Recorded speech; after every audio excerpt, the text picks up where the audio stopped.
Hello everyone, welcome to Sandpaper-Academy. আমি আজিৰ পৰা নতুন এটা সিৰিজ ষ্টাৰ্ট কৰিছো। এটো হৈছে ম্যাৰাথন সিৰিজ, যেহেতু আমাৰ APSC Prelims আহি আছে, গতিকে আমি কিছুমান কুৱেশ্যনছৰ সহায়ত কিছুমান স্পেসিফিক টপিক প্ৰিলিমছৰ সহায়ত ডিসকাস কৰিম। আচ্ছা, বেছি এলাবৰেটলি ডিসকাস নকৰো, মেইন পইণ্ট কিটা ডিসকাস কৰিম যাতে আমি এটা ওয়াইড ভ্যাৰাইটিজ অফ টপিক ল'ব পাৰো। Okay, so let's start. First কোৱেশ্যনটো হয়, which of the following best explains why the RBI doesn't issue coins and rupee 1 notes even though it is the monetary authority of India? tamane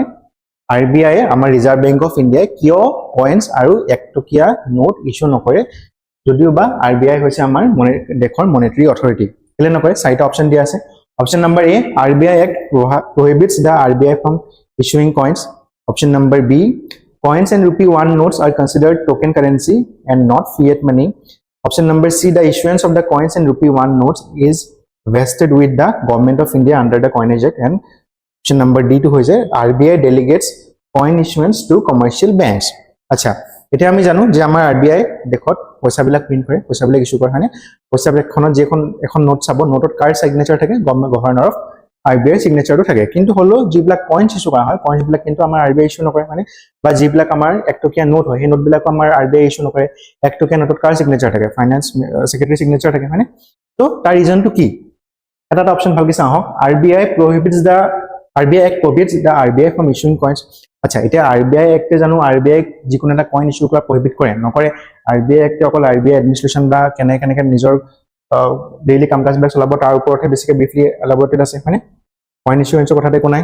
অকল প্ৰহিবিশ্যনৰ কথাতে একো নাই। তাৰপিছত আছে coins and rupee 1 notes are considered token currency and not fiat money. আচ্ছা, fiat money কি হয়? fiat money হৈছে এনেকুৱা কিছুমান মানি যাৰ কোনো ফিজিক্যাল বেকিং অফ গোল্ড বা সিলভাৰ নাথাকে,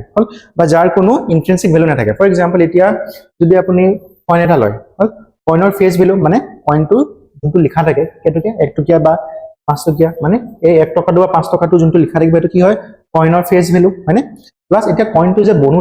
যে বনোৱা হৈছে, বনাওতে নিকেল না বেলেগ ধৰণৰ মেট কপাৰ, বেলেগ ধৰণৰ মেটাল থাকে কইনটো ইউজ হৈছে। তো এই কইনটো এটা নিজৰ ইন্ট্ৰিনসিক ভ্যালু থাকে, হয়নে? তাৰমানে যদি আমি কইনটো গলাই দিওতে কিবা এটা পইচাটো পাম, লেটস সাপোজ 10 পইচাই পালো, হল। এটো বাৰু বেলেগ কথা যে ইন্ট্ৰিনসিক ভ্যালুটো বহুত সৰু হয় as compare to face value, হয়নে? তো হেতু ৰিজন হয় নেকি?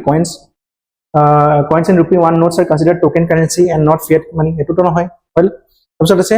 the issuance of coins and rupee 1 notes is vested with the Government of India under the Coinage Act. আচ্ছা, এতিয়া অলৰেডি কলে যে আমাৰ ৰূপী 1 টকীয়া নোট আৰু কইনছ বিলাক কোনে ইস্যু কৰে? আমাৰ গভৰ্নমেন্ট অফ ইন্ডিয়া ইস্যু কৰে, আৰু গভৰ্নমেন্ট অফ ইন্ডিয়াক এই পাৱাৰটো কোনে দিছে? কইনেজ এক্ট 2011 এ গভৰ্নমেন্ট অফ ইন্ডিয়াক এই পাৱাৰটো দিছে, হল। গতিকে এই কোৱেশ্চনটোৰ অপচন নম্বৰ কোনটো শুদ্ধ হ'ব? অপচন নম্বৰ সি। আচ্ছা, ডি অপচনটো চালে এবাৰ RBI delegates the coin issuance to the commercial bank, এটোটো একেবাৰে ভুল, কিয়নো কইন ইস্যুৱেন্সৰ লগত বা যিকোনো কাৰেন্সি ইস্যুৱেন্সৰ লগত আকো কমাৰ্শিয়াল বেংকৰ লিংকেজ নাই, হল। গতিকে শুদ্ধ উত্তৰটো কি? শুদ্ধ উত্তৰটো হৈছে অপচন নম্বৰ সি, যে আমাৰ কইনেজ এক্টে গভৰ্নমেন্ট অফ ইন্ডিয়াক এইটো দায়িত্ব দিয়ে বা এইটো ৰেসপন্সিবিলিটি দিয়ে বা এইটো ফ্ৰীডম দিয়ে যে তেওঁলোকে আপ টু 1000 টকালৈকে কইন ইস্যু কৰিব পাৰিব, plus at the same time 1 টকীয়া নোটো ইস্যু কৰিব পাৰিব, আৰু সেই নোটখনৰ কাৰ সিগনেচাৰ থাকে? ফাইনেন্স সেক্ৰেটাৰী সিগনেচাৰটো থাকে, হল।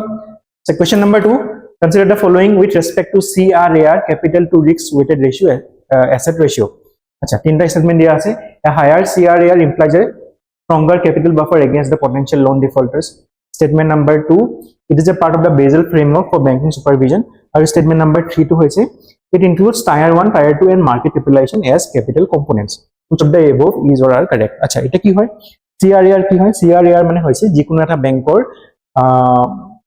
বেংকৰ শক এবজৰ্পচনৰ ক্ষমতাটো। একদম সিম্পল ওয়াৰ্ডত যদি মই ক'বলৈ যাওঁ, এটা বেংকৰ শক এবজৰ্পচনৰ ক্ষমতাটো। এটা ধৰি লওক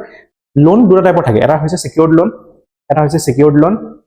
এটা হৈছে আনসিকিউৰড লোন। সিকিউৰড লোন কোনবিলাক? যোনবিলাকৰ এগেইনষ্টত বেংকে মৰ্টেজ পায়। ফৰ এক্সাম্পল, আপুনি কোনবাই যদি বেংকৰ পৰা কাৰ লোন এটা ললে বা হোম লোন ললে, কাৰ লোন এগেইনষ্টত গোটেই গাড়ীখনে বেংকৰ ওচৰত থাকে, হয়, এজ এ মৰ্টেজ। তেনেকৈ হোম লোন ললে আপুনি ঘৰৰ মাটিৰ কাগজ পত্ৰ দিব লাগে, সো সেইবিলাকক কোৱা হয় সিকিউৰড লোন। এটা আনসিকিউৰড লোন কোনবিলাক? যোনবিলাকত বেংকে একো মৰ্টেজ নাপায়, ফৰ এক্সাম্পল পাৰ্সোনেল লোনছ বিলাক হ'ল। আচ্ছা, এতিয়া a higher CRAR implies a stronger capital buffer against the potential loan defaulters. এতিয়া আমরা CRAR যেটা পঢ়িছিলো, মই কি দেখিছিলো যে CRAR এর ফর্মুলাটো কিমান আছিল? CRAR T1 plus T2 divided by risk weighted assets into 100 মানে এনেকুৱা এটো আসলে ফর্মুলা আচ্ছা T1 টু কি আসলে T1 মানে আসলে T1 মানে আসলে টায়ার 1 ক্যাপিটাল কি আসলে ধৰি লওক ইয়াৰ আসলে rupee raised by the bank from its shareholders T2 capital to কেনেকুৱা ধৰণৰ ক্যাপিটাল আসলে ফৰ এক্সাম্পল লং টাৰ্ম যোনবিলাক ডেট হয় আৰু RWA বা risk weighted ratio যোনবিলাক আসলে ব্যাংকে দিয়া লোন বিলাক এটা ধৰি লওক ব্যাংকে যদি বেসিকে এনেকুৱা পাৰ্সোনাল লোন দিলে তাৰ মানে কি তাৰ মানে তলৰ ভ্যালুটো আৰু বাঢ়ি গৈ থাকিব আৰু যেতিয়া তলৰ ভ্যালুটো বেছি বাঢ়ি গৈ থাকে তেন্তে এটো কমি যাব নাই মানে তো হেতু হিচাপে যদি আমি চাবলৈ যাওঁ এ higher CR implies a stronger capital buffer against the potential loan defaulters এটো স্টেটমেন্ট শুদ্ধ হল তাৰপিছত আছে it is a part of the Basel framework for banking supervision এটো শুদ্ধ কাৰণ আমি পঢ়িছিলো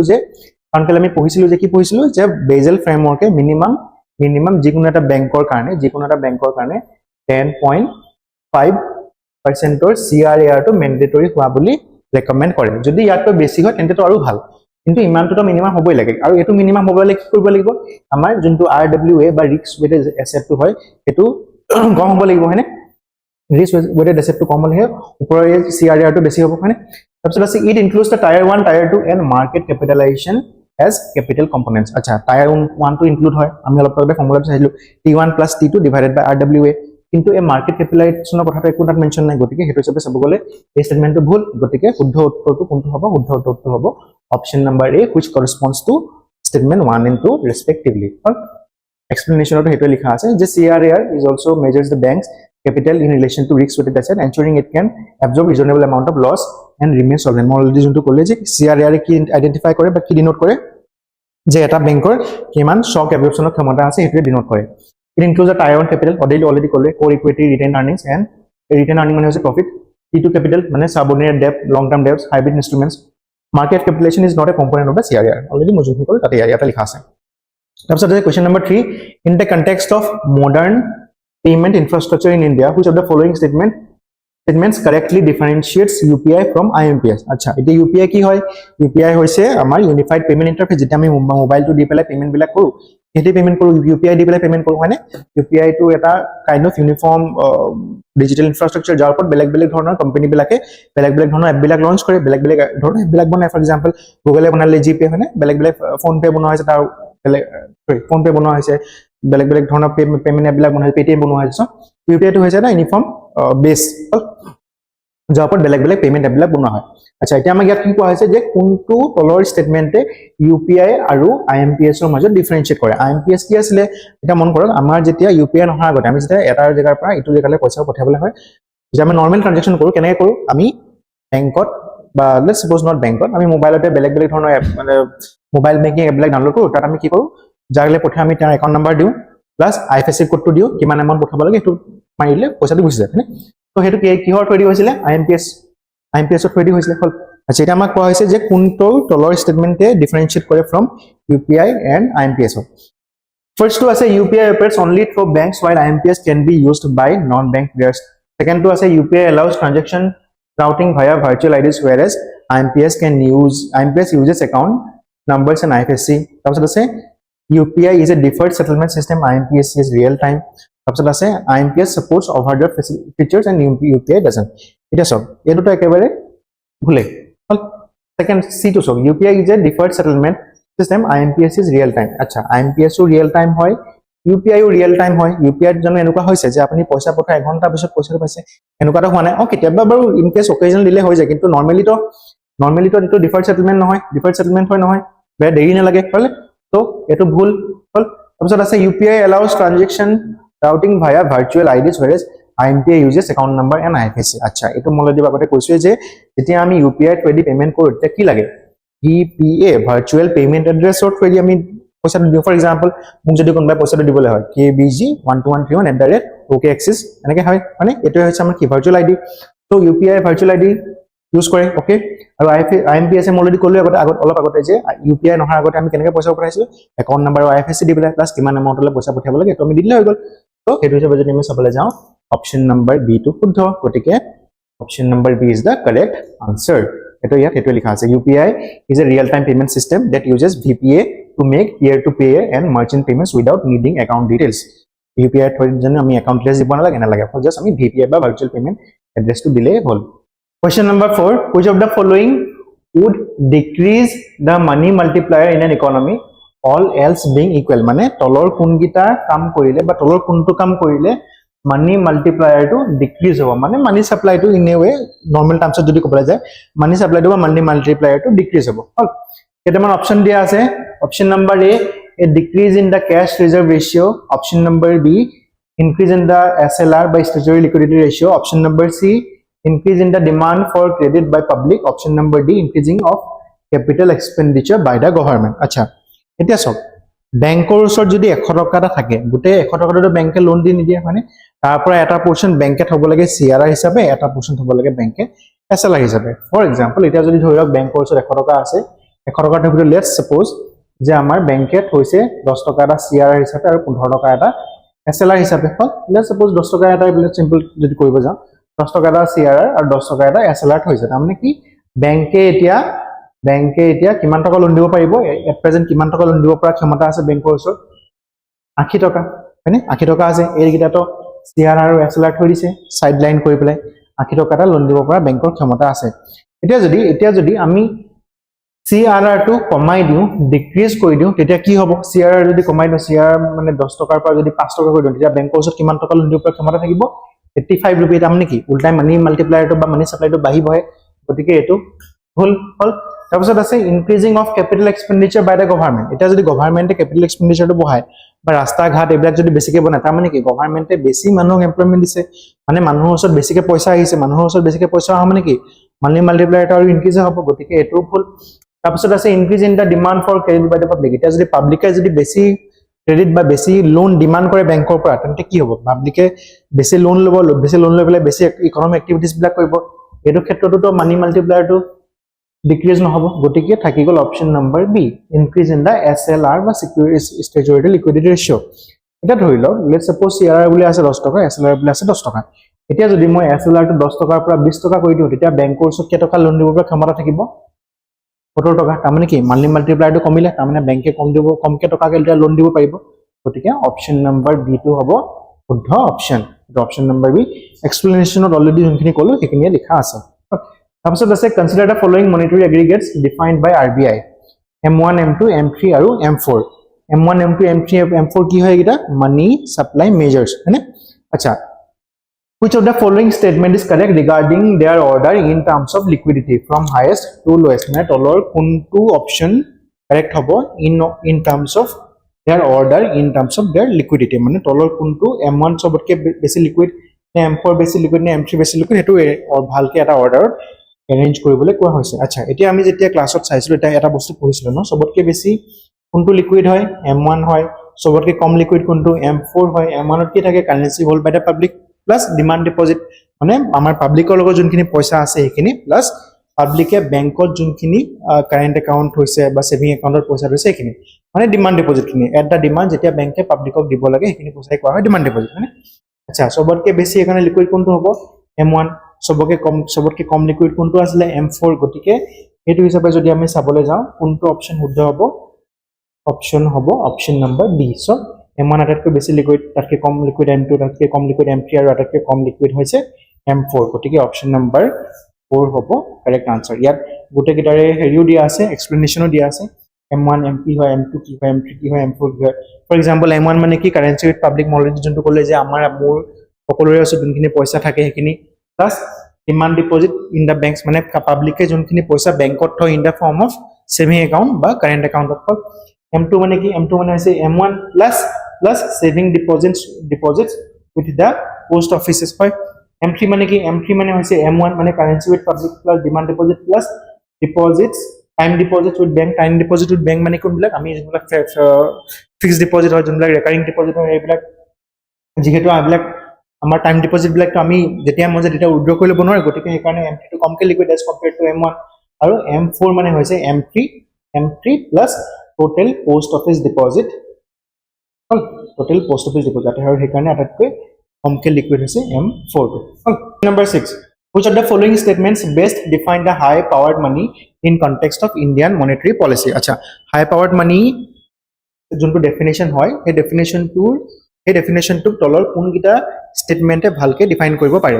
আচ্ছা, currency held by the public only, option number B currency in circulation, plus commercial bank deposits with RBI. Option number C, total money supply including credit money. Option number D, sum total of the RBI's foreign exchange reserve and SDR holding. এটা যদি গোটেই option কেইটা চাওঁ, এটা যদি আমি first হাই power মানি কথাটো আহিলে, হাই পাৱাৰ মানি মানে কি, মানে যোনটো পইচা আমাৰ বেংকবিলাকে ইউজ কৰে ফৰ মানি ক্ৰিয়েশ্যন, যোনটো পইচাক এজ এ বেছ হিচাপে লৈ পেলাই আমাৰ বেংকবিলাকে বেছ হিচাপে লৈ পেলাই সেইটো ইউজ কৰে ফৰ মানি ক্ৰিয়েশ্যন, তাকে কোৱা হয় হাই পাৱাৰ মানি। আচ্ছা, যদি ডেফিনেশ্যনটো হিচাপে চাবলৈ যাওঁ, গতিকে অপশ্যন নম্বৰ ডিটো আমি আউটৰাইটলি ৰিজেক্ট কৰিব পাৰোঁ। কেলৈ ৰিজেক্ট কৰিব পাৰোঁ? বিকজ ইয়াত ফৰেইন এক্সচেঞ্জৰ কথা কোৱা আছে বা ফৰেইন এক্সচেঞ্জ ৰিজাৰ্ভৰ কথা কোৱা আছে, কিন্তু আমাৰ হাই পাৱাৰ মানিটো ফৰেইন এক্সচেঞ্জ ৰিজাৰ্ভৰ লগত একো কানেকশ্যন নাই, গতিকে এইটো আমি নেগেট কৰিব পাৰোঁ। তাৰপিছত আছে অপশ্যন নম্বৰ চি, চক টোটেল মানি চাপ্লাই ইনক্লুডিং ক্ৰেডিট মানি, এইটো আমি নেগেট কৰিব পাৰোঁ, হ'ল এইটো আমি নেগেট কৰিব পাৰোঁ।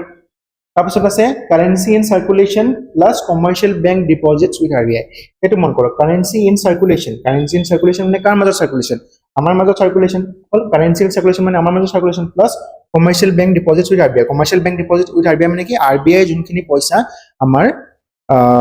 হেৰিয়া ওচৰত হৈছে, চৰি আমাৰ কমাৰ্চিয়েল বেংকবিলাকে SBI হওক PNB হওক, তো এই কমাৰ্চিয়েল বেংকবিলাকে যোনটো পইচা আমাৰ RBI ওচৰত হৈছে তাকে কোৱা হয় commercial bank deposit with RBI। আৰু ঠিক আছে, বেংকৰ মেইন ৱৰ্কিংটো কেনেকৈ আছে আমি পঢ়িছিলোঁ ন, বেংকে কি কৰে, এইখিনি মানুহৰ পৰা পইচা লয়, হয়নে, এইখিনি মানুহৰ পৰা পইচা ল'লে, এইখিনি মানুহৰ পৰা পইচা ল'লে, নিজৰ ওচৰত থ'লে অলপ CRR দিলে, অলপ SLR থ'লে, বাকী পইচাখিনি দি দিলে লোনত, হয়নে। এতিয়া যোনখিনি মানুহে বেংকত পইচা দিয়ে তেওঁলোকক ইণ্টাৰেষ্ট দিব 6%, আৰু যোনখিনি মানুহক বেংকে লোন দিয়ে তেওঁলোকক ইণ্টাৰেষ্ট দিব 8%, আৰু বাকী থকা 2% হয় বেংকৰ নিজৰ লাভ, হয়নে, এইটোৱে আছিলে বেংকৰ নিজৰ ৱৰ্কিংটো। গতিকে সেইটো হিচাপে যদি আমি চাবলৈ যাওঁ, কাৰেঞ্চি যদি হাই পাৱাৰ মানি বুলি কওঁ তেন্তে আমি কি আহিব ইয়াত, currency in circulation with the public, হ'ল currency in circulation with the public plus commercial bank deposits with RBI, plus commercial bank deposits with RBI, বুজিলে। গতিকে অপশ্যন নম্বৰ বিটো হ'ব কাৰেক্ট অপশ্যন, এইটো অপশ্যন নম্বৰ বিটো হৈছে correct option. High powered money মানে কি, is the base for money creation in the economy, মই যোনটো অলৰেডি ক'লোৱে যে হাই পাৱাৰ্ড মানি বা ৰিজাৰ্ভ মানিৰ ওপৰতে আমাৰ বেংকবিলাকে বেলেগ বেলেগ ধৰণৰ কাম এক্টিভিটিবিলাক কৰি পেলাই মানি ক্ৰিয়েশ্যনটো কৰে। ইয়াৰ পিছত আছে which of the following R excluded from the broad money major M3, মানে তলৰ কোনটো কম্পনেণ্ট আমাৰ M3 আণ্ডাৰত নাহে, হ'ল তিনিটা কম্পনেণ্ট দিয়া আছে। ফাৰ্ষ্টটো হৈছে demand deposit with the commercial bank, ছেকেণ্ডটো হৈছে time deposit with the commercial bank, আৰু থাৰ্ডটো হৈছে demand deposit with the post office excluding the NSC, excluding the NSC। তলৰ কোনটো এক্সক্লুডেড হয় ফ্ৰম, তলৰ কোনটো এক্সক্লুডেড হয় ফ্ৰম M3 এগ্ৰিগেট বা M3 মানি চাপ্লাই পৰা তলৰ কোনটো কম্পনেণ্ট এক্সক্লুডেড হয়। এতিয়া চাওক, ফাৰ্ষ্টটো হয়, ফাৰ্ষ্টটো M3 আহে কেলে, demand deposit with the commercial bank. M3 মানে কি আছিলে, M3 মানে আছিলে M1 প্লাছ টাইম ডিপজিট, হ'ল আচ্ছা। M1 মানে কি আছিলে, M1 মানে আছিলে আমাৰ কাৰেঞ্চি ইন চাৰ্কুলেশ্যন, হ'ল প্লাছ ডিমাণ্ড ডিপজিটছ, হ'ল। গতিকে সেইটো যদি আমি চাবলৈ যাওঁ, গতিকে এইটো শুদ্ধ। আৰু ছেকেণ্ড ষ্টেটমেণ্টটো চাওক, time deposit with the commercial bank, এইটোও হয় বিকজ M3 টাইম ডিপজিটটো ইনক্লুড কৰে, গতিকে কোনটোক এক্সক্লুড কৰে, অকল এক্সক্লুড কৰে অকল 3টো, গতিকে শুদ্ধটো হ'ব অপশ্যন নম্বৰ ডি 3 অনলি, হ'ল অপশ্যন নম্বৰ ডি 3 অনলি, যোনটো মই ক'লো অলৰেডি সেইটোৱে লিখা আছে। M3 aggregate also known as broad money includes currency with public, demand deposit and time deposit with the commercial banks. It excludes the post office deposits which are only included in the M4. Question number 8, in the Indian context, which of the following represents the most comprehensive determinant of commercial banks' ability to create credit? মানে তলৰ কোনটো activity আটাইতকৈ ভালকৈ represent কৰে আমাৰ commercial বেংকৰ credit ক্ৰিয়েশ্যনৰ এবিলিটিটো, তলৰ কোনটোৱে ভালকৈ ডিফাইন কৰে। ফাৰ্ষ্টটো আছে ডিমাণ্ড ফৰ মানি, ছেকেণ্ড অপশ্যনটো আছে ষ্টেচুৱেটৰী ৰিজাৰ্ভ ৰেচিঅ'ছ মেণ্ডেটেড বাই RBI, C2 আছে নেট ডিমাণ্ড এণ্ড টাইম লাইবিলিটিজ, আৰু D2 আছে পাব্লিকছ প্ৰিফাৰেঞ্চ টু হোল্ড কেছ। মানে এই এক্টিভিটিগিটাৰ ভিতৰত কোনটো এক্টিভিটিয়ে আটাইতকৈ বেছি ক্ৰেডিট ক্ৰিয়েশ্যনৰ ওপৰত ক্ৰেডিট ক্ৰিয়েশ্যনটো ডিটাৰমাইন কৰে, হ'ল এইটোৱে আছে। আচ্ছা, এতিয়া এটাকে চাওক, demand for money, demand for মানিৰ লগত আমাৰ ক্ৰেডিট ক্ৰিয়েশ্যনৰ সম্বন্ধ আছে, কিন্তু ডিমাণ্ড ফৰ মানি যদি বেছি হয় ক্ৰেডিট ক্ৰিয়েশ্যনটো কম হ'ব, এই বস্তুটোৰ এটা ৰিলেশ্যনটো আছে ন ডাউট, কিন্তু কথাটো হ'ল ইয়াত অলপ ভেগলি ষ্টেটমেণ্টটো দিয়া আছে, গতিকে এইটো ষ্টেটমেণ্ট অলপ দিনৰ আমি চাইডলাইন থৈছোঁ। ছেকেণ্ডটো চাওক, ষ্টেচুৱেটৰী ৰেচিঅ'ছ মেণ্ডেটেড বাই RBI। আচ্ছা, ষ্টেচুৱেটৰী ৰেচিঅ'ৰ লগত আমাৰ ক্ৰেডিট ক্ৰিয়েশ্যনৰ সম্বন্ধ আছে নেকি, আছে, কিন্তু ষ্টেচুৱেটৰী ৰেচিঅ'টো যদি বঢ়াই দিয়ে তেন্তে ক্ৰেডিট ক্ৰিয়েশ্যন কমকৈ হ'ব, এইটো আমি অলপ দেৰি ষ্টেণ্ড বাই থৈ দিছোঁ। C2 হৈছে নেট ডিমাণ্ড এণ্ড টাইম লাইবিলিটিজ। এতিয়া চাওক, net demand and time liabilities মানে কি হয় net demand and time liabilities মানে হৈছে আমাৰ বেংক বিলাকৰ ওচৰত কমাৰ্চিয়েল বেংক বিলাকৰ ওচৰত যোনটো পইচা আহে কাৰ পৰা আহে পাব্লিকৰ পৰা আহে ইন হোৱাট ফৰ্ম আহে in the form of demand liabilities and time liabilities মানে in the form of saving account বা কাৰেণ্ট একাউণ্ট বা in the form of fixed deposit বা ৰেকাৰিং ডিপজিট এই পইচাকেইটা আহে আচ্ছা এতিয়া কথাটো হ'ল বেংকে যদি নিজৰ বেংকিং এক্টিভিটিজ বিলাক কৰি পেলাই মানি ক্ৰিয়েশ্যন বা ক্ৰেডিট ক্ৰিয়েশ্যন কৰিবলগীয়া হয় তেন্তে অপশ্যন এ টো থ্ৰুৱেদি জানো কৰিব পাৰিব নোৱাৰে অপশ্যন বি টোৰ থ্ৰুৱেদি জানো কৰিব পাৰিব এছএলআৰ যদি বহাই দিয়ে তেতিয়া জানো কৰিব পাৰিব নোৱাৰে কিন্তু যদি চি টো মানে ডিমাণ্ড ডিপজিট এণ্ড টাইম লাইবিলিটিজ যদি বাঢ়ি যায় তেতিয়া কি হ'ব তেতিয়া বেংকৰ ওচৰলৈ বেছি পইচা আহিব বা মানুহবিলাকে বেংকত গৈ পেলাই বেছি পইচা থ'ব এনটিটিএল বহা মানে কি বেংকৰ ওচৰত বেছি মানুহবিলাকৰ পইচাটো অহা বেছি মানুহবিলাকৰ পইচা ওচৰত অহা মানে কি বেংকে বেছি লোন দিয়া এক্টিভিটিবিলাক কৰিব পাৰিব গতিকে অপশ্যন চি টো হ'ব কাৰেক্ট অপশ্যন আৰু অপশ্যন চি টো হ'ব কাৰেক্ট অপশ্যন মানে আটাইতকৈ বেছি ডিটাৰমাইন কিহে কৰে বেংকৰ ক্ৰেডিট ক্ৰিয়েশ্যন এক্টিভিটিবিলাকে আটাইতকৈ বেছি ডিটাৰমাইন কৰে এনটিটিএল মানে বেংকৰ ওচৰত কিমান পইচা বা কিমান ৰিজাৰ্ভ আছে সেইটোৱে ডিটাৰমাইন কৰে অলৰেডি যোনখিনি মই ক'লো সেইটোৱে ইয়াত লিখা আছে net demand and time liabilities are represent the total deposit of bank It determines how much cash reserve ratio and SLR the bank must maintain after fulfilling the reserve requirements. The remaining amount is available for lending and credit creation. মানে NDTL in a way credit creation to be determined by determined কৰাই তাৰপিছত আছে consider the following pairs related to electronic fund transfers system in India. Which of the above pairs are correctly matched? মানে আমাৰ ইণ্ডিয়াত বেলেগ বেলেগ ধৰণৰ payment system আছে RTGS, NEFT, IMPS, ACH মানে UPI বেলেগ বেলেগ ধৰণৰ আছে তলৰ কোনটো কাৰেক্টলি মেচ কৰা আছে ভালকে আমি হেতু চাবলৈ দিয়া হৈছে প্ৰথমটো আছে RTGS ৰিয়েল টাইম সেটেলমেন্ট হাই ভ্যালু ট্ৰানজাকশনস সেকেন্ডটো আছে NEFT deferred settlement operates in half hourly batches IMPS আছে 24/7 real time settlement uses mobile and or account details আৰু ACH আছে real time low value settlement system আচ্ছা এতিয়া আমাৰ RTGS কি আছিল RTGS কেতিয়া ইউজ কৰা হৈছিল RTGS আমি প্ৰাইমাৰিলি ইউজ কৰিছিলো যেতিয়া আমাক হাই ভ্যালু ট্ৰানজাকশন মানে 2 লাখতকৈ ওপৰৰ ট্ৰানজাকশন আমাৰ কৰিব লাগে তেতিয়া আমি RTGS ইউজ কৰো অলপ চাৰ্জটো হাই লাগে তাৰ পিছত NEFT আমি কেতিয়া ইউজ কৰো NEFT ইউজ কৰো আমি যেতিয়া নৰ্মেল যোনবিলাক বেংকৰ পেমেন্ট বিলাক কৰা হয় তেতিয়া সৰি বেংকে যোনবিলাক পেমেন্ট কৰে বা বেলেগ বেলেগ ধৰণৰ যোনবিলাক RTGS ৰ নিচিনা ইমান হাই ভ্যালু টাৰ্গেট ইমান হাই ভ্যালু পেমেন্ট নহয় কিন্তু তাতকৈ অলপ কম যেতিয়া পেমেন্ট বিলাক কৰা হয় তেতিয়া আমি NEFT ইউজ কৰো প্লাস NEFT তো আমাৰ RTGS ৰ নিচিনা ইমান ইমিডিয়েট নহয় 24/7 নহয় ৰিয়েল টাইম নহয় অলপ হাফ আৱাৰলি বেচেছ বিলাক আমাৰ NEFT ত বনে তাৰপিছত আহে আমাৰ IMPS কি হয় মই অলপ আগতে কৈছিলে যে কি হয় আমি একাউণ্ট নাম্বাৰ আৰু ভাৰ্চুৱেল একাউণ্ট নাম্বাৰ আৰু IFSC দিব লাগে ৰিয়েল টাইম সেটেলমেন্ট হয় আৰু একাউণ্ট নাম্বাৰটো দিলে হ'ল তাৰপিছত আছে ACH অটোমেটিক ক্লিয়াৰিং হাউচ এটো কিহত ইউজ কৰা হয় যেতিয়া আমাৰ এটা ডাঙৰ পপুলেশ্যনক পেমেন্টটো একেলগত কৰাব লাগে ফৰ এক্সাম্পল এতিয়া ধৰি লওক স্যালাৰিজ দিব লাগে বা এতিয়া ধৰি লওক বা পেনশন দিব লাগে সো এটা ডাঙৰ পপুলেশ্যনক যেতিয়া পেমেন্টটো কৰিবলগীয়া হয় তেতিয়া কি দিয়া হয় তেতিয়া কিহৰ থ্ৰুদি কৰা হয় আমাৰ অটোমেটিক ক্লিয়াৰিং হাউচৰ থ্ৰুদি কৰা হয় প্লাস এটো কিন্তু ৰিয়েল টাইম নহয় ইয়াত অলপ ডিলে হয় কেইটামান ঘণ্টা 24 আৱাৰ্স বা কেতিয়ালৈকে একদিনৰ ডিলেও হয় গতিকে তলৰ কোনকেইটা কাৰেক্টলি মেচ কৰা আছে 1 2 আৰু 3 টো কাৰেক্টলি মেচ আছে গতিকে which corresponds to option number A যোনটো মই অলৰেডি ক'লো ইয়াতে লিখা আছে তাৰপিছত আছে suppose RBI increases the cash reserve ratio by CRR and SLR simultaneously what will be the most likely immediate macroeconomic effect assuming the other factors remains constant মানে আজি যদি আমাৰ RBI CRR টো আৰু SLR টো বঢ়াই দিয়ে তেন্তে আটাইতকৈ ইমিডিয়েট এফেক্ট কিহৰ ওপৰত পৰিব প্ৰথমটো আছে increase in the inflationary pressure সেকেন্ডটো আছে অপশন নম্বৰ বি টো আছে reduction in the bank's lending capacity C টো আছে increase in the liquidity in the banking system আৰু D টো আছে rise in the credit multiplier আচ্ছা এতিয়া ধৰি লওক RBI নিজৰ CRR আৰু SLR টো কেতিয়া বহাব যেতিয়া ইনফ্লেশন হৈ থাকে তেতিয়া RBI বিচাৰিব যে বেংক বিলাকে কমকে লোন দিয়ক আৰু যাৰ কাৰণে তেওঁলোকে SLR আৰু CRR কোটাবিলাক বহাই দিয়ে যাতে বেংকৰ ওচৰত কমকে পইচা अवेलेबल হয় লোন দিবলৈ মানে গতিকে হেতু হিচাপে যদি আমি চাওঁ তেন্তে RBI যেতিয়া CRR আৰু SLR বহাই তেন্তে ইনফ্লেশন টো ইনক্ৰিজ নহয় বৰঞ্চ ডিক্ৰিজ কৰিবলৈহে RBI নিজৰ SLR আৰু CRR টো বহাই গতিকে ফাৰ্স্ট স্টেটমেন্টটো ভুল fourth বা অপশন নম্বৰ ডি টো চাওঁ rise in the credit multiplier এটো কথাই নাহে credit multiplier কোনো কথাই নাহে credit multiplier বাঢ়িব কেনেকৈ যদি আমি RBI লোন দিব পৰা ক্ষমতাটোই কমাই দিছো CRR আৰু SLR বহাইবলৈ তো credit multiplier টো নেবাঢ়ে বৰঞ্চ কমিবহে হ'ল গতিকে এটো স্টেটমেন্টটো ভুল C to some increase in the liquidity in the banking system এটো ভুল কেলে ভুল because CR আৰু SLR বহাই দিয়া মানে লিকুইডিটি বেংকৰ আমি কমাইছোহে, বেংকৰ ওচৰত কমকেহে পইচা আছে লোন দিবলৈ, গতিকে এইটো হ'ল।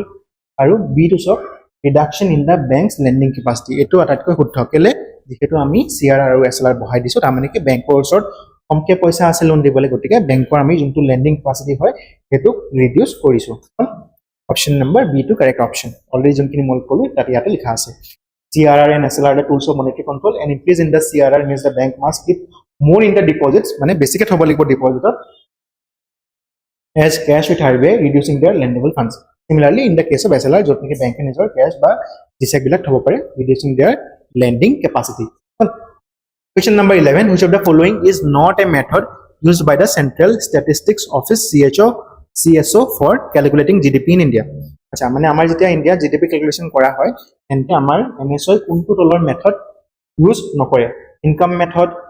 নে এক্সপেন্ডিচাৰ মেথড নে আউটপুট মেথড নে ক্যাপিটাল ফৰ্মেশন মেথড? আচ্ছা,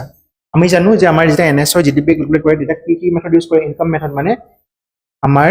ইকোনমিত ফ্যাক্টৰছ অফ প্ৰডাকশন কিটা কিমান টাইপৰ ইনকাম কৰিলে হেতুক আমি ক্যালকুলেট কৰো। এক্সপেন্ডিচাৰ মেথড আমি কি কৰো? এক্সপেন্ডিচাৰ মেথডত আমি প্ৰাইভেট এক্সপেন্ডিচাৰ কিমান হল C, গভৰ্নমেন্ট এক্সপেন্ডিচাৰ কিমান হল G, প্লাস আমাৰ প্ৰাইভেট ইনষ্টিটিউচনেল এক্সপেন্ডিচাৰ কিমান হল I, প্লাস আমাৰ export minus import to add কৰি পেলাই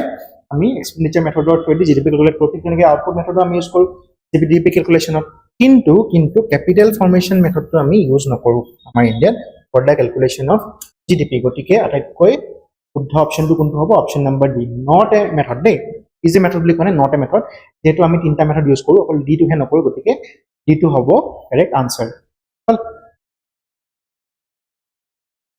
Question number 12. Consider the following with respect to the structure of the Indian economy. The tertiary sector has become the largest contributor to the GDP. Statement number 2, the primary sector still employs the largest share of the workforce, and statement number 3, the secondary sector has the highest capital output ratio. Which of the statement given above are correct? মানে তলৰ ওপৰৰ কোনটা statement শুদ্ধ? আচ্ছা, এটা primary sector কি আসলে আমাৰ Indian economy, agriculture secondary sector কি আছে ম্যানুফ্যাকচাৰিং, টাৰ্সিয়াৰি সেক্টৰ কি আছে সাৰ্ভিসেস। আচ্ছা, এটা তো একদম বেসিক কোয়েশ্চন, সকলোৱে চাগে পাৰিব এইটো। টাৰ্সিয়াৰি sector has become the largest contributor to the GDP. শুদ্ধ। আমাৰ যোনটো সাৰ্ভিস সেক্টৰ হয়, ইনফৰমেশন টেকনোলজি হওক, টুৰিজম হওক, হসপিটেলিটি হওক, এই সেক্টৰটো আটাইতকৈ বেছি কন্ট্ৰিবিউট কৰে আমাৰ GDP, গতিকে এইটো স্টেটমেন্ট শুদ্ধ। Second was that the primary sector still employs the largest share of the workforce. আচ্ছা, primary sector কি আসলে? primary sector মানে আসলে এগ্রিকালচার। আমি জানো যে ভাৰত এখন কৃষি প্ৰধান দেশ, যাত more than 50% মানুহ কিহৰ লগত এমপ্লয় হৈ আছে? এগ্ৰিকালচাৰৰ লগত, গতিকে এই স্টেটমেন্টটো শুদ্ধ হ'ল। থাৰ্ড স্টেটমেন্টটো চাওঁ, the secondary sector has the highest capital output ratio. আচ্ছা, আমাৰ সেকেন্ডাৰী সেক্টৰটো বা ম্যানুফ্যাকচাৰিং সেক্টৰটো ইমান এটা ডেভেলপ নহয় ইয়াত, আৰু ইয়াত ক্যাপিটাল টু আউটপুট ৰেশিওটো ইমান এটা বেছি নহয়, গতিকে সেইটো হিচাপে যদি আমি চাবলৈ যাওঁ থাৰ্ড স্টেটমেন্টটো ভুল, আৰু শুদ্ধ স্টেটমেন্ট হৈছে option number 1 and 2, which corresponds to correct option number A, 1 and 2 only. Option number A, 1 and 2 only correct. The capital to output ratio is typically higher in the tertiary sector, not the secondary sector. মানে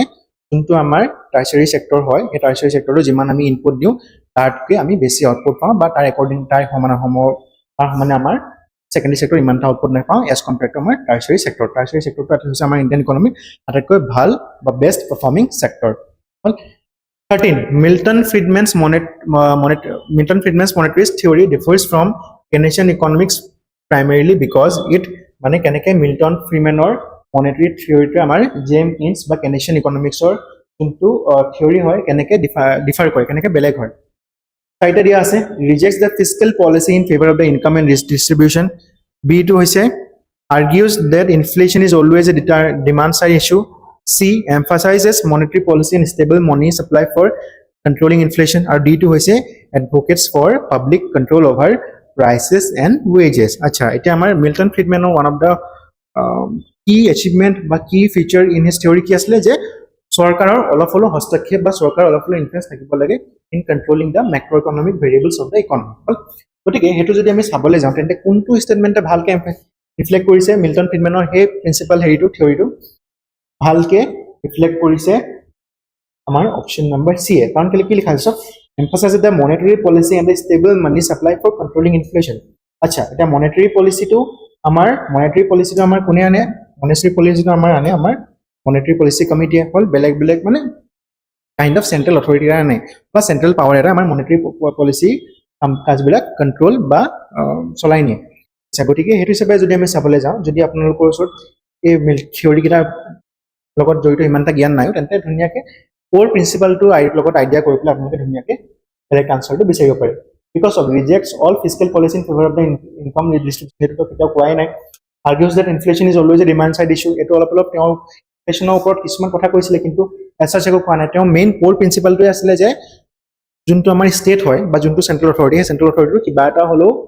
ইন্টাৰফাৰেন্স থাকিব লাগে in controlling the micro economic variables of the economy গতিকে হেতু যদি আমি চাবলৈ যাওঁ option number C টো হ'ব কাৰেক্ট আনসাৰ অপচন নম্বৰ সি এক্সপ্লেনেশ্যন হেতু লিখা আছে Milton ফ্ৰিডম্যান monetarism stretches the role of the money supply in determining the economic activity and controlling the inflation he argued that excessive growth in the money supply leads to inflation and preferred monetary policy over the fiscal policy in contrast to the Keynesianism Keynesian junto JM Keynes কৈছিল যে fiscal policy টোহে কৰিব লাগে as compared to monetary policy control inflation কিন্তু আমাৰ Milton ফ্ৰিডম্যানে অলপ বেলেগ এটা approach লৈছিল তাৰপিছত আছে which of the following would increase GDP but not improve the welfare of the population মানে তলৰ কোনটো কাম কৰিলে GDP টো ইনক্ৰিজ হৈ যাব কিন্তু মানুহৰ একো ভাল নহয় বা মানুহৰ একো ওয়েলফেয়াৰ নহয় first option to আছে increase in the food production for the domestic consumption option number B growth in the clean energy investment option number C rebuilding after a natural disaster option number D expansion of healthcare coverage এটা সব option number A increase in the food production for the domestic consumption এতিয়া যদি আমি food production টো বঢ়াই দিও তাৰ মানে কি আমি in a way GDP add কৰিছো plus food production for domestic consumption মানে আমাৰ ৰাজ্যখনৰ বা আমাৰ দেশখনৰ মানুহৰ কাৰণে যদি আমি ফুড প্ৰডাকশন বঢ়াইছো তেন্তে আমাৰ কি তেন্তে আমি মানুহৰ ওয়েলফেয়াৰ কৰিছো অপচন নম্বৰ বি টো সব growth in the clean energy initiative এটা ক্লিন এনাৰ্জি ইনিচিয়েটিভ বা আমাৰ সোলাৰ পেনেল যেটা লগাইছো বা আমি উইন্ড এনাৰ্জি ফাৰ্ম যেটা কৰিছো তেতিয়া কি তেতিয়া আমি ইনফ্ৰাষ্ট্ৰাকচাৰ ডেভেলপমেন্টটো কৰিছো তাৰ মানে আমাৰ জিডিপিও বাঢ়িছে প্লাস মানুহৰ ওয়েলফেয়াৰ হৈছে ক্লিন এনাৰ্জি পাইছে লো কষ্টৰ এনাৰ্জি পাইছে অপশন নম্বৰ ডি টো সব expansion in the healthcare coverage এটা যদি গভৰ্নমেন্টে নতুন নতুন হস্পিটেল বনাইছে তাৰ মানে কি জিডিপি ইনক্ৰিজ হৈছে ইনফ্ৰাষ্ট্ৰাকচাৰ ডেভেলপমেন্ট হৈছে লগে লগে মানুহৰ ওয়েলফেয়াৰ হৈছে আচ্ছা এটা সব অপশন নম্বৰ সি টো ৰিবিল্ডিং আফটাৰ এ নেচাৰেল ডিজাস্টাৰ আচ্ছা ৰিবিল্ডিং আফটাৰ এ নেচাৰেল ডিজাস্টাৰ মানে কি ধৰি লওক আজি ধুমুহা বৰষুণ আহিলে এটা বিল্ডিং আছিল বিল্ডিংটো খহি গল মানুহখিনিৰ কাৰণে ঘৰ নাইকিয়া হ'ল এতিয়া যদি পুনৰবাৰ মানুহখিনিৰ কাৰণে ঘৰ আমাৰ গভৰ্নমেন্টে বনায় তাৰ মানে কি গভৰ্নমেন্টে ইন এ ৱে জিডিপি টোত নিজৰ কনজাম্পশনটো বঢ়ালে কিন্তু মানুহখিনিৰ জানো কিবা এটা ওয়েলফেয়াৰ হ'ল এনে যদি আমি চাবলৈ যাওঁ ওয়েলফেয়াৰটো হ'ল কিন্তু ঘৰটো আগতো আছিলে জাস্ট নেচাৰেল ক্যালামিটি কাৰণে ভাঙি হ'ল আকৌ নতুনকৈ কিবা এটা ক্ৰিয়েট হৈ যোৱা নাই মানুহখিনিৰ কাৰণে আগৰটো কিবা পুনৰবাৰ ৰিবিল্ড কৰা হ'ল গতিকে মানুহখিনিয়ে একো এছাৰ্জ নতুন একো নাপালে গতিকে অপশন নম্বৰ সি টো হ'ব ইয়াৰ কাৰেক্ট অপশন যেহেতু ৰিবিল্ডিং এক্টিভিটি বিলাকে গভৰ্নমেন্টৰ এক্সপেন্ডিচাৰটো বঢ়ালে নো ডাউট ৰিবিল্ডিং এক্টিভিটি বিলাকে গভৰ্নমেন্টৰ এক্সপেন্ডিচাৰটো বঢ়ালে কিন্তু মানুহৰ এজ সচ নতুনকৈ একো ওয়েলফেয়াৰ নহল এজ কম্পেয়াৰ্ড টু দ্য আদাৰ অপশনছ ইয়াত নতুনকৈ হেল্থ কেয়াৰ নতুনকৈ মেডিকেল কলেজ এখন পালে ইয়াত কম পইচাত বিজুলী পালে সোলাৰ পেনেল পালে ইয়াত ফ্ৰী ফ্ৰুট গ্ৰেইনছ পালে আন্ডাৰ গভৰ্নমেন্ট স্কিমছ কিন্তু ইয়াততো অকল যোনটো ঘৰ আছিলে আগতে সেইটো নেচাৰেল ডিজাস্টাৰ নাইকিয়া হোৱাৰ পিছত পুনৰবাৰ বনিহে গ'ল গতিকে ইয়াৰ পৰা একো নতুনকৈ লাভ হোৱা নাই গতিকে অপশন টু হ'ব option number C is the correct option মানে এ অপশন নম্বৰ সি টোৱে জিডিপিটা বঢ়াই দিব কিন্তু মানুহৰ একো এডজাষ্ট নতুনকৈ ওয়েলফেয়াৰ নকৰে অলৰেডি এক্সপ্লেনেশ্যন সেইখিনি দিয়া আছে যোনখিনি মই ক'লো Question number 15, consider the following components of GDP using the expenditure method. Private final consumption expenditure, government final consumption expenditure, gross fixed capital formation plus net exports. আচ্ছা এটা সব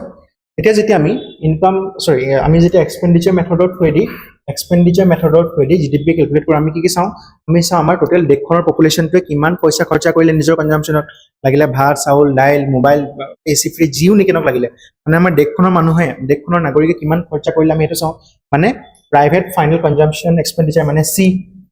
মানে সি তাৰপিছত আহিলে আমাৰ গভৰ্নমেন্ট ফাইনেল কনজাম্পশন মানে গভৰ্নমেন্টে কিহত খৰচা কৰিলে ৰাস্তা বনাওতে ব্ৰিজ বনাওতে হয়নে ডেম বনাওতে এইবিলাকত কিমান খৰচা কৰিলে সেইটো আহে জি তাৰপিছত আহে আমাৰ গ্ৰছ ফিক্সড কেপিটেল ফৰ্মেশ্যন মানে আমাৰ প্ৰাইভেট সেক্টৰ ইণ্ডাষ্ট্ৰী বিলাকে কিমান খৰচা কৰিলে নতুন নতুন মেচিনাৰী কিনোতে নতুন নতুন ডাঙৰ ডাঙৰ হেৰি বনাওতে ইণ্ডাষ্ট্ৰী বনাওতে সো সেইটো আহে আমাৰ আই আৰু আমাৰ নেট এক্সপোৰ্ট মানে হৈছে আমাৰ এক্সপোৰ্ট মাইনাছ ইম্পোৰ্ট আমি গোটেইকেইটা কম্পোনেণ্টক যদি এড কৰি দিওঁ আমাৰ গোটেইকেইটা কম্পোনেণ্টক যদি আমি এড কৰি দিওঁ আমি কি পাম আমি পাওঁ আমাৰ এক্সপেন্ডিচাৰ মেথড অফ জিডিপি ক্যালকুলেশন হল গতিকে হেতু হিচাপে যদি আমি চাবলৈ যাওঁ কোনটো অপশন কাৰেক্ট হ'ব অপশন নম্বৰ এ কেলে এটো কাৰেক্ট হ'ব বিকজ এটোত আমি কি কৰিছো অপশন নম্বৰ এটোত আমি কি কৰিছো আমি গোটেইকেইটাকে এড কৰি দিছো C plus G plus I plus x minus m গোটেইকেইটাকে আমি এড কৰি দিছো মানে 1 plus 2 plus 3 plus 4 গোটেইকেইটাকে আমি এড কৰি দিছো আৰু আমি তাৰ পৰা পাইছো আমাৰ expenditure method of GDP calculation of formula গতিকে অপচন নম্বৰ 1 টো হ'ব কাৰেক্ট অপচন মই এইখিনি কলো তাৰপিছত আছে net national product at factor cost it is also referred as which of the following আচ্ছা মানে net national product যদি আমি factor cost লৈ লওঁ তলৰ কোনটো ক্ষেত্ৰে ৰিফ্লেক্ট কৰিব বা কোনটো ৰেফাৰ কৰিব একদম easy gross domestic product at market price obviously নকৰে net domestic product at factor cost এটো obviously নকৰে net national income এটোৱে কৰিব একদম ডেফিনেশন ওয়াইজ স্টেটমেন্ট হয় কোৱেশ্চন হয় একদম ইজি সো কোৱেশ্চন নম্বৰ 16 ৰ কাৰেক্ট আনসাৰ টো হ'ব option number C NNP at factor cost is commonly called national income it is derived from GNP minus depreciation মানে আমি gross national product ৰ পৰা যেতিয়া আমি gross national product ৰ পৰা আমি depreciation টো মাইনাস কৰি দিও তেতিয়া আমি কি পাওঁ তেতিয়া আমি পাওঁ NNP বা net national product এটা gross national product কি হয় gross national product হয় আমাৰ যেতিয়া ইন্ডিয়ান নাগৰিক এজনে ইৰেসপেক্টিভ অফ देयर লোকেশন মানে ভাৰততে হওক বা বিদেশতে হওক যেতিয়া আৰ্ন কৰি আনিব সেই আৰ্নিংটো যদি আমি ক্যালকুলেট কৰো minus foreign individuals who earn in India হেতু যদি আমি মাইনাস কৰো আমি কি পাওঁ gross national product পাওঁ এই gross national product ৰ পৰা আমি যদি depreciation টো মাইনাস কৰি দিও তেতিয়া আমি কি পাওঁ net national product আৰু net national product টো যদি আমি factor cost ত লওঁ ক্যালকুলেট কৰো তেতিয়া আমি কি পাওঁ national income একদম সিম্পল আমি ক্লাছত ভালকে এখিনি পঢ়িয়ে আহিছো তাৰপিছত আছে what does GDP deflator measure in the context of national income accounting মানে GDP deflator টোৱে কোনটো বস্তু বুজায় inflation in retail food prices only the ratios of GDP at constant prices to GDP at current prices আৰু price level changes for all goods and services included in the GDP আৰু third to fourth to হৈছে option number D to হৈছে difference between GDP and GNP আচ্ছা এটা যেতিয়া আমি ইন্ডিয়াত GDP inflation to calculate কৰো তেতিয়া আমি বেলেগ ধৰণৰ প্যাৰামিটাৰ ইউজ কৰো মানে CPI consumer price index বা wholesale price index WPI বেলেগ ধৰণৰ প্যাৰামিটাৰ ইউজ কৰো ঠিক তেনেকুৱা এটা প্যাৰামিটাৰ হৈছে ইনফ্লেশন মেজাৰ কৰা হেতু হৈছে কি GDP deflator আচ্ছা GDP deflator আমি কি কৰো ফৰ্মুলাটো কি আছে GDP deflator ফৰ্মুলাটো আছে এতিয়া দিয়া আছে nominal GDP divided by real GDP মানে এটা এনেকুৱা এটা GDP যোনটো নিকে এটা ফিক্সড প্ৰাইসত মেজাৰ হৈ আছে প্লাস এটা এনেকুৱা GDP যোনটো নিকে এটা কনস্ট্যান্ট প্ৰাইসত মেজাৰ হৈ আছে দুটা GDP এটা ডিভাইডেড বাই 2 ইনটু 100 আচ্ছা এতিয়া যেতিয়া আমি নমিনাল GDP আৰু ৰিয়েল GDP ডিভাইড কৰি প্লাই ইনটু 100 কৰিলে আমি কি পাওঁ আমি পাওঁ যে প্ৰাইস চেঞ্জ বিলাক কিমান হ'ল তাৰমানে কি তাৰমানে আমি ইন এ ওয়ে আমাৰ ধৰি লওক বেস ইয়াৰটো যদি আমি লৈ লওঁ 2011-12 ৰ পৰা 2011-12 ৰ পৰা তেলেকে মানে 2025-26 লৈকে কিমান এমাউন্ট অফ প্ৰাইস ইনক্ৰিজ হ'ল এটো যদি আমি জানিবলৈ হয় তেন্তে আমি GDP deflator টো ইউজ কৰিব পাৰো কেলে ইউজ কৰিব পাৰো বিকজ GDP deflatorটোৱে গোটেই দেশখনৰ ইকোনমিটোৰ এটা pastor parameter plus present parameter লগত ইকুৱেট কৰি পেলাই উলিয়াই গোটেই ভ্যালুটো গতিকে GDP deflatorটোৱে আমাক ইনেৱে কি কয় আমাক দেখায় যে প্ৰাইস লেভেলটো কিমান চেঞ্জ হ'ল ফৰ অল গুডস এন্ড সাৰ্ভিসেস যেতিয়া আমি ইয়াত নমিনাল GDP আৰু ৰিয়েল GDP ক্যালকুলেট কৰিছো তাৰমানে কি লৈছো আমি GDP মানে কি গোটেই দেশখনৰ গুডস এন্ড সাৰ্ভিসেসকে কনসিডাৰ কৰিছো গতিকে সেই কাৰণে আমাৰ GDP deflatorটোৱে কি দেখায় যে আমাক দেখায় যে গোটেই দেশখনৰ গুডস এন্ড সাৰ্ভিসেস বিলাকত কিমান পৰিমাণৰ প্ৰাইস চেঞ্জেস আহিলে হেতুকে সিগনিফাই কৰে গতিকে অপচন নম্বৰ সি টো হৈছে কারেক্ট অপচন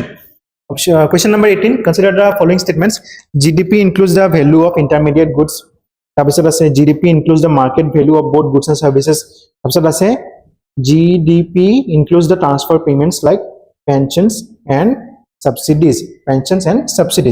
আচ্ছা এতিয়া আমি যেতিয়া GDP ক্যালকুলেশন কৰো এক্সপেন্ডিচাৰ মেথডতে হওক বা ইনকাম মেথডতে হওক তো এটা ড্ৰবেক কি থাকে যে আমাৰ কেইটামান ভেৰিয়াছ লেভেলৰ ড্ৰবেক থাকে তাৰ ভিতৰত এটা কি হয় যে আমাৰ ট্ৰান্সফাৰ পেমেন্টস বিলাক বা পেনশন বিলাক এই GDP ক্যালকুলেশনত ইমান এটা ৰিফ্লেক্ট নহয় কেলে বিকজ ধৰি লওক চাও এটা GDP ভাই ইনকাম মেথড যদি আমি ক্যালকুলেট কৰো আমি কি চাও W wage কিমান হৈছে তাৰপিছত ৰেন্ট কিমান হৈছে ইন্টাৰেষ্ট কিমান হৈছে সো এইকেইটা বস্তু চাও তাত পেনশনৰ এলিমেন্টটো মেনশন নাই কাৰণ কেলে পেনশনটো যেতিয়া দিয়ে যাক পেনশন দিয়ে সেই মানুহজনেটো একো ইনএৱে GDP আমাৰ দেশখনটো কন্ট্ৰিবিউট কৰা নাই ইকোনমিক এক্টিভিটিত তো সেই কাৰণে পেনশন বিলাক আমাৰ GDP ক্যালকুলেশন ইমানটা এজ সাচ ভালকে ৰিফ্লেক্ট নহয় গতিকে হেতু হিচাপে যদি আমি চাবলৈ যাওঁ তেন্তে আমাৰ স্টেটমেন্ট নম্বৰ 3 টো কোনো এটা স্টেটমেন্টত থাকিবই না লাগে সৰি কোৱেশ্চন স্টেটমেন্ট নম্বৰ 3 টো এটা কাৰেক্ট স্টেটমেন্ট নহয় গতিকে যদি আমি স্টেটমেন্ট নম্বৰ 3 টো এক্সক্লুড কৰি দিও তেন্তে আমাৰ কোনকেইটা অপচন গুচি যাব অপচন নম্বৰ ডি গুচি যায় অপচন নম্বৰ সি গুচি যায় তাৰপিছত চাওক GDP includes the value of intermediate goods. আচ্ছা intermediate good কি বিলাক হয় যোনবিলাক গুড এটা প্ৰডাকশনৰ পৰা ফাইনাল কনজাম্পচনৰ সময়ত ইন্টাৰমিডিয়েট ষ্টেজত ইন্টাৰমিডিয়েট ষ্টেজ বিলাকৰ পৰা পাৰ হৈ যায় ইয়াকে কোৱা হয় বা ইন্টাৰমিডিয়েট ষ্টেজত যদি কনজাম্পচন হৈ যায় তাকে কোৱা ইন্টাৰমিডিয়েট গুডছ বা ইন্টাৰমিডিয়েট ষ্টেজৰ পৰা যদি পাৰ হৈ যায় তাকে কোৱা হয় ইন্টাৰমিডিয়েট গুডছ হল ফাইনাল কনজাম্পচন সাইটত নোযোৱা আগে আগে হল কিন্তু আমি জিডিপি ক্যালকুলেশনত যেটো ইন্টাৰমিডিয়েট গুডছ বিলাকক ক্যালকুলেট কৰো অবভিয়াসলি নকৰো যদি ক্যালকুলেট কৰো কি হ'ব ডাবল কাউন্টিং হ'ব গতিকে আমি হেকাৰণে ইন্টাৰমিডিয়েট গুডছ বিলাকক কনসিডাৰ নকৰো গতিকে হেতু সবে চাব গলে এটো ভুল থাকিলে শুদ্ধ কোনটো এটো GDP include the market value of the goods and services গটিকে শুদ্ধ অপশনটো কোনটো হ'ব শুদ্ধ অপশনটো হ'ব option number B option number B বা 2 only অলৰেডি মই কি কলোই এক্সপ্লেনেশনটো মই দিলোই তাৰপিছত আছে 19 question number 19 which of the following is not typically considered a limitation of GDP as a measure of development মানে তলৰ কোনটো considered not typically considered মানে consider কৰা নহয় যেতিয়া আমি GDP ক্যালকুলেট কৰো not typically considered a limitation of GDP as a measure of the development মানে তলৰ কোনটো কাজে as a limitation বুলি কনসিডাৰ কৰা নহয় যেতিয়া আমি GDP ক্যালকুলেশন কৰো Question number 19 which of the following is or are typically limitation of GDP as a measure of development মানে তলৰ কোনগিটা ফ্যাক্টৰ বা তলৰ কোনগিটা কম্পোনেন্ট আমি ক'ব পাৰো যে আমাৰ জিডিপি ক্যালকুলেশন যেতিয়া কৰো তেন্তে এটা লিমিটেশন হয় তাৰ মানে তলৰ কোনগিটা আমাৰ GDP calculation as a limitation হিচাপে আমি ধৰিব পাৰো আচ্ছা যেতিয়া আমি জিডিপি ক্যালকুলেট কৰো আমাৰ ইনকাম মেথডৰ থ্ৰু দিয়ে নহক লাগিলে বা এক্সপেন্ডিচাৰ মেথডৰ থ্ৰু দিয়ে নহক লাগিলে কি হয় তাত এটা লিমিটেশন থাকে যে আমাৰ ইনফৰ্মেল সেক্টৰ যোনটো এক্টিভিটি হয় ইনফৰ্মেল সেক্টৰ এক্টিভিটি বিলাকক ভালকে ক্যাপচাৰ কৰিব নোৱাৰি গতিকে হেতু হিচাপে যদি আমি চাবলৈ যাওঁ তেন্তে ইয়াত লিখা আছে it captures the informal economy activity গতিকে এটো ভুল স্টেটমেন্ট বাকি এটা চাওঁ it doesn't accounts for household labour and unpaid work আচ্ছা এটোটো আমি জানো যে যেতিয়া আমি জিডিপি ক্যালকুলেট কৰো তেতিয়া আমাৰ হাউসহোল্ড লেবাৰ বা আনপেড ওয়াৰ্ক যোনবিলাক হয় বা আমাৰ ঘৰত আমি যোনবিলাক কামকাজ কৰো বা আমাৰ মাহেতি যোনবিলাক কামকাজ কৰে সো হেবিলাকক আমি জিডিপি ক্যালকুলেশন নধৰো যদিও বা হেবিলাকো ওয়াৰ্ক হয় কিন্তু আমি হেবিলাকক একাউন্ট নকৰি জিডিপি ক্যালকুলেশনত গতিকে হেতু হিচাপে চাব গলে স্টেটমেন্টটো শুদ্ধ তাৰপিছত আছে first statement it ignores the environmental degradation yes it ignores the environmental degradation যেতিয়া আমি জিডিপি ক্যালকুলেশন কৰো তাত এনভায়ৰনমেন্টালৰ যোনটো ডিগ্ৰেডেশন হৈছে হেতুক আমি ইগনোৰ কৰো গতিকে হেতু হিচাপে যদি আমি চাবলৈ যাওঁ কোনকিটা আমি এজ এ লিমিটেশন বুলি কনসিডাৰ কৰিব পাৰিম এটুক পাৰিম স্টেটমেন্ট নম্বৰ 1 আৰু স্টেটমেন্ট নম্বৰ 3 টুক আমি পাৰিম এজ এ লিমিটেশন অফ কনসিডাৰিং বা calculating GDP via all the methods গতিকে হেতু হিচাপে চাব গলে আমাৰ কাৰেক্ট আনসাৰটো কোনটো হ'ব অপশন নম্বৰ সি মানে 3 only এটো ইয়াত লিখা আছে one of the major criticism of the GDP is that it doesn't account for unpaid services such as household labor and caring and volunteer work despite their value to their society তাৰপিছত আছে if India's gross national product GNP is lower than its GDP which of the following must be true তাৰ মানে যদি আমাৰ ইন্ডিয়াৰ GNP টো বেছি হয় GDP কে তেন্তে তলৰ কোনটো স্টেটমেন্ট ট্ৰু হ'ব সঁচা হ'ব আচ্ছা এতিয়া আমি যেতিয়া GDP ক্যালকুলেট কৰো বা GNP যেতিয়া ক্যালকুলেট কৰো তেতিয়া GNP ক্যালকুলেশনৰ ফৰ্মুলাটো কি আছিল GNP is equal to কিমান আছিল GDP plus NFIA মানে এটো আছিল GNP মানে কি GDP plus net factor income abroad হল এটো আছিল আচ্ছা লেটস সাপোজ বলে আমি ধৰি লৈছো GNP টো বলে 8 হল GNP যদি 8 হয় তেন্তে GDP কিমান হ'ব লাগিব লেটস সাপোজ 6 plus 2 হ'ব লাগিব মানে নরমাল সার্কামস্টেন্সেস যত নেকি GNP টো ডাঙৰ GDP টো সৰু এতিয়া আমাক কোৱা হৈছে যে যদি GNP টো সৰু হয় আৰু GDP টো ডাঙৰ হয় তেন্তে তলৰ কোনগিটা হসা হ'ব মানে যদি এটো সৰু হয় ইয়াতে তলৰ কোনগিটা হসা হ'ব আমাক এটো কোৱা হৈছে আচ্ছা ফাৰ্স্ট টু আছে net factor income from da abroad is positive তাৰপিছত আছে নেট ফ্যাক্টৰ তাৰপিছত আছে নেক্সট এক্সপোৰ্টস আৰ নেগেটিভ তাৰপিছত আছে net factor income from abroad is negative আৰু তাৰ ফোৰ্থ স্টেটমেন্টটো হৈছে ডেপ্ৰিচিয়েশন is greater than government spending আচ্ছা এটো যদি আপুনি সিম্পল ম্যাথছ কৰি তেতিয়াও গম পাব সব এটা মোক কি কৈছে এটা মোক কৈছে যে GDP টো ডাঙৰ হ'ব লাগে GNP কে বা GNP টো সৰু হ'ব লাগে GDP কে যদি হেতু হয় মই কি কৰিব পাৰো যদি বলে লেটস সাপোজ মই বলে GNP টো ধৰিছো 6 এফালে বলে GDP টো ধৰিছো 8 এতিয়া মই কি কৰিব লাগিব তেতিয়া মই এই NFI ভ্যালুটো কি ল'ব লাগিব নেগেটিভত ল'ব লাগিব হয়নে প্লাস মাইনাস টো ধৰিব লাগিব এতিয়া হেতু 6 হ'বগে তাৰ মানে কি তাৰ মানে যদি এইটো কন্ডিশন যোনটো দিয়া আছে এটো যদি হসা হ'বলে হয় তলৰ কোনটো ফ্যাক্টৰ হসা হ'ব লাগিব তলৰ হসা হ'ব লাগিব এইটো factor net factor income from abroad has to be negative so that the GDP will be greater than GNP. হল বুজি পাইছে সিম্পল ফর্মুলা জাস্ট ইকুয়েট কৰিলে আমি আনসারটো পাই যাম এটা ইয়াত কৈছে GNP কি হয় GNP মানে GDP plus NFI যেহেতু যদি GNP টো সৰু হয় GDP K then NFI will be negative তাৰপিছত আছে question number 21 which of the following taxes was not subsumed under GST in India মানে তলৰ কোনগিটা ট্যাক্সে আমাৰ GST অহাৰ পিছত GST আনলা সাৰেন্ডাৰ কৰা হোৱা নাই ফাৰ্স্ট আছে সেন্ট্ৰাল এক্সাইজ ডিউটি তাৰপিছত আছে স্টেট ভ্যাট তাৰপিছত আছে স্ট্যাম্প ডিউটি তাৰপিছত আছে এন্টাৰটেইনমেন্ট ট্যাক্স আচ্ছা সেন্ট্রাল এক্সাইজ ডিউটি আগতে কিহত লাগিছিল আগতে হেবিলাকত লাগিছিল যোনবিলাকত যিকোনো আমাৰ অল ইন্ডিয়া লেভেলত প্ৰডাকশন এটা হয় তাত লাগিছিল হল তাৰপিছত স্টেট ভ্যাট কিহত লাগিছিল যে যিকোনো এখন ষ্টেটত বিক্ৰী হোৱা যিকোনো এটা বস্তুৰ ওপৰতে স্টেট ভ্যাট লাগিছিল আগতে জিএসটি নহয় আগতে বেলেগ বেলেগ ষ্টেটত ভ্যাটৰ ৰেটটো বেলেগ বেলেগ হয় ঠিক আছে এন্টাৰটেইনমেন্ট ট্যাক্সটো হেনকুৱা আচ্ছা স্ট্যাম্প ডিউটিটো কি হয় স্ট্যাম্প ডিউটি এনেকুৱা এটা ট্যাক্স যোনটো কোনে কালেক্ট কৰে যোনটো কালেক্ট কৰে আমাৰ ষ্টেটে হল কিহত কালেক্ট কৰে যেতিয়া আমি কেতিয়াবা দলিল বনাও হল বা কেতিয়াবা যেতিয়া আমি প্ৰপাৰ্টি ট্ৰানজাকচন বিলাক কৰো তেতিয়া আমি কি কৰো দলিলত লিখো না বুটা বস্তু হয় দলিলৰ পইচাটো কলে যায় 50 টকা দলিল 20 টকা দলিল 30 টকা দলিল দলিলৰ পইচাটো কলে যায় আমাৰ গভৰ্ণমেন্ট অফ ষ্টেটৰ ওচৰলে যায় হল সো এই স্ট্যাম্প ডিউটিটো খালি তো এতিয়াও আছে গতিকে যদি আমি অপচন কেইটা চাও শুদ্ধ অপচনটো কোনটো হ'ব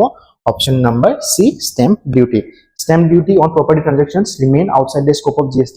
and is still levied by the states under the constitution তাৰপিছত আছে which of the following statements about the GST council is or are correct মানে তলত দিয়া তিনটা স্টেটমেন্টৰ ভিতৰত কোনটো শুদ্ধ হয় with regard to GST council hall GST council লগত সংগতি ৰাখি তলৰ কোনগিটা বাক্য শুদ্ধ হল ফাৰ্স্ট স্টেটমেন্টটো হয় it is a body established under the constitution second to আছে it is chaired by the union finance minister third to আছে its recommendations are binding on the union and the states আচ্ছা GST council কি হয় GST council এটা constitutional body Article 279A under GST Council body to set up kora hoisil gotike hetu hisabe jodi ami sabole jao tente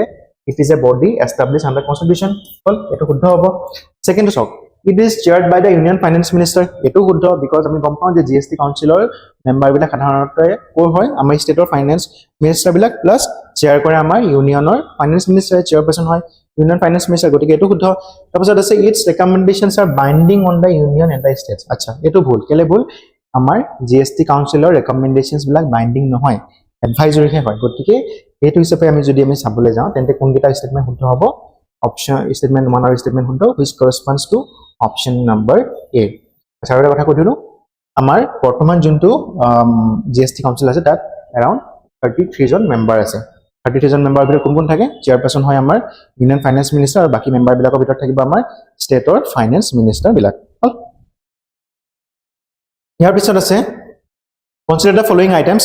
petroleum crude alcohol for human consumption electricity aviation turbine fuel aru tobacco which above items are currently outside the pure view of GST tamane uporot dia kungita item GST under nahe acha petroleum crude opor GST lage na lage petroleum crude opor GST na lage he karone state bilake beleg nijor subidha anukori ba beleg rate state bilake beleg state বেলেগ ধৰণৰ ট্যাক্সেশনটো কৰে হল হেকাৰণে আপোনালোকে চাব যে আমাৰ অসমত পেট্ৰলৰ দামটো বেলেগ মেঘালয়ত অলপ কম অৰুণাচলত অলপ কম হয় না এনেকুৱা হয় ন তাৰপিছত আছে এলকহল ফৰ হিউম্যান কনজাম্পশন ইয়াতো জিএসটি নালাগে হেকাৰণে বেলেগ ষ্টেটতে আমাৰ যোনটো এলকহল হয় ইনটক্সিকেশন বিলাক হয় তাৰ দাম বিলাক বেলেগ ষ্টেটত বেলেগ ফৰ এক্সাম্পল আমাৰ অসমত অলপ বেছি এজ কম্পেয়াৰ টু মেঘালয় বা অৰুণাচল হয় না তাৰপিছত আছে ইলেক্ট্ৰিসিটি ৰেটটো বেলেগ ষ্টেটৰ অনুসৰি বেলেগ হল তাৰপিছত আছে aviation turbine fuel Aviation turbine fuel কি হয় aviation turbine fuel মানে হৈছে যোনবিলাক fuel আমাৰ এয়াৰক্ৰাফট বিলাকত লাগে হেতু তাৰপিছত আছে ফিফথ টো আছে tobacco আমি এটা কথা গম পাও যে tobacco যোনবিলাক প্ৰডাক্ট হয় বা যিবিলাক সিন প্ৰডাক্টছ হয় হেবিলাকত আটাইতকৈ হাইয়েস্ট পৰিমাণৰ জিএসটি লাগে which is around 28% তাৰ মানে যদি আমি চাবলৈ যাও অকল এটুক বাদ দি বাকি গোটেই গিটা আমাৰ জিএসটি আন্ডাৰতে আছে বা সৰি গোটেই এটাও জিএসটি আন্ডাৰত নাই অকল ইয়াৰ ওপৰতে জিএসটি লাগে গতিকে আমি হেতু হিচাপে চাব যদি যাও কোন গিটা ওপৰৰ product outside the pure view মানে GST under নাই 1 2 3 আৰু 4 নাই গতিকে হেতু যদি আমি চাবলৈ যাও কোনটো অপচন শুদ্ধ হ'ব option number C 1 2 3 and 4 only তাৰপিছত আছে with reference to the tax structure in India consider the following income tax is a direct tax corporate tax is a direct tax GST is a indirect tax and securities transaction tax is an indirect tax মানে তলৰ আমাৰ taxation structure টো লগত সংগতি ৰাখি তলৰ কোনগিটা statement শুদ্ধ হ'ব which of the statements are correct Income tax is a direct tax. Obviously, income tax is direct. अच्छा, direct tax और indirect tax में difference क्या है? ডাইৰেক্ট টেক্স আৰু আমাৰ ইনডাইৰেক্ট টেক্সৰ মাজত ডিফাৰেন্স কি আছে যে ডাইৰেক্ট টেক্সটো আমি যোনে আমাৰ ওপৰত টেক্স লগাইছে আমি সেই এন্টিটিটো ডাইৰেক্টলি পে কৰো ইনডাইৰেক্ট টেক্সটো কি আছিলে ইনডাইৰেক্ট টেক্সটো আমি যদিও বা পে কৰো কিন্তু থ্ৰু এন ইন্টাৰমিডিয়েৰি কৰো কোনবা এজন মিডলমেন বা ইন্টাৰমিডিয়েট এজনৰ থ্ৰুদি কৰো যেনেকৈ ধৰি লওক মই যদি আজি এই ফোনটো কিনিবলৈ গৈছো মই গভৰ্ণমেণ্টক ডাইৰেক্টলি টেক্স দিয়া নাই মই কাক টেক্স দিছো মই দিছো টেক্সটো আমাৰ যোনজন সেলছমেন আছিলে বা যোনটো আমাৰ ইলেক্ট্ৰনিক শ্বপৰ ওনাৰ হয় তেওঁক পে কৰিছো হয়নে in the form of price of the product গতিকে তাৰপিছত তেওঁ সেই ৰিটেইলাৰজনে বা হোলচেল শ্বপ ওনাৰজনে পিছত গভৰ্ণমেণ্টক পে কৰিছে হয়নে তাৰমানে কি জিএসটি সৰি ইনডাইৰেক্ট টেক্স এনেকুৱা টেক্স যোনটো এজন ইন্টাৰমিডিয়েট থ্ৰুদি পে কৰা হয় গতিকে হেতু সবে চাব গলে ইনকাম টেক্সৰ ডাইৰেক্ট টেক্স আমি ডাইৰেক্টলি পে কৰিছো গভৰ্ণমেণ্টক ঠিক তেনেকৈ কৰ্পোৰেচন টেক্সও ডাইৰেক্ট টেক্স কেলে কৰ্পোৰেচন মানে কি কোম্পানীবিলাকে গভৰ্ণমেণ্টৰ ডাইৰেক্টলি টেক্স পে কৰে তাৰপিছত আছে জিএসটি যেন ইনডাইৰেক্ট টেক্স অবভিয়াছলি জিএসটি যেন ইনডাইৰেক্ট টেক্স আমি বা আপুনি বা যোনে হলো মানুহে যদি বস্তু কিনে বজাৰৰ পৰা কি পে কৰে জিএসটি বজাৰৰ পৰা বস্তু ক্ৰয় কৰাৰ মানে কি তাৰমানে আমি এজন ইন্টাৰমিডিয়েট থ্ৰুদি টেক্স পে কৰিছো গতিকে এটো শুদ্ধ তাৰপিছত আছে securities transaction tax is an indirect tax আচ্ছা এটা সিকিউৰিটিজ ট্ৰানজেকচন টেক্স কি হয় যেতিয়া আমি যিকোনো শেয়াৰছ বিলাকক কিনা বেচা কৰো তেন্তে তাৰ ওপৰত কি লাগে সিকিউৰিটিজ ট্ৰানজেকচন টেক্স লাগে আৰু এটোটো আমি গভৰ্ণমেণ্টক ডাইৰেক্টলি পে নকৰো এটা আমি কাক পে কৰো যোনটো এক্সচেঞ্জত আমি সেই কামটা কৰিছো বা যোনটো ইন্টাৰমিডিয়েট থ্ৰুদি আমি ষ্টকছ বিলাকৰ সেলিং এণ্ড পাৰচেজিং বিলাক কৰিছো তাকে পে কৰো গতিকে হেতু চাবে চাব গলে এটো এটা ইনডাইৰেক্ট টেক্স নহয় কেলে ইনডাইৰেক্ট টেক্স নহয় বিকজ এটো আমি ডাইৰেক্টলি পে কৰিছো কাক পে কৰিছো গভৰ্ণমেণ্টক পে কৰিছো হয়নে গতিকে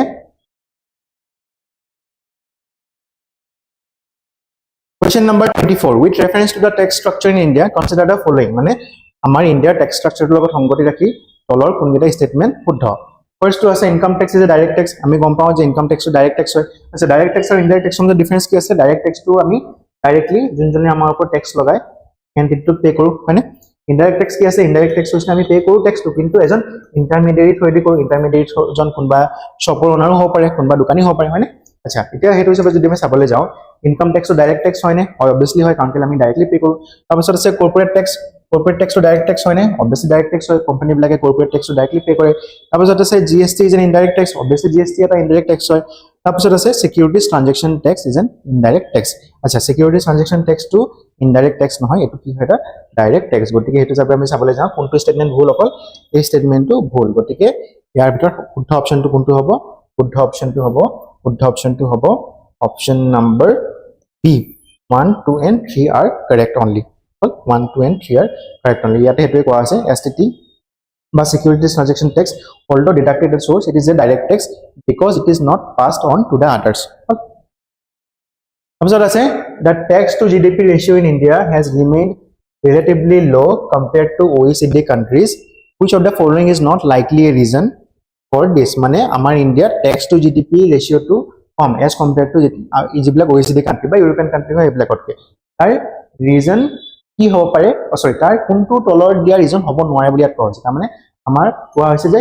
আমাৰ যে tax to GDP টো কম তাৰ কাৰণে তলৰ কোনটো ফেক্টৰ ৰেসপন্সিবল নহয় এটো আমাক বিচাৰিবলৈ দিয়া হৈছে এটাকে চাওক হাই শেয়াৰ অফ ইনফৰমেল সেক্টৰ আচ্ছা এটো এটা ফেক্টৰ হয় যাৰ কাৰণে আমাৰ ইণ্ডিয়াৰ tax to GDP ৰেশিওটো কম বিকজ আমাৰ ইনফৰমেল সেক্টৰতে ইমান মানুহ এনগেজ হৈ আছে প্লাস যিহৰ কাৰণে কি হয় তাৰ কাৰণে আমাৰ ডাইৰেক্ট টেক্স পে কৰা মানুহবিলাকৰ সংখ্যা কম হৈ যায় বা হয় না তাৰপিছত আছে লো পাৰ কেপিটা ইনকাম মানে কি মানে এজন মানুহে কমকে ইনকাম কৰি আছে as compared to their counterparts in US or Europe তাৰ কাৰণে কি হয় এজন ধৰি লওক মানুহে যদি ইণ্ডিয়াত ইনকাম কৰি আছে 100 रुपीस এজনে ইউৰোপত বা ইউএছত কৰি আছে 1000 रुपीस তেওঁলোকৰ মই হেৰিটো কৰি লৈছো কাৰেন্সি কনভাৰ্জনটো কৰি লৈছো বাট লেটস সাপোজ ইয়াত বলে মই পে কৰিব লাগে 10% কিমান হ'ব 10 টকা ইয়াৰ 10% কিমান হ'ব 100 টকা তাৰমানে কি তাৰমানে পাৰ কেপিটা ইনকাম কম হোৱাৰ কাৰণে আমাৰ ট্যাক্সৰ কালেকশনটো কম হৈছে গতিকে এটো শুদ্ধ হ'ব তাৰপিছত আছে complex tax filing system for individual এটো শুদ্ধ কেলে আমাৰ আগতে ট্যাক্স ফাইলিং যোনটো সিস্টেম হয় এটো বহুত কমপ্লেক্স আছে যাৰ কাৰণে কিছুমান মানুহে আমাৰ ট্যাক্স ব্ৰেকেটৰ ভিতৰত আহিবলৈ বিচৰা নাছিলে গতিকে এটো এটা ফেক্টৰ হয় যাৰ কাৰণে আমাৰ ইণ্ডিয়া ট্যাক্স টু জিডিপি ৰেশিওটো কম তাৰ পিছৰ ফেক্টৰটো সব তাৰ পিছৰ স্টেটমেন্টটো সব হাই ইনডাইৰেক্ট ট্যাক্স কালেকশনস আচ্ছা হাই ইনডাইৰেক্ট ট্যাক্স কালেকশন এটো জানো হয় আমাৰ ইণ্ডিয়াটো ইনডাইৰেক্ট ট্যাক্সটো সবৰ কাৰণে সমানে হয় লাগিলে মই এই কলমটো কোনবা আম্বানিয়ে নিকিনব লাগে বা কোনবা এজন নৰ্মেল মানুহে নিকিনব লাগে ট্যাক্সটো ইনডাইৰেক্ট ট্যাক্সটো সমানে পে কৰিব লাগিব জিএসটিটো সমানে পে কৰিব লাগিব গতিকে ইনডাইৰেক্ট ট্যাক্সৰ আমাৰ ট্যাক্স টু জিডিপিৰ লগত এজ সচ একো ৰিলেশন নাই কম্পেয়াৰ্ড টু দিস আদাৰ থ্ৰী স্টেটমেন্ট গতিকে আমি ক'ব পাৰো যে কোনটো শুদ্ধ হ'ব অপচন নম্বৰ ডি টোৱে শুদ্ধ তাৰ মানে higher indirect tax collection too is not likely reason for our low tax to GDP ratio as compared to the other three factors. ইয়াৰ পিছত আছে Consider the following differences between direct tax and indirect tax. Which of the above statements is or are correct? মানে তলৰ দিয়া কোনকেইটা statement, এটো statement number 1 আৰু statement number 2 কোনকেইটা statement শুদ্ধ বা ভুল আমাক চাবলৈ দিয়া হৈছে। প্ৰথমটো আছে impact and incidence lie on the same person. For direct tax it is yes, and for indirect tax it is no. তাৰপিছত আছে regressive in nature, direct tax is regressive in nature, no, and indirect tax is regressive in nature, yes. তাৰ মানে কি সব ইয়াত condition কেটা দিয়া আছে। কন্ডিশন কি impact and incidence lie on the same person, আৰু কন্ডিশন নাম্বাৰ 2 হয় regressive in nature। কিহৰ কাৰণে কন্ডিশন দিয়া আছে? ডাইৰেক্ট ট্যাক্সৰ কাৰণে দিয়া আছে, ইনডাইৰেক্ট ট্যাক্সৰ কাৰণে দিয়া আছে। হল তাৰপিছত কন্ডিশন কেটা কোৱা হৈছে যে ডাইৰেক্ট ট্যাক্সে কন্ডিশন নাম্বাৰ 1 টো ফুলফিল কৰে নেকি, আমাক এটা চাবলৈ দিয়া আছে। তাৰপিছত দিয়া আছে ইনডাইৰেক্ট ট্যাক্সে কন্ডিশন নাম্বাৰ 1 টো ফুলফিল কৰে নেকি, এটো চাবলৈ দিয়া আছে। ঠিক তেনেকৈ কন্ডিশন নাম্বাৰ 2 টো ডাইৰেক্ট ট্যাক্স আৰু ইনডাইৰেক্ট ট্যাক্সে ফুলফিল কৰে নেকি আমাক চাবলৈ দিয়া আছে। কোৱেশ্চনটো অলপ কমপ্লেক্স, অলপ মন কৰিব। আচ্ছা, for direct tax impact and incidence lie on the same person, এটো শুদ্ধ হয় নে? এটো শুদ্ধ হয়। কেলে? বিকজ যেতিয়া আমি ডাইৰেক্ট ট্যাক্সটো দিছো তেন্তে কি হৈছে ইনসিডেন্স মানে কি, মানে ট্যাক্সটো আমাৰ পকেটৰ পৰা গৈছে এটোক আমি ইনসিডেন্স বুলি ধৰিব পাৰো। ইম্প্যাক্ট কি হৈছে, আমাৰ পাৰ্চেজিং পাৱাৰটো কমিছে, গতিকে আমি ক'ব পাৰো যে ডাইৰেক্ট ট্যাক্স যেতিয়া আমি দিছো তেন্তে আমাৰ ইম্প্যাক্ট আৰু ইনসিডেন্সটো আমাৰ ওপৰতে হৈছে। আচ্ছা, এতিয়া মন কৰক, আৰু ইনডাইৰেক্ট ট্যাক্সত আমি যদিও বা ট্যাক্সটো দিছো কিন্তু আমাৰ পৰা ডাইৰেক্টলি যোৱা নাই, আকৌ মই কৈ দিছো কি হৈছে চাওক। এতিয়া যদি মই ডাইৰেক্ট ট্যাক্সটো দিছো তাৰ মানে কি হৈছে ইম্প্যাক্ট মানে কি, ডাইৰেক্ট ইম্প্যাক্টটো মোৰ পকেটৰ পৰা গৈছে, হয়নে? ইনিশিয়ালি বা ফাৰ্স্টলি ইম্প্যাক্টটো মোৰ ওপৰত হৈছে। কেনেকৈ হৈছে? Because at the first stage মই ট্যাক্সটো পে কৰিছো, প্লাছ ইনসিডেন্স মানে কি ওভাৰলাষ্টিং এফেক্ট, মানে ট্যাক্সটো দিয়াৰ পিছত মোৰ পাৰ্চেজিং পাৱাৰটো কমিছে। এটা চাব ইনডাইৰেক্ট ট্যাক্সত কি হৈছে, ট্যাক্সটো কোনে পে কৰিছে, ট্যাক্সটো পে কৰিছে যদিও বা আলটিমেটলি গৈ পেলাই মই পে কৰিছো। ইনসিডেন্সটো ইনডাইৰেক্ট ট্যাক্সৰ মোৰ ওপৰতে হয়, কিন্তু ইম্প্যাক্টটো মোৰ ওপৰত নাই পৰা। কেনে নাই পৰা? বিকজ আমাৰ যোনজন সেলাৰ হয় ইনডাইৰেক্ট ট্যাক্সৰ দিয়ে, সেলাৰ বিলাকে ইনডাইৰেক্ট ট্যাক্স পে কৰে, যেতিয়া সেলাৰজনে সেই ইনডাইৰেক্ট ট্যাক্সৰ ইম্প্যাক্টটো ফাৰ্স্ট লৈছে, মইতো লোৱা নাই। হল গতিকে আমি চাবলৈ যদি যাওঁ তেন্তে impact and incidence lie on the same person for the direct taxes, yes, and for the indirect taxes impact lie on the salesman or the shop owner, but the incidence lie on the customer। গতিকে হেতু সবে আমি চাবলৈ যাওঁ তেন্তে statement number 1 to শুদ্ধ। হল 1 to শুদ্ধ। তাৰপিছত আছে regressive in nature, direct tax is regressive in nature, yes it is regressive in nature, আৰু indirect tax is regressive in nature, yes it is regressive in nature। আচ্ছা sorry direct tax is regressive in nature, no it is not regressive in nature, আৰু indirect tax is regressive in nature, yes it is regressive in nature। আচ্ছা regressive মানে কি, ধৰি লওক এতিয়া একজন মানুহে বোলে 100 টকা ইনকাম কৰি আছে আৰু এজন মানুহে বোলে 1000 টকা ইনকাম কৰি আছে। এতিয়া কম্পাৰেটিভলি যদি এই 100 টকা ইনকাম কৰা মানুহজনে কমকে ট্যাক্স দিব লাগিব, যদি মই 10% ট্যাক্স লগাও তেন্তে 100 টকা ইনকাম কৰা মানুহজনে কিমান ট্যাক্স দিব লাগিব, 10 টকা। ঠিক তেনেকৈ 1000 টকা ইনকাম কৰা মানুহজনে কিমান ট্যাক্স দিব লাগিব, 100 টকা। তাৰ মানে কি it is not regressive in nature। আমিতো এনেকুৱা কৰা নাই যে 100 টকা ইনকাম কৰা মানুহজনো 10 টকা দিব লাগিব, 1000 টকা ইনকাম কৰা মানুহজনো 10 টকা দিব লাগিব, আমি সেইটো কৰা নাই। আমি কি কৰিছো, আমি প্ৰপৰচনেটলি তেওঁলোকৰ পৰা ট্যাক্সটো লৈছো with respect to the income। কিন্তু ইনডাইৰেক্ট ট্যাক্সটো কেলে ৰিগ্ৰেছিভ, বিকজ এটা যদি বস্তু হয়, লাগিলে ফোনে হওক বা কলমটোৱে হওক, লাগিলে আম্বানীয়ে নিকিলক লাগিলে বা নৰ্মেল মানুহ এজনে নিকিলক লাগিলে, ট্যাক্সটো সেমে পে কৰিব লাগিব, জিএসটিটো সেমে পে কৰিব লাগিব। গতিকে it is indirect tax is regressive in nature। গতিকে হেতু সবে আমি চাবলৈ যাওঁ তেন্তে কোনটো অপচন শুদ্ধ হ'ব, option number C will be correct, option number C will be correct। Direct tax like income tax are paid directly by the individual or the firm, and impact and the incidence lie both on the same individual। তাৰমানে মই already যোনটো ক'লে, যেতিয়া মানুহ এজনে direct ট্যাক্সটো pay কৰে তেতিয়া কি হয়, ইম্প্যাক্টটো মানুহজনৰ ওপৰতে হয়, কাৰণ কেলে আমি প্ৰথম ষ্টেজত ট্যাক্সটো পে কৰিলো, প্লাছ ওভাৰলাষ্টিং ইম্প্যাক্টটো বা ইনসিডেন্সটো যে আমাৰ পাৰ্চেজিং পাৱাৰটো কম হ'ল সেইটো আমাৰ ওপৰতে পৰে। হল কিন্তু ইনডাইৰেক্ট ট্যাক্সত কি হয়, ইনডাইৰেক্ট ট্যাক্সত ডাইৰেক্ট ইম্প্যাক্টটো কোনে লয়, ডাইৰেক্ট ইম্প্যাক্টটো লয় আমাৰ সেলস পাৰ্সন জনে বা সেলসম্যান জনে। হল কিন্তু আমাৰ ওভাৰলাষ্টিং ইম্প্যাক্টটো কাৰ ওপৰত থাকে, কাস্টমাৰজনৰ ওপৰত থাকে। গতিকে এই কাৰণে স্টেটমেন্ট গিটা এনেকৈ দিয়া আছে। হল তাৰপিছত আছে question number 27, which of the following best define the reserve neutral rate in the context of GST। মানে GST লগত সংগতি ৰাখি reserve neutral rate নামৰ কনসেপ্টটো তলৰ কোনটো স্টেটমেন্টে ভালকে ডিফাইন কৰে। ফাৰ্স্টটো আছে rate at which revenue lost to the state is zero post GST। তাৰপিছত আছে rate at that allows no fiscal deficit। তাৰপিছত আছে average rate at which input credit is neutralized। তাৰপিছত আছে rate at which direct and indirect tax collections are equal, rate at which direct and indirect tax collections are equal. আচ্ছা এটা revenue neutral rate মানে কি? Revenue neutral rate মানে হৈছে for example আজি কে তাৰিখ আজি হৈছে আপোনাৰ 22 তাৰিখ 22 তাৰিখৰ লাগিলৈকে বোলে let's suppose ইণ্ডিয়াত বোলে এটা system of taxation follow হৈ আছে এই system of taxation টোক মই নাম দিছো a system হল এই systemৰ নাম দিছো let's suppose বোলে আমাৰ জুনৰ পৰা 1 জুনৰ পৰা আমাৰ ইণ্ডিয়াত b টাইপৰ system এটা প্ৰযোজ্য কৰা হ'ব বা এপ্লিকেবল হ'ব এতিয়া যদি এই সিস্টেমৰ আন্ডাৰ থাকি পেলাই আমি ট্যাক্স কালেকশন কৰিছিলো 10 rupees আৰু বোলে বি সিস্টেম অনাৰ পিছতো বোলে ট্যাক্স কালেকশন হৈছে 10 rupees তেতিয়া আমি কি কম is the revenue neutral rate মানে তাৰমানে কি যে এটা ডাঙৰ ট্যাক্সেশন ৰিফৰ্ম অনাৰ আগত যোনটো যদি আমি ট্যাক্স কালেকশন কৰিছিলো if that is equal to the revenue collection post reform then we can say that it is revenue neutral rate hall so হেতু হিচাপে যদি আমি চাবলৈ যাওঁ জিএসটি কনটেক্সটত তেন্তে কোনটো শুদ্ধ হ'ব for statement to শুদ্ধ হ'ব কেলে the rate at which revenue loss to the states is zero post GST is called revenue neutral rate in context of GST তাৰমানে কি তাৰমানে সব এতিয়ালৈকে 2017 ত GST অনা হৈছিল GST অহাৰ আগতে ইণ্ডিয়াত বেলেগ এটা সিস্টেম ফলো হৈ আছিল কিন্তু যদি GST অহাৰ পাছতো আমাৰ ষ্টেট বিলাকৰ ৰেভিনিউ লস টু জিৰো হৈছে বা ৰেভিনিউ লস টু হোৱাই নাই বা আগৰ সমানে যদি ৰেভিনিউ টু কালেক্ট হৈ আছে তেন্তে আমি হেতুকে ক'ব পাৰো ন যে ৰেভিনিউ নিউট্ৰেল ৰেট বুলি so statement number 1 will be the correct option ইয়াতো হেতুকে কোৱা আছে the revenue neutral rate is the GST rate which at which the government would earn the same revenue as it did before the GST from the taxes তাৰপিছত আছে which of the following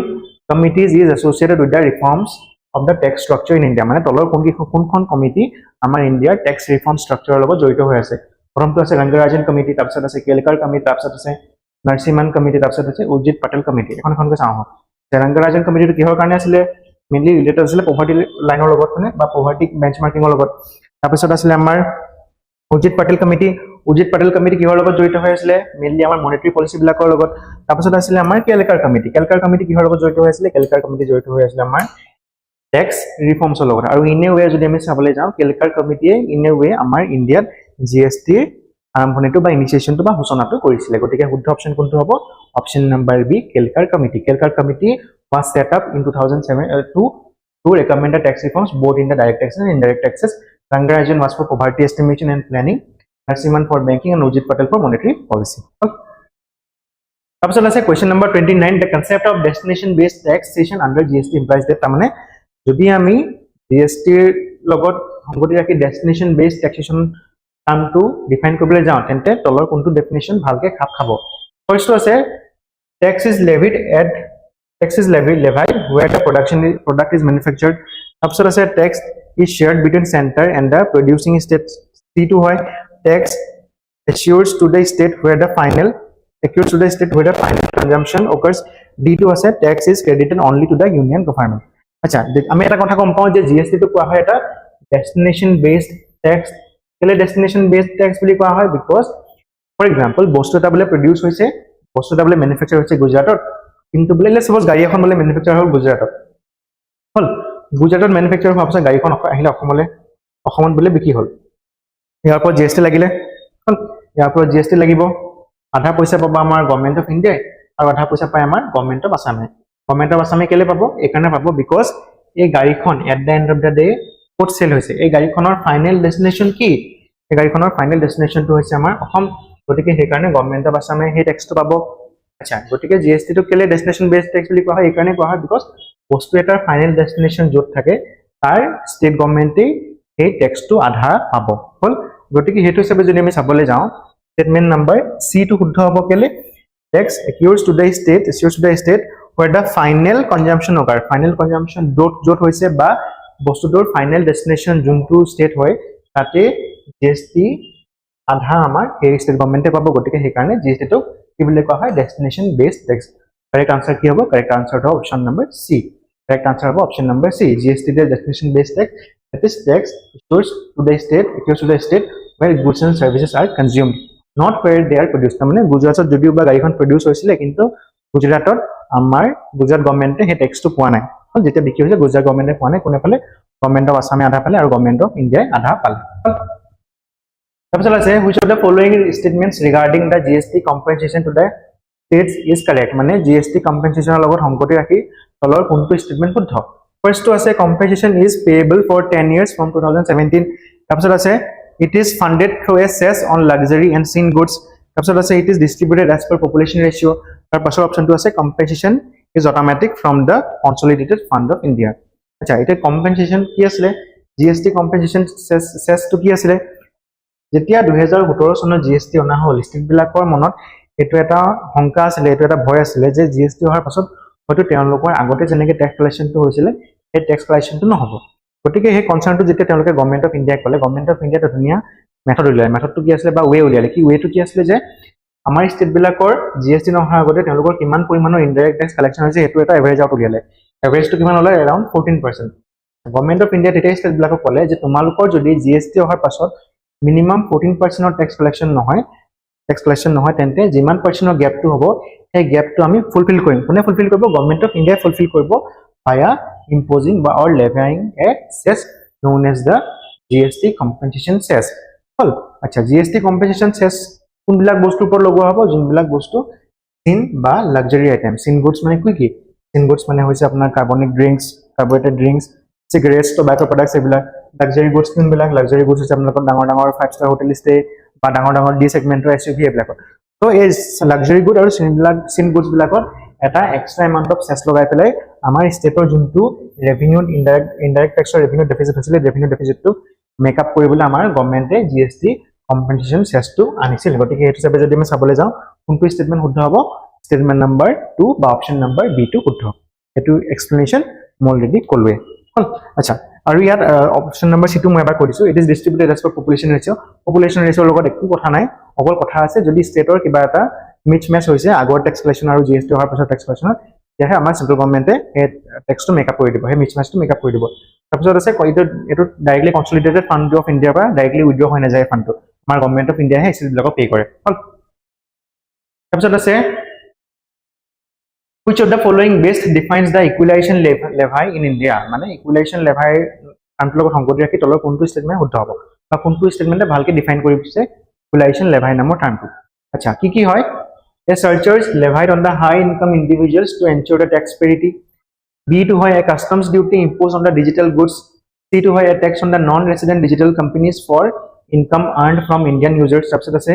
a levy imposed to equalize the GST across the state আচ্ছা equalisation লেভাই কি হয় 2016 ত অনা হৈছিল এটা টাইপৰ tax হয় ট্যাক্সটো কেলে অনা হৈছিল সেইকাৰণে অনা হৈছিল বিকজ আমাৰ ইণ্ডিয়াত বাকি দেশবিলাকৰ কিছুমান কোম্পানীয়ে কাম কৰে in the digital space for example Google হক মেটা হক ইহঁতৰ ইণ্ডিয়াত এজ সাচ একো ফিজিক্যাল প্ৰেজেন্স নাই ইহঁতে নিজৰ কামবিলাক কেনেকৈ কৰে ডিজিটাল স্পেচত কৰে আচ্ছা ডিজিটাল স্পেচত কৰা মানে কি তাৰ মানে যেতিয়া ইহঁতে এই কোম্পানীবিলাকে ট্যাক্স দিব লাগে তেতিয়া ইহঁতে এটো এক্সকিউজ দি দিয়ে যে আমিতো আপোনালোকৰ ইয়াত হেৰি নকৰোৱে বেছ নহয় গতিকে ট্যাক্সনো কেনেকৈ দিব লাগিব সো সেই কাৰণে গভৰ্নমেন্টে আনিছিলে ইকুৱেলাইজেশ্যন লেভি ইয়াৰ কি কৰা হয় ইয়াৰ আন্ডাৰত কোৱা হল যে যদি আমাৰ ইণ্ডিয়াত কোনোবা এটা ফৰেন কোম্পানীয়ে নিজৰ ডিজিটাল স্পেচটো অপাৰেট কৰি থাকে তেন্তে আমাৰ ইণ্ডিয়ান ইউজাৰৰ পৰা যদি কিবা এডভাৰটাইজমেন্টৰ কাৰণে বা পইচা লয় এডভাৰটাইজমেন্টৰ কাৰণে পইচা লয় যেনেকৈ গুগলত এড দিবলৈ আমি কি কৰো পইচা দিও নাই সো যোনটো পইচা ল'ব তাৰ ওপৰতো ট্যাক্স লাগিব যোনটো পইচা এই নন ৰেসিডেন্ট ডিজিটাল কোম্পানীটোৱে ল'ব তাৰ পৰাও আমাৰ গভৰ্নমেন্টে ট্যাক্স ল'ব হল গতিকে হেতু হিচাপে যদি আমি চাবলৈ যাওঁ কোনটো স্টেটমেন্ট শুদ্ধ হ'ব statement number C a tax on the non resident digital companies মই অলৰেডি ক'লোৱে নন ৰেসিডেন্ট মানে ইণ্ডিয়াৰ নহয় বাহিৰৰ for income earned from the Indian users pa kenke income earn koribo via advertisements etc hol so option number C to hobo correct option C to moi already kolli explanation to equalization levy is introduced to tax the income earned by the non resident digital service providers from Indian users targeting digital transactions where the companies lacked physical presence in India already college amar jehetu kahe Google hog ba Meta hog ihotor eko India physical presence nai he karone teloke hetu bostu pura alop disadvantage loisile gotike he karone government equalization levy আনিছিলে হল তাৰপিছত আছে with reference to the faceless assessment scheme under the direct taxes consider the following statements মানে faceless assessment scheme টোৰ লগত সংগতি ৰাখি তলৰ statement গিটা ভালকে পৰীক্ষা কৰা ফাৰ্স্ট আছে it eliminates human interface between taxpayer and the tax officer second to হয় it is applicable to both individual and corporates আচ্ছা নামটো সব কি হয় faceless assessment scheme তাৰ মানে কি faceless assessment scheme বুলি যেটো কোৱা হয় তাৰ মানে কি যোনজন ট্যাক্স পেয়াৰ হ'ব তেওঁ নিজৰ আইডেন্টিটিটো ডিসক্লোজ নকৰাকে বা তেওঁৰ নিজৰ হে ফিজিক্যাল ফেসটো মানে সন্মুখান্মুখিকে কনভাৰ্সনটো নকৰি বা সন্মুখান্মুখি এনকাউন্টাৰটো নকৰি পেলাই তেওঁ ধুনিয়াকে কি কৰিব পাৰে টেক্সটো পে কৰিব পাৰে এই বস্তুটো কেলে অনা হৈছিলে বস্তুটো একাৰণে অনা হৈছিলে বিকজ যাতে ট্যাক্স অথৰিটি বিলাকৰ পৰা যোনবিলাক প্ৰবলেম হে আমাৰ ট্যাক্স পে বিলাকে পায় তাক যাতে আৰু লোৱাৰ কৰিব পাৰি তাক যাতে আৰু কমাব পাৰি সেই কাৰণে এই ফেসলেস অ্যাসেসমেন্ট স্কিমটো অনা হৈছিলে গতিকে হেতু হিচাপে যদি আমি চাবলৈ যাওঁ স্টেটমেন্ট 1 টো শুদ্ধ হ'ব because it eliminates the human interface between the taxpayer and the tax officer obviously আগতে যেনেকে ট্যাক্স অফিচাৰ বিলাকে গৈ পেলাই বেছিকে হেৰাস কৰি থাকে ট্যাক্সপেয়াৰ বিলাকক আজিকালি হেতু ফেসলেস অ্যাসেসমেন্ট স্কিম অহাৰ পিছত হেতু কমিছে আজিকালি ডিজিটাইজ হৈ গৈছে গোটেই বস্তুবিলাক হল তাৰপিছত আছে it is applicable to both individual and corporates it is applicable to both individual and corporate হেতু শুদ্ধ because ফেসলেস অ্যাসেসমেন্ট স্কিম তো আমাৰ ইন্ডিভিজুয়াল মানে আমি বিলাকেও প্লাস কোম্পানি বিলাকেও বা কৰ্পোৰেট বিলাকেও ইয়াৰ সুবিধাটো ল'ব পাৰে গতিকে আমি হেতু হিচাপে যদি আমি চাবলৈ যাওঁ তেন্তে দুইটা স্টেটমেন্টে শুদ্ধ গতিকে which corresponds to option number A answer 1 explanation to already যোনটো ক'লে ইয়াতে হেতু দিয়া আছে তাৰপিছত আছে in India an advanced pricing agreement APA is মানে advanced pricing agreement কি হয় A bilateral agreement on future tax rates with foreign governments B an agreement between taxpayer and tax authority on transfer pricing method for cross-border transaction statement number C a forward contract to hedge future tax liabilities or statement number 4 an agreement by the finance commission on future devolution of the tax proceeds acha ki hoy amar advance pricing agreement dangor multinational company bilakok inbilak company amar India bahiro beleg country present থাকে বা বেলেগ country তেওঁলোকে ট্ৰানজাকশন বিলাক কৰে তেওঁলোকে কি কৰে তেওঁলোকে আগতে ট্যাক্স অথৰিটি বিলাকক কৈ দিয়ে আগতে তেওঁলোকে ট্যাক্স অথৰিটি বিলাকক জনাই দিয়ে যে তেওঁলোকে আমুক কান্ট্ৰিখন নেক্সট কান্ট্ৰিখনৰ লগত বা ওয়াই কান্ট্ৰিখনৰ লগত কিবা এটা ট্ৰানজাকশন কৰিছে এই কামটো কেলে কৰা হয় ইয়াকে কোৱা হয় কি বুলি কোৱা হয় ইয়াকে কোৱা হয় এডভান্স প্ৰাইচিং এগ্ৰিমেন্ট এই কামটো কেলে কৰা হয় এই কামটো এই কাৰণে কৰা হয় যাতে পিছত যাতে কিবা একো প্ৰবলেম বা কিবা একো এনেকুৱা ধৰণৰ ডিফিকাল্টি ফেস কৰিব নালাগে আমাৰ যোনটো কোম্পানী আছে হেও আৰু একো মিসআন্ডাৰষ্টেণ্ডিং সময়ৰ লাগে আমাৰ ট্যাক্স পেয়াৰ বিলাক ট্যাক্স অথৰিটি বিলাকৰ লগত সেই কাৰণে এডভান্স প্ৰাইচিং এগ্ৰিমেন্টৰ আন্ডাৰত যদি আমাৰ কোম্পানী এটাই জাৰ্নিকে presence all over the world আছে অল ওভাৰ দ্য ওয়াৰ্ল্ডত যদি কিবা ট্ৰানজাকশন কৰিছে বা বেলেগ এখন ফৰেন কান্ট্ৰিৰ লগতে যদি ট্ৰানজাকশন কৰিছে সেই ট্ৰানজাকশনটো কেনেকুৱা হয় কিমান এমাউন্টৰ হয় এই গোটেই বস্তুখিনি ডিসক্লোজ কৰি দিয়া কা ট্যাক্স অথৰিটিটো ডিসক্লোজ কৰি দিয়ে গতিকে হেতু হিচাপে যদি আমি চাবলৈ যাওঁ কোনটো শুদ্ধ হ'ব অপচন নম্বৰ বি টো শুদ্ধ হ'ব because an agreement between the taxpayer মানে কোম্পানি টু এন্ড দ্য ট্যাক্স অথৰিটি মানে আমাৰ ইণ্ডিয়াৰ জনে ট্যাক্স লগায় on the transfer pricing methods for cross border transaction মানে ক্ৰছ বৰ্ডাৰ ট্ৰানজাকশনৰ যোনবিলাক ট্ৰানজাকশন হয় সেইবিলাকৰ এটা থুলমূল এগ্ৰিমেন্টটো কি হয় বা থুলমূল এটা বিৱৰণ বা ব্ৰিফলি এটা এলাবৰেটেড যোনটো হেৰি হয় ডাটাটো আমাৰ ট্যাক্স অথৰিটিটোক দি দিয়ে just to erase any future misunderstandings and prevent disruption and tax avoidance হল গতিকে হেতু হিচাপে যদি চাবলৈ যাওঁ কোনটো শুদ্ধ হ'ব অপচন নম্বৰ বি টো শুদ্ধ হ'ব হল ইয়াৰ পিছত আছে question number 34 according to Adam Smith's theory in wealth of nations which mechanism ensures the efficient allocation of resource in a capitalist economy আচ্ছা আমাৰ এডাম স্মিথ গম পামি কোন হয় ক্যাপিটালিজমৰ ওয়ান অফ দা মেইন প্ৰপোনেন্ট হয় এডাম স্মিথ হল আচ্ছা তেওঁ কৈছিলে যে মাৰ্কেটখনক এৰি দিয়া মাৰ্কেটৰ ওপৰত মানে গভৰ্ণমেন্টৰ ইন্টাৰফাৰেন্সটো মাৰ্কেটৰ ওপৰত থাকিব লাগে জিৰো নীল যেতিয়া এটা খুদা হল যদি গভৰ্ণমেন্ট নাথাকে বা ষ্টেটে যদি একো ইন্টাৰফেয়াৰ নকৰে মাৰ্কেটখনত তেন্তে মাৰ্কেটখন ফাংচনটো কেনে কৰিব এতিয়া আমাৰ এডাম স্মিথে ক'লে যে মাৰ্কেটখন পিউৰলি ফাংচন কৰিব on the basis of demand and supply আৰু সেই ডিমান্ড এণ্ড সাপ্লাই বেচিছত যাতে মাৰ্কেটখন ফাংচন কৰে সেইটো বস্তু কোনে এনশিওৰ কৰিব সেইটো বস্তু এনশিওৰ কৰিব এখন ইনভিজিবল হেণ্ডে কেনেকৈ এনশিওৰ কৰিব ফৰ এক্সাম্পল ধৰি লওক তেওঁ এইটো কোৱেশ্চনটো সোধা হ'ল যদি এজন কেপিটেলিষ্ট আছে বা যদি এজন ইণ্ডাষ্ট্ৰিয়েলিষ্ট আছে তেওঁনো কেলে তেওঁৰ যোনবিলাক লেবাৰ্ছ হয় বা ৱেজাৰ্ছ হয় বা ডেইলি হাজিৰা কৰা মানুহ হয় তেওঁলোকনো কেলে হাজিৰাটো দিব কেলেনো পেমেন্ট কৰিব যদি ষ্টেটে তেওঁক নকয় যে পে কৰিবলৈ তেওঁতো সুবিধা ল'ব তেতিয়া এডাম স্মিথে ক'লে নাই কৰিব কেলে কৰিব বিকজ এই কোম্পানীটোৰ যোনটো মালিক হয় মালিকজনে এই কাৰণে কৰিব বিকজ এই কোম্পানীটোৱে কিবা এটা প্ৰডাক্ট বনাই আছে লেটছ সাপোজ বোলে ফোনটোৱে বনাই আছে হল এতিয়া এই ফোনটোৰ কাৰণে প্ৰডাক্টটোৰ কাৰণে কিনাটো মানুহ লাগিব আৰু এই কিনা মানুহ কোনবিলাক হ'ব এই যোনবিলাক ডেইলি হাজিৰা কৰা মানুহ আছে তেওঁৰ হল বা তেওঁৰ যোনবিলাক লেবাৰ আছে তেওঁৰ যোনবিলাক এমপ্লয়ি আছে সেইবিলাকে কিনিব লাগিব সো যদি এই ক্যাপিটালিষ্ট মানুহজনে বা যদি এই ইণ্ডাষ্ট্ৰিয়েলিষ্টজনে তেওঁৰ নিজৰ এমপ্লয়ি বিলাকক যদি পে নকৰে তেন্তে গৈ পেলাই এডাইন কি হ'ব তেওঁৰ নিজৰ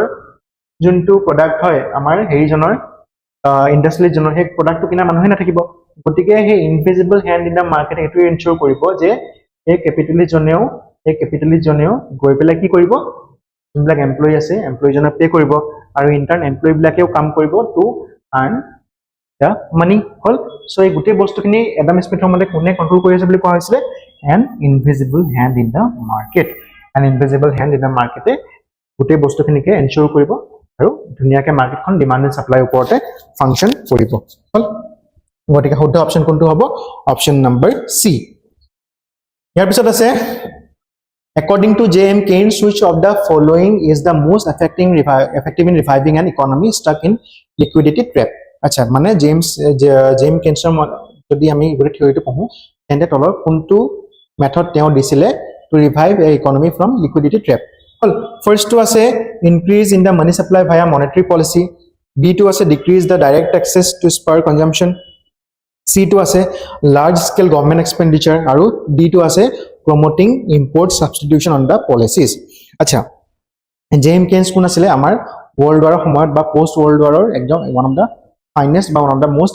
famous economist আচ্ছা world war second ৰ পিছত কি হল world war second ৰ পিছত গুটে আমাৰ ইউৰোপ ডিস্ট্ৰাকশন হৈ গল ইউৰোপৰ ডিস্ট্ৰাকশন বহুত হল ইউৰোপ ডেস্ট্ৰয় ইউৰোপৰ যোনবিলাক ইনফ্ৰাষ্ট্ৰাকচাৰ আছে এইবিলাকো ডেস্ট্ৰয় সো মানুহবিলাকৰ ওচৰত পাৰ্চেজিং পাৱাৰো নাই সো হেতু সময়ত হেতু সময়ত আমাৰ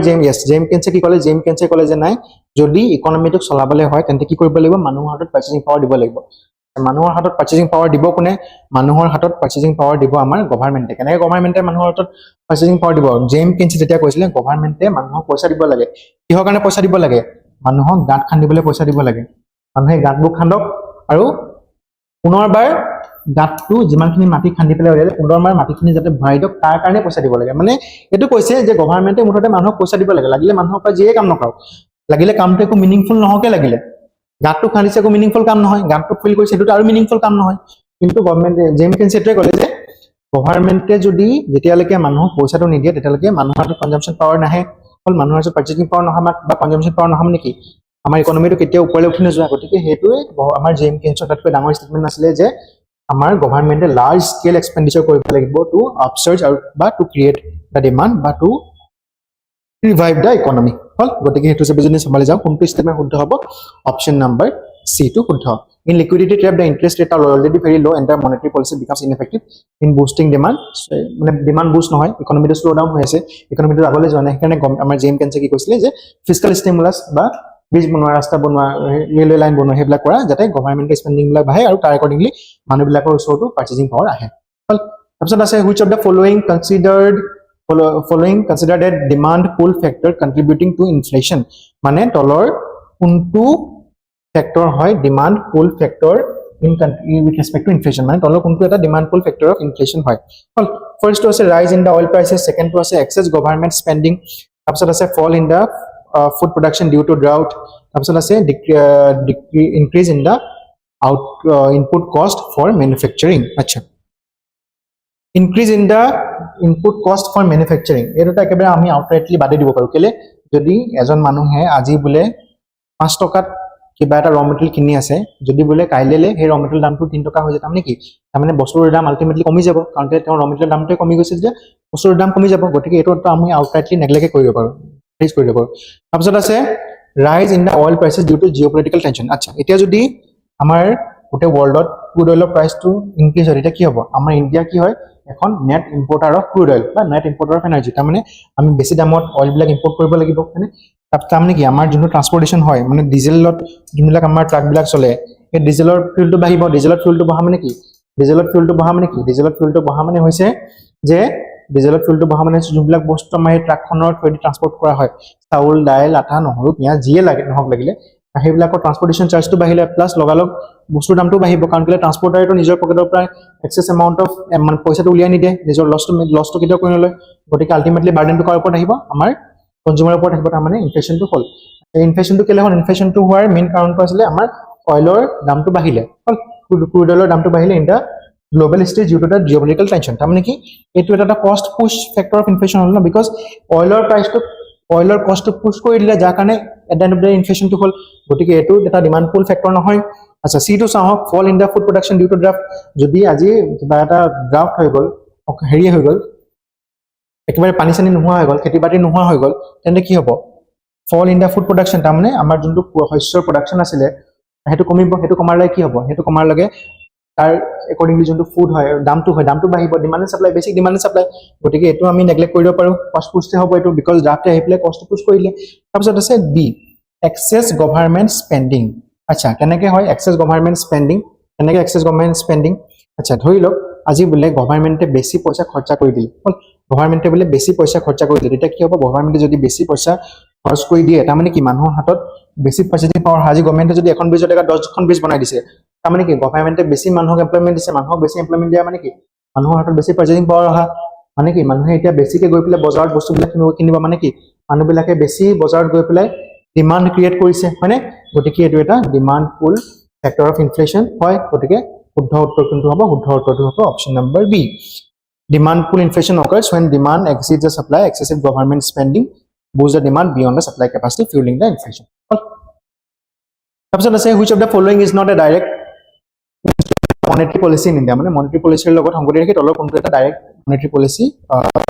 ইনস্ট্ৰুমেন্ট নহয় cash reserve ratio obviously হয় যেতিয়া গভৰ্নমেন্টে ইনফ্লেশ্যনটো কন্ট্ৰোল কৰিব লাগে সিআৰটো বঢ়াই দিয়ে হল ওপেন মাৰ্কেট অপাৰেশন এটো হয় আমাৰ buying and selling of government securities two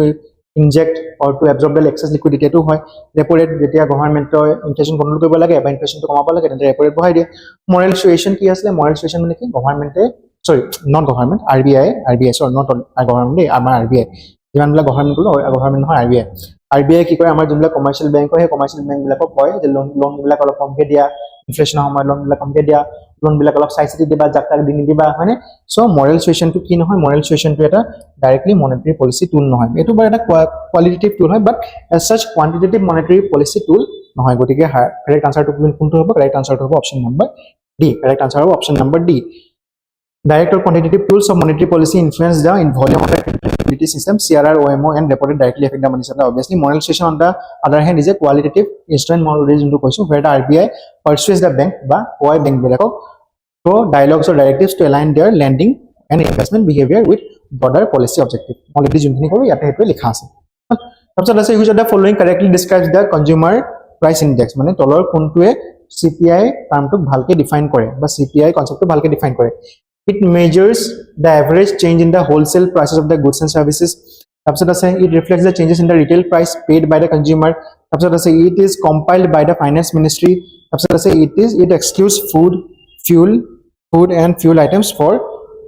accuracy আচ্ছা এতিয়া কথাটো হল যে কনজিউমাৰ প্ৰাইস ইনডেক্স বুলি যেতিয়া আমি কওঁ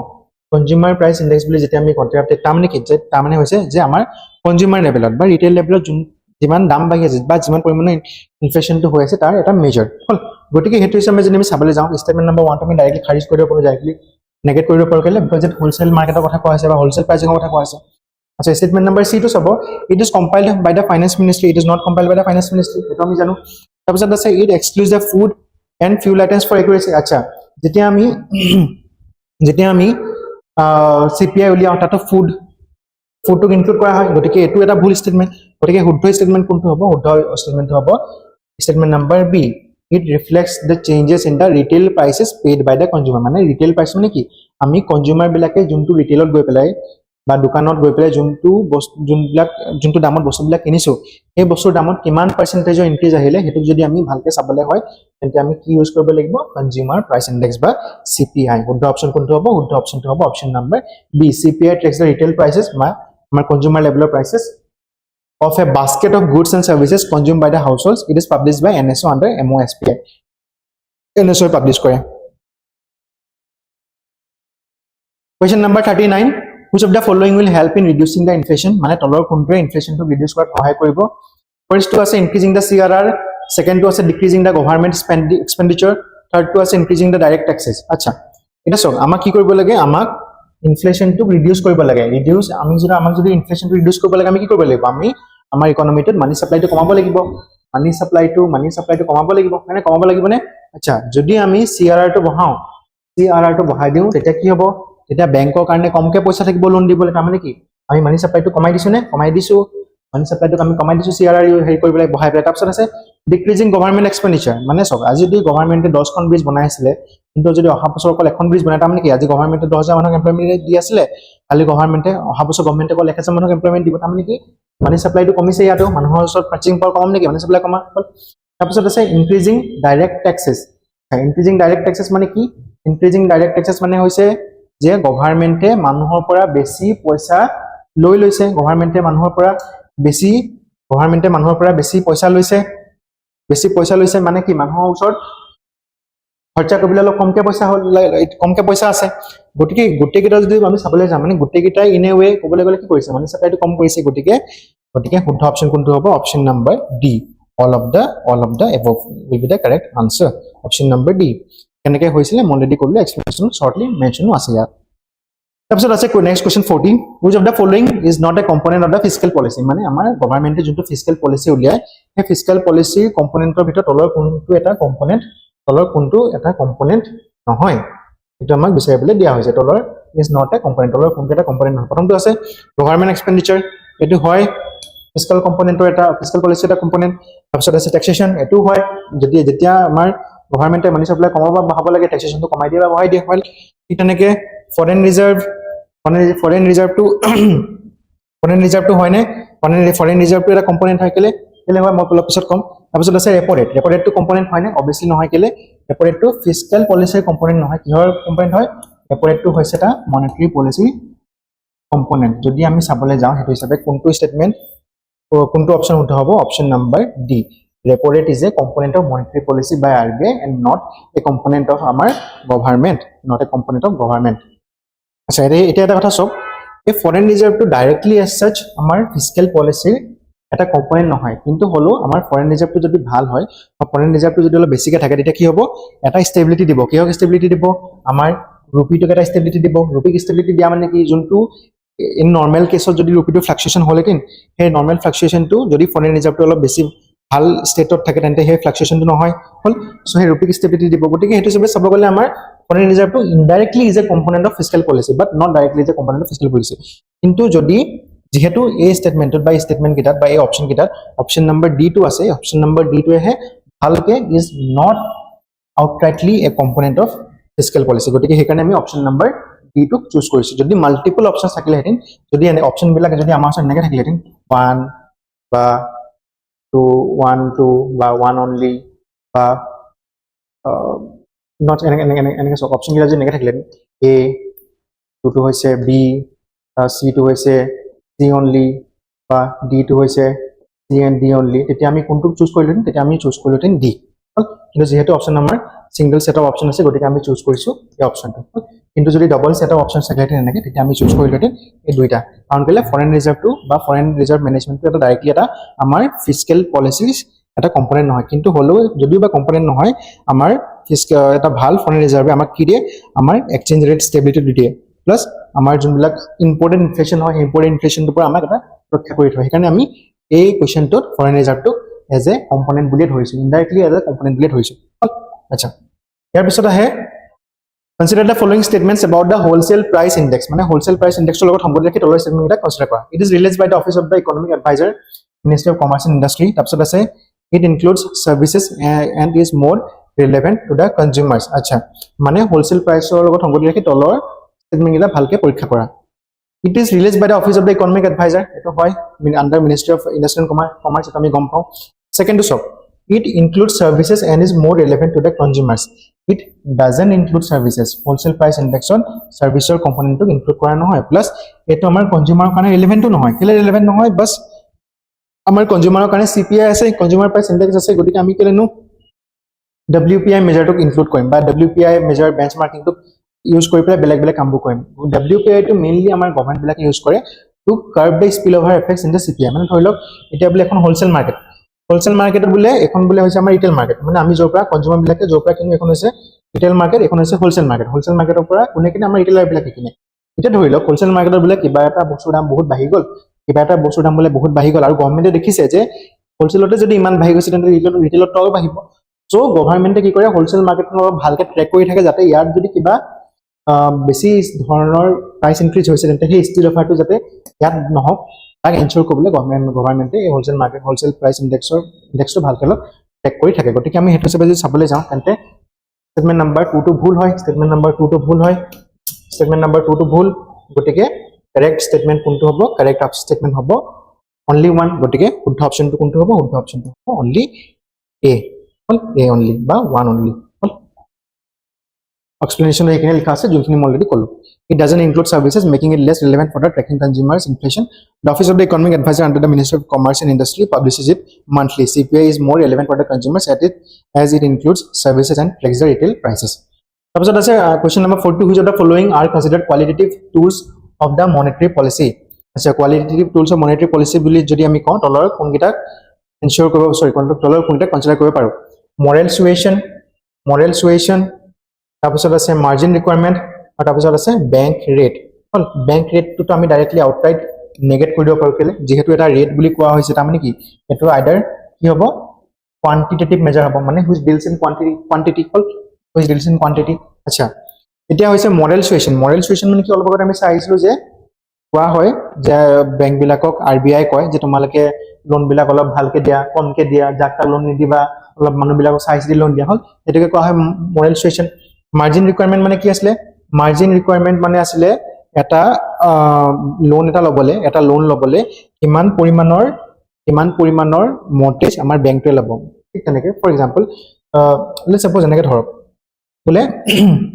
মোক বলে লাগে 1 কোটি টকাৰ মাটি 1 কোটি টকাৰ লোন এটা বলে মোক লাগে 1 কোটি টকাৰ মোক লোন এটা বলে লাগে তেতিয়া আমাৰ গভৰ্নমেন্টে কি বেংকে কি ক'ব যোনটো বেংকৰ পৰা আমি লোনটো লম বেংকে কি ক'ব যে যদি তোমাৰ 1 কোটি টকাৰ লোনটো লাগে তেন্তে তুমি মাটি কাগজ পত্ৰখিনি দিয়া কিন্তু তুমি মাটি কাগজ পত্ৰখিনি বা হিমানখিনি মাটি কাগজ পত্ৰ দিব লাগিব যাতে এই মাটিখিনিৰ ভ্যালুয়েশন হ'বগে around 80 lakhs হল আচ্ছা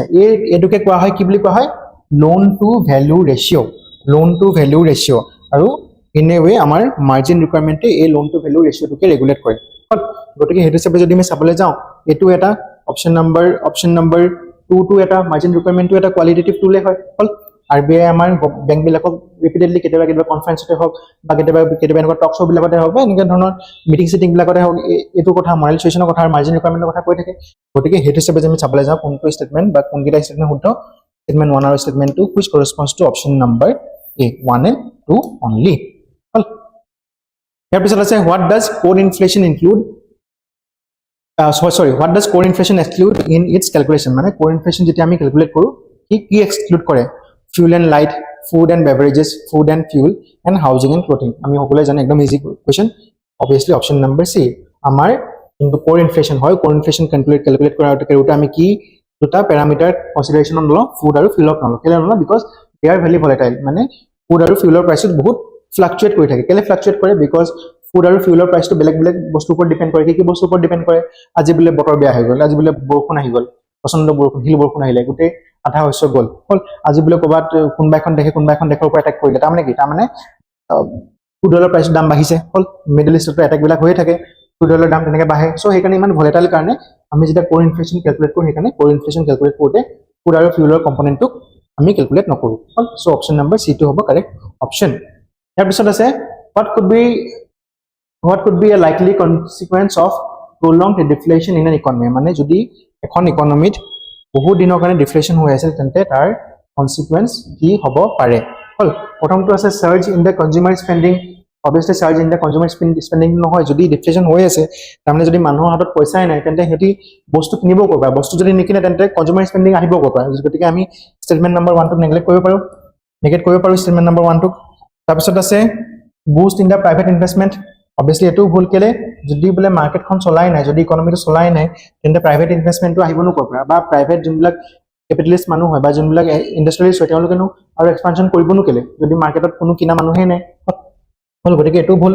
তাৰপিছত আছে ৰাইজ ইন দা ইন্টাৰেষ্ট ৰেট আচ্ছা ৰাইজ ইন দা ইন্টাৰেষ্ট ৰেট কেলে নহব এটো যদি মাৰ্কেটত যদি কোনো বস্তু কিনাই নাই কোনো লোন লৈ পেলাই নিজৰ ইন্ডাষ্ট্ৰি বিলাকৰ এক্সপানশন কৰাই নাই বেংকেনো কেলে ইন্টাৰেষ্ট ৰেট বিলাক বঢ়াব যদি ইন্টাৰেষ্ট ৰেট বিলাক বঢ়াই তেন্তে মানুহ বিলাকে আৰু এইবিলাক কাম নকৰিব আৰু কনজিউম নকৰিব গতিকে বেংক বিলাকে উল্টা কমাবহে গতিকে হেতু বস্তু ভুল হল তাৰপিছত আছে ইনক্ৰিজ ইন দা আনএমপ্লয়মেন্ট এটো শুদ্ধ হ'ব কেলে বিকজ যদি মাৰ্কেটত কোনো ডিমান্ড নাই মাৰ্কেটত যদি ইন্ডাষ্ট্ৰি চলা নাই তাৰমানে কি ইন্ডাষ্ট্ৰি চলা নাই মানে কি মানুহৰ যোনবিলাক জব আছে জব ক্ৰিয়েচন হোৱা নাই মানুহে আগতে যোনবিলাক জবত কৰি আছে যোনবিলাক জব কৰিছে জব বিলাকৰ পৰা লেঅফছ বিলাক হৈছে গতিকে increase in da unemployment is a consequence of the prolonged deflation in an economy option number D is the correct option তাৰপিছত আছে which of the following is a supply side cause of inflation excess statement number 1 excess household consumption statement number 2 to ase increase in the minimum support prices acha excess household consumption to eta supply side cause hoy niki inflation hobe na obviously no hoy excess household consumption to ki hoy excess household consumption to hoise eta demand side inflation keneke mane manu bilake beshi demand korise hekane manu bilake beshi consume korise manu bilake beshi demand korise manu bilake beshi bogine bozar ba bostu kinise mane gotike etu eta ki hoy demand side effect hoy ba demand side factor hoy supply side factor no hoy gotike ami etuk negate kori dio paru etuk negate korar lage lage ki hoy ki thakibo etu gol hoyne tapsot thake ase increase in the MSP increase in the MSP to আমি জানো যেটো এটা supply side cause of inflation হয় গটিকে option number D2 বা 2 only to হবো correct option এটো লিখা আছে supply side inflation or cost push inflation occurs when the cost of production of input increases a rise in the MSP increases the floor prices for agricultural commodities raising the food prices and pushing up the overall price level মানে ধৰি লওক আজি বুলে MSP price ote rise to hol ba MSP procurement jeta government e korisile je MSP trade jeta government e procure korisile etia bile olo beshi damot korise tamane ki tamane jeti amar bazarle amar usorle bostu bilak ahi pabo jeta food grains bilak ahiba pare eta ami beshi damane kinibo lagibo joa bosor bile government e let's suppose 10 takat bile food grains bilak kinisile ebilak ei bosor bile 11 takat kinise tamane ki joa bosor jodi ami 10 takat government e kinise ami kinislu 15 takat ei bosor jodi government e 11 takat kinise ami kinibo lagibo 17 taka manok mane tamane ki etu eta supply side inflation which of the following statement is or are correct regarding the headline inflation mane headline inflation logot hongoti rakhi tolor kongita statement hodho it includes all the items in the CPI basket including the food and fuel tapsot ase it is more volatile than core inflation acha ami janu jetia ami headline inflation to calculate koru eta ami food aru fuel or duita component ke calculate koru hena ami core inflation nokoru kintu ami headline inflation jetia calculate koru food aru fuel duita component ke calculate koru গটিকে হেতু হিচাপে চাবলে গলে গটিকে হেতু হিচাপে চাব গলে আমাৰ এটো শুদ্ধ হ'ব because it includes food and fuel বুলি কোৱা হৈছে হল তাৰপিছত আছে it is more volatile than core inflation যেহেতু আমি food আৰু fuel inflation to food আৰু fuelৰ কম্পোনেন্ট কিটা কনসিডাৰ কৰিছো তাৰ মানে কি obviously এটো volatile হ'ব মই আগতে অলপ আগতে কৈছিলো কেলে volatile হয় গটিকে দুইটা স্টেটমেন্ট শুদ্ধ তাৰ মানে কোনটো আমাৰ অপচন শুদ্ধ হ'ব option number C will be the correct one মানে দুইটা স্টেটমেন্টে শুদ্ধ with regard to headline inflation তাৰপিছত আছে which of the following would lead to an inflationary trend in the economy মানে তলৰ কোনটোৱে আমাৰ ইকোনমিত ইনফ্লেশন আনিব তলৰ কোনটো কামে আমাৰ ইকোনমিত ইনফ্লেশন আনিব ফাৰ্স্ট টু আছে excess deficit financing second to আছে persistent currency depreciation third to আছে rise in the import duties আচ্ছা এটা কথা মন কৰক যদি আমি import duty বিলাক বহাই দিও তা মানে ধৰি লওক আজি বুলে আমাৰ দেখলে কিবা এটা বস্তু লে suppose machinery এটা import হৈ বলে ফ্ৰান্সৰ পৰা machinery এটা বলে import হৈ বলে আমাৰ ইন্ডিয়ালৈ আহিছে যোৱা বছৰলৈকে সেই machinery টো ওপৰত লাগিছিলে let's suppose এনে এটা ধৰি লৈছো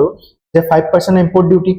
এই বছৰ বুলে লাগিছে কিমান এই বছৰ বুলে লাগিছে 7% import duty তাৰ মানে কি যেতিয়া মেচিন টো আমাৰ ইন্ডিয়া সেটআপ হ'ব তাৰ মানে ইয়াৰ পৰা যোনবিলাক বস্তু প্ৰডিউস হ'ব সেই বস্তু বিলাকৰ দামো বাঢ়িব গতিকে এটো এটা ইনফ্লেশন তো কৰিবই rise in the import duty inflation কৰিলে হল তাৰপিছত আছে persistent currency depreciation যদি কাৰেন্সি তো বাৰে বাৰে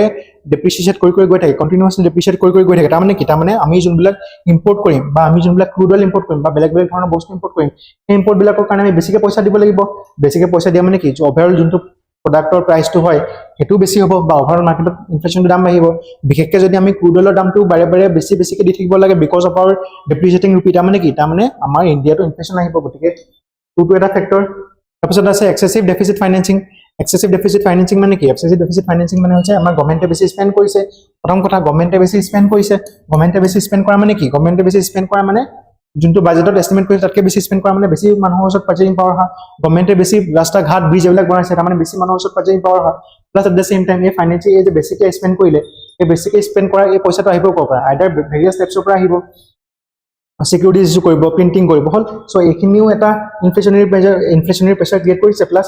এই পাৰ্ট 2 কৰিছে হল গতিকে এটো এক্সেসিভ ডেফিসিট ফাইনেন্সিং এটা অবভিয়াসলি ইনফ্লেশনাৰী প্ৰেছাৰ ক্ৰিয়েট কৰিব গতিকে গোটেই গিটা স্টেটমেন্ট যদি আমি চাবলৈ যাওঁ তেন্তে কোনটো অপচন আমাৰ শুদ্ধ থাকিলে অপচন নম্বৰ ডি মানে অল অফ দা এবাভ মানে গোটেই কম্পোনেন্ট গিটা বা গোটেই কাম গিটাই ইনফ্লেশন ক্ৰিয়েট কৰিব আমাৰ ইকোনমিটো হল অপচন নম্বৰ ডি টো কাৰেক্ট অপচন ইয়াত কোৱা হৈছে তাৰপিছত আছে question number 48 which of the following is most appropriate during inflation to stabilize the economy মানে ইনফ্লেশনৰ সময়ত তলৰ কোনটো আটাইতকৈ বেছি এপ্ৰোপ্ৰিয়েট হ'ব to stabilize the economy বা to stabilize the economy মানে হৈছে ইনফ্লেশনৰ সময়ত যোনটো এনেকৈ ফ্লাকচুৱেশ্যন হৈ থাকে ফ্লাকচুৱেশ্যন ৰখাবলৈ বেছি ষ্টেবিলাইজ কৰিবলৈ তলৰ কোনটো আটাইতকৈ এফেক্টিভ হ'ব প্ৰথমটো আছে ৰিডিউসিং ডাইৰেক্ট ট্যাক্সেস বি2 আছে ৰিডিউসিং দা CRR তাৰপিছত আছে ইনক্ৰিজিং দা ৰেপো ৰেট তাৰপিছত আছে এক্সপান্ডিং দা ফিস্কেল ডেফিসিট আচ্ছা এক্সপান্ডিং দা ফিস্কেল ডেফিসিট এক্সপান্ডিং দা ফিস্কেল ডেফিসিট এটো আপোনালোকে আউটৰাইট নেগেটিভ কৰিব পাৰে তাৰমানে কেলে ফিস্কেল ডেফিসিটটো আমি কমাবহে লাগিব হল ফিস্কেল ডেফিসিট কেতিয়া হয় যেতিয়া গভৰ্ণমেণ্টে বেছি খৰচা কৰি পেলাই সো বেছি যদি খৰচা কৰে তেতিয়াহে ফিস্কেল ডেফিসিটটো বাঢ়ে তাৰমানে expanding fiscal deficit মানে ইনেৱে গভৰ্ণমেণ্টে বেছি মানে হেৰি কৰিছে এক্সপেন্ডিচাৰ কৰিছে সো বেছি এক্সপেন্ডিচাৰ মানে ইনফ্লেশনটো বাঢ়িবহে সো আমাক কি কোৱা হৈছে ইনফ্লেশনটো ষ্টেবিলাইজ কৰিবলৈ কোৱা হৈছে গতিকে এটো আমি নেগেট কৰিব পাৰো তাৰপিছত আছে ইনক্ৰিজিং দা ৰেপো ৰেট তাৰপিছত আছে ৰিডিউসিং দা CRR তাৰপিছত আছে ৰিডিউসিং দা ডাইৰেক্ট ট্যাক্সেস এটা কথা মন কৰক যদি আমি CRR টো ৰিডিউস কৰো তাৰমানে কি বেংকে কমকে টকা ৰিজাৰ্ভত হৈছে বেছিকে টকা লোন দিবলৈ আছে বেছি টকা লোন দিয়া মানে বেছি মানুহৰ হাতত purchasing power হবা বেছি মানুহ ইকোনমিক এক্টিভিটিজ বিলাক কৰা মানে ইনফ্লেশনটো বাঢ়িবই গতিকে এটো নেগেট কৰিব পাৰো তাৰপিছত আছে ৰিডিউসিং দা direct taxes direct tax reduce কৰা মানে কি মানুহৰ হাতত বেছি পইচা মানুহৰ হাতত বেছি পইচা যে খৰচ কৰিবলৈ গতিকে এটো আমি নেগেট কৰিব পাৰো এটো এটা ইনফ্লেশন ক্ৰিয়েট কৰিব থাকিলে কোনটো ইনক্ৰিজিং দা ৰেপো ৰেট ইনক্ৰিজিং দা ৰেপো ৰেট মানে কি মানে আমাৰ বেংক বিলাকে যোনটো পইচা বেংকৰ আমাৰ RBI পৰা লয় সেই পইচাটো ইন্টাৰেস্ট ৰেটটো যদি আমি বঢ়াই দিও তেন্তে বেংকে কি কৰিব আমাৰ কাস্টমাৰ বিলাকক যোনটো লোন দিব সেই লোন বিলাক অলপ বেছি দামত দিব লাগিব তাৰমানে কি কাস্টমাৰ বিলাক অলপ ডিসকাৰেজ হ'ব লোন ল'বলৈ তাৰমানে increasing the repo rate will ensure the stabilization of the economy during an inflationary trend. Well, statement number C is the correct one. Option number C is the correct one. Well, say consider the following with respect to monetary policy committee. Mane monetary policy upor সংগঠনকে তলৰ statement consider কৰা. First to আছে statement number 1 it says the repo rate to manage the inflation. Second to আছে it consists of 6 members all from RBI. তাৰপিছত আছে third to the monetary policy committee follows an inflation targeting framework. আচ্ছা এটা কথা মন কৰক it sets the repo rate to manage the inflation monetary policy কামে এটো হয় যে প্ৰত্যেক 2 মাহৰ মূৰে মূৰে তেওঁলোকে মিটিং কৰি পেলাই repo rate বা ব্ল্যাক ধৰণৰ ৰেট বিলাক সেট কৰে গতিকে এটো স্টেটমেন্ট শুদ্ধ তাৰপিছত আছে it consists of 6 members yes it consists of 6 members all from RBI এটো খালি ভুল all from RBI নহয় 3 from RBI and 3 from the government of India গতিকে এই স্টেটমেন্ট ভুল তাৰপিছত আছে the monetary policy committee follows an inflation targeting framework obviously monetary policy committee one of the prime objective ki inflation targeting kora 4 plus minus 2% মই কৈছিলে কি হয় 4 plus minus 2% হৈছে আমাৰ inflation targeting or main limit kita হল গতিকে হেতু হিচাপে যদি চাবলৈ যাম কোনটা স্টেটমেন্ট হল 1 আৰু 3 which corresponds to option B option number B 1 and 3 are only correct option number B only হল ইয়াতে হেতু কোৱা আছে যে monetary policy says the policy and repo rate 6 members 3 from RBI and 3 from the governor 3 from the government of India তাৰপিছত আছে monetary policy committee operates under flexible inflation targeting 4 plus minus 3% question number 50 which of the following is most suitable definition of stagflation মানে stagflation যদি তলৰ statement কেটা বুজাবলৈ হয় কোনটো আটাইতকৈ suitable definition হয় stagflation টো ডিফাইন কৰা প্ৰথমটো আছে situation where the inflation and GDP growth both rise তাৰপিছত আছে inflation combined with economic stagnation and high unemployment তাৰপিছত আছে C2 deflation combined with rising GDP আৰু D2 আছে decline in the inflation due to high employment আচ্ছা এটা আমি কথা কক stagflation মানে কি আসলে stagflation মানে এনেকুৱা এটা সিচুৱেচন যোনটো ষ্টেটত নেকি যোনটো সিচুৱেচনত আমাৰ ইনফ্লেশনটো বাঢ়ি থাকে at the same time unemployment to বাঢ়ি থাকে কিন্তু একচুয়ালি হ'ব কি লাগিছিল ইনফ্লেশন তো বহা মানে কি ইনফ্লেশন তো বাঢ়ি থকা মানে in a way economic activities বিলাক বাঢ়ি আছে ইকোনমিক এক্টিভিটিজ বিলাক বহা মানে কি বেছি ইন্ডাস্ট্রি সেটআপ বা বেছি ইন্ডাস্ট্রি বিলাক এক্সপানশন হয় মানে কি মানুহে বেছিকে জব পাব লাগিছিল যদি মই ইনফ্লেশন আৰু এমপ্লয়মেন্টৰ গ্ৰাফটো চাও তেন্তে এটো এনেকুৱা হ'ব লাগিছিল ইনফ্লেশন তো এনেকৈ যাব লাগিছিল কিন্তু লগে তাৰ অকৰ্ডিংলি আনএমপ্লয়মেন্ট এনেকৈ আহিব লাগিছিল আনএমপ্লয়মেন্ট কমিবহে লাগিছিল কিন্তু stagflation এনেকুৱা এটা সিচুৱেচন যোনটো নেকি উল্টা হয় তাত কি হয় ইনফ্লেশন তো উপৰলৈ গৈ থাকে প্লাস আমাৰ আনএমপ্লয়মেন্ট তো উপৰলৈ গৈ থাকে এটো এটা বৰ পিকুলিয়াৰ সিচুৱেচন এই সিচুৱেচনটো কাৰ পৰাটো বহুত টান গতিকে যদি আমি এই ফেনোমেননটা মন কৰো কোনটো স্টেটমেন্টে ভালকে ডিফাইন কৰিছে আমাৰ stagflation টো অপচন নম্বৰ বি টো ডিফাইন কৰিছে বিকজ stagflation মানে কি stagflation is the inflation combined with economic stagnation and high unemployment এটোই আটাইতকৈ ভালকে ডিফাইন কৰিছে আমাৰ stagflation টো এটাটো কৈছে stagflation is a paradoxical situation in which an economy experiences stagnant growth high unemployment and persistent inflation simultaneously Question number 51, which of the following best describe the foreign direct investment in India বা foreign direct investment to আটাইতকৈ ভালকে কোনটো স্টেটমেন্টে define কৰে প্ৰথমটো আছে investment in the financial asset as stock and bonds by foreign entities B2 হয় investment in a foreign entity by in the ownership and control of the domestic company C2 হৈছে investment in sovereign gold bonds by NRIs D2 হৈছে investment in the mutual funds registered under SEBI এতিয়া যেতিয়া foreign investment হয় ইন্ডিয়াত দুটা টাইপৰ আমি পঢ়িছিলো এটা আছিল FPI foreign portfolio investment বা আৰু এটা আসলে FDI বা foreign direct investment FDI কি আসলে যেতিয়া বাহিৰৰ কোম্পানী এটাই আহি পেলাই আমাৰ ইন্ডিয়াৰ ষ্টক মাৰ্কেটত ইনভেস্ট কৰে তেতিয়া আমি কি বুলি কওঁ FDI বুলি কনসিডাৰ কৰো foreign portfolio investment কিন্তু যেতিয়া বাহিৰৰ এন্টিটি এটা আহি পেলাই আমাৰ ইন্ডিয়াৰ কোনোবা এটা কোম্পানীৰ ওপৰত ফিজিক্যালি পইচাটো লগায় তেতিয়া আমি কি বুলি কনসিডাৰ কৰিছিলো foreign direct investment কোৱা হয় যে foreign direct investment বু long term as compared to FPI because FPI খনক FPI আন্ডাৰ যোনবিলাক পইচা হেবিলাক অলপ ভলেটাইল because short term কাৰণে হৈছে আমাৰ ষ্টক মাৰ্কেটত লগাবলৈ কিন্তু FDI আন্ডাৰ যোনবিলাক পইচা হেবিলাক long term কাৰণে কাৰণ যদি বাহিৰৰ এন্টিটিটা আমাৰ ইন্ডিয়ান কোম্পানী এটাৰ ওপৰত ইনভেস্ট কৰিছে তাৰমানে তাৰ এই কোম্পানী হে বাহিৰৰ এন্টিটিটো এটা long term ভিজন এটা আছে আমাৰ ইন্ডিয়ান কোম্পানীটোৰ লগত হল সো হেতু আছে ডিফাৰেন্স গতিকে হেতু হিচাপে যদি আমি চাবলৈ যাওঁ গতিকে হেতু হিচাপে যদি আমি চাবলৈ যাওঁ কোনটো স্টেটমেন্ট শুদ্ধ হ'ব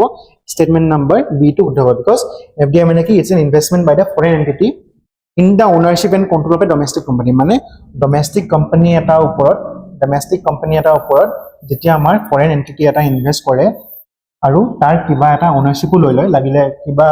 হাফ লৈছে 50% লৈছে ইভেন 90% লৈকে লৈছে বা জয়েন্ট ভেঞ্চাৰ হিচাপে কৰিছে তাকে আমি কওঁ কি বুলি কওঁ foreign direct investment বুলি কওঁ question number 52 which of the following is a characteristic feature of the foreign portfolio investment অলপ আগতে আমি কৈ গৈছিলো কি আছিল It involves acquiring management and control in a company. Eto bhul. B2 is considered a long-term stable investment. FPI is always considered a short-term volatile investment. Molo bagate koi goisu. Gotike B2 bhul. C2 ase it involves investment from a foreign entity in stocks of a domestic company. Eto huddho nisna lagise. 4 to silo how requires approval from Department for Promotion of Industries and Internal Trade. Acha eta kotha tu hol. Acha eta kotha tu hol gote kita jodi statement ami saam কোনটো statement আমাৰ শুদ্ধ হ'ব নিচিনা লাগিছে FPI definition টো মতে statement number C2 শুদ্ধ কেলে বিকজ মই অলপ আগতে কৈছো যেতিয়া আমাৰ ফৰেন এন্টিটি এটাই আমাৰ ইন্ডিয়াৰ ষ্টকস মাৰ্কেটত ইনভেস্ট কৰে ইন এ ডমেষ্টিক কোম্পানী বিলাকৰ তেতিয়া আমি কি কওঁ এটো কওঁ ফৰেন পোৰ্টফোলিও ইনভেষ্টমেন্ট আৰু ফৰেন পোৰ্টফোলিও ইনভেষ্টমেন্ট বিলাকক কোনে কন্ট্ৰোল কৰে DPIITN হয় কোনে কৰে SEBI যেহেতু এটো আমাৰ ষ্টক মাৰ্কেটৰ লগত জড়িত ষ্টক মাৰ্কেটৰ লগত জড়িত মেটাৰ গতিকে কোনে ৰেগুলেট কৰিব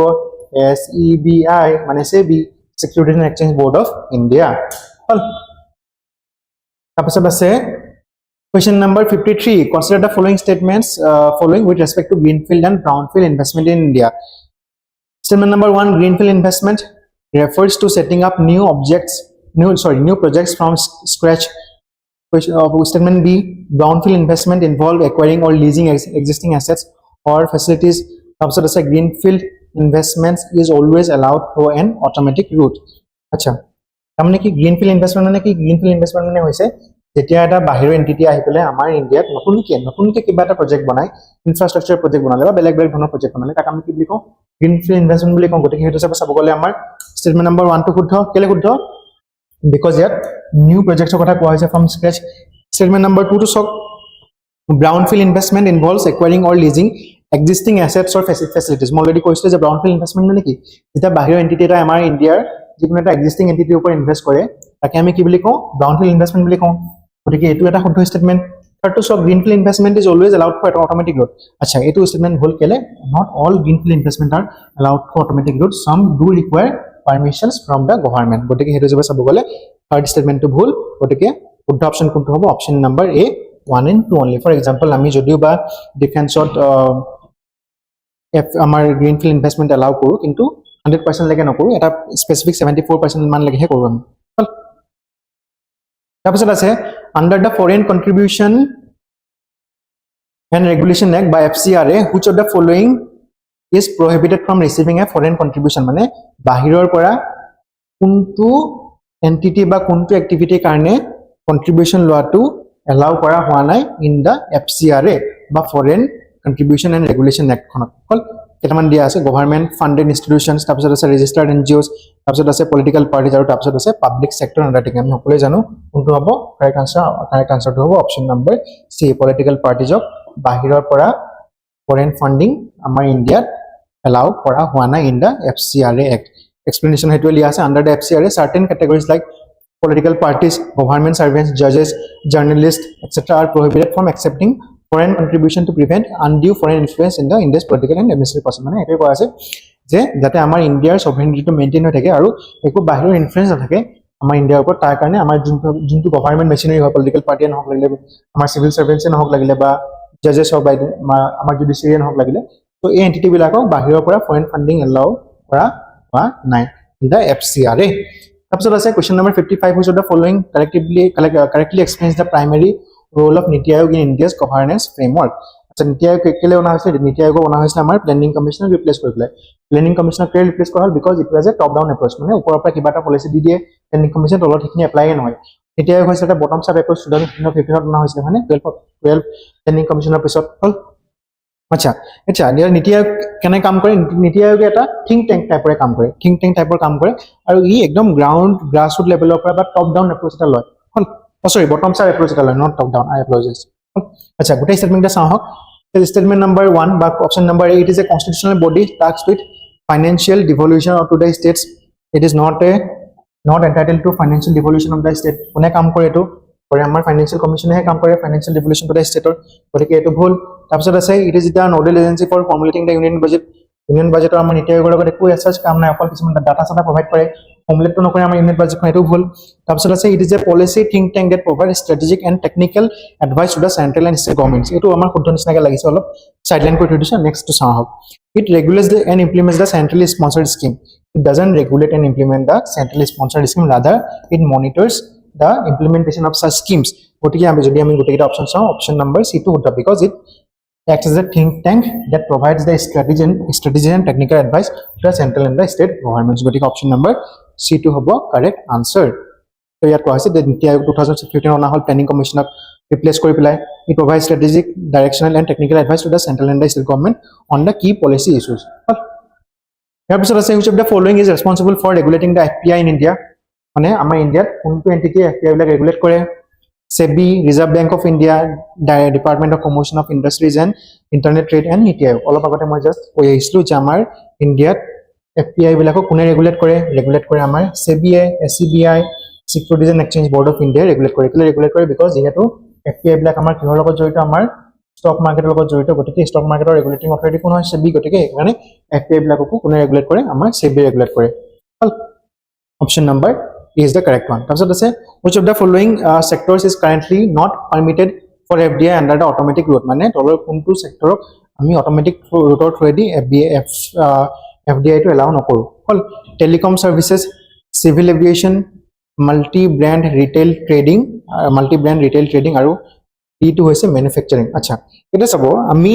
সদায় এটা কথা মন কৰিব যদিও আপোনালোকে যদি কোৱেশ্চনটো ইন কেস গম নাপায় বা ইয়াৰ আনসাৰটো গম নাপায় সদায় এটা ব্ৰড পাৰ্সপেক্টিভ লৈ থাকিব ব্ৰড পাৰ্সপেক্টিভ লৈ কেনেকুৱা যে গভৰ্ণমেণ্টে নো কোনটো সেক্টৰত এফডিআই টো 100% লাউ নকৰিব এনেকুৱা এটা সেক্টৰতে নকৰিব ন যোনটো নেকি সাধাৰণতে অলপ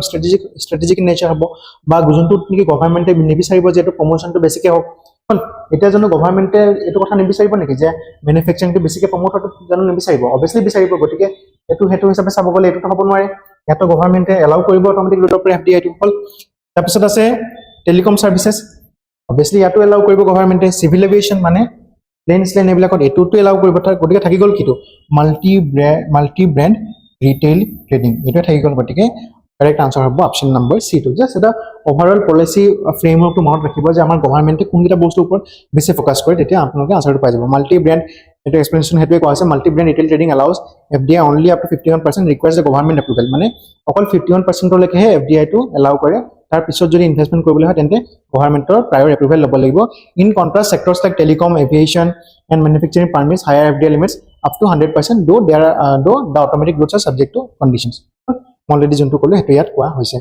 তাৰপিছত আছে question number 58 consider the following statements regarding FEMA Foreign Exchange Management Act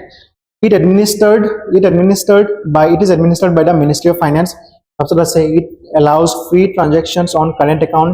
subject to reasonable restrictions তাৰপিছত আছে it imposes the criminal penalties for violation আচ্ছা এই স্টেটমেন্টক আপোনালোকে ডাইৰেক্টলি নেগেট কৰি দিব পাৰে কেলে নেগেট কৰিব পাৰে বিকজ ফেমা যেতিয়া অনা হৈছিল তেতিয়া ইমান এটা ক্ৰুড নাছিলে as compare to its predecessing act গতিকে ইয়াক যোনকেইটা ভায়োলেটৰ হয় ফেমাৰ যোনকেইটা ভায়োলেটৰ হ'ব ফৰেন এক্সচেঞ্জ মেনেজমেণ্ট এক্টৰ যোনকেইটা ভায়োলেটৰ হয় তেওঁলোকক এজ এ ক্ৰিমিনেল ট্ৰিট কৰা নাযায় তেওঁলোকৰ পেনাল্টিজবিলাকক এজ এ ক্ৰিমিনেল পেনাল্টি হিচাপে তেওঁলোকৰ ওপৰত ক্ৰিমিনেল পেনাল্টি লগোৱা নহয় চিভিল কেছ হিচাপে বা চিভিল সুট হিচাপে কনচিডাৰ কৰা হয় গতিকে সেইটো হিচাপে চাব গ'লে 3টো ভুল হ'ল গতিকে 3টো যদি ভুল হয় তেতিয়া মাজত থাকিলে কোনটো 3টো যদি ভুল হয় এইটো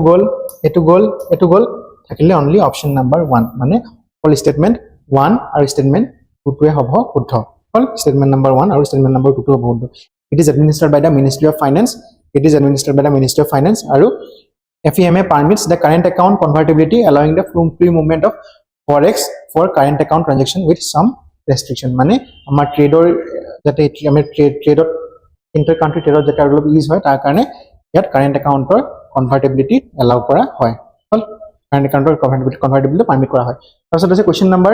59 which of the following is true regarding the FDI and FPI in terms of volatility and stability মই অলৰেডি অলপ আগতে কৈ গৈছো FDI stable হয় নে FPI stable হয় এটা statement চাওক FDI is more volatile and less stable as compared to FPI এটা একেবাৰে ভুল কাৰণ কেলে মই অলৰেডি কৈছিলো ফৰেন পৰ্টফলিও ইনভেষ্টমেন্ট তাৰমানে কি পৰ্টফলিওৰ কথা যেহেতু কোৱা হৈছে অবভিয়াসলি ষ্টক মাৰ্কেটৰ কথা হ'ব গতিকে FPI টোহে বেছি volatile হয় as compared to FDI গতিকে এটো ভুল statement FPI is long term and contributes to job creation FPI is long term and contributes to job creation এটো ভুল কিহৰ ভুল because FPI টো long term নহয় এটো short term কাৰণে হয় আৰু এই job creationত SH কো সহায় নকৰে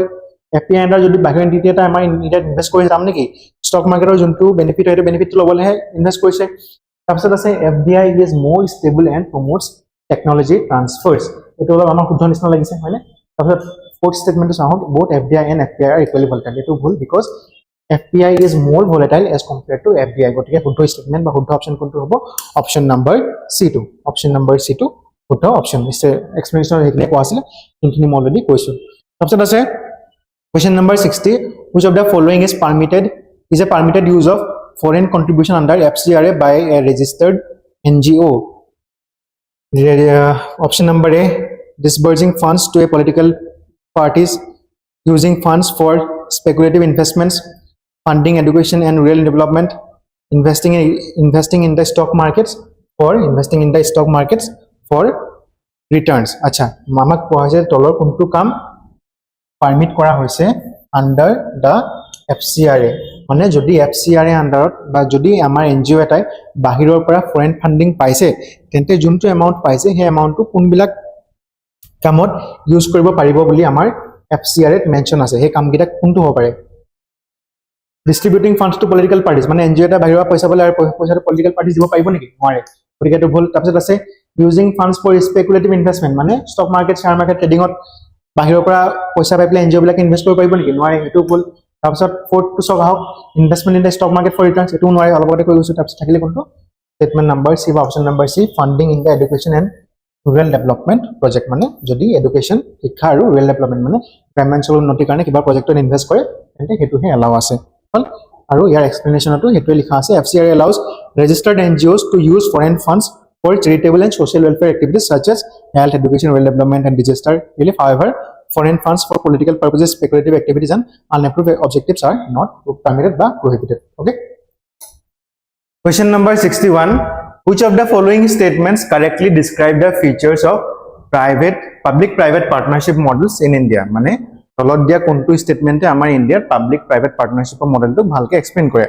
প্ৰথম স্টেটমেন্টটো হৈছে the viability gap funding is applicable only to the BOT annuity projects second statement the BOT model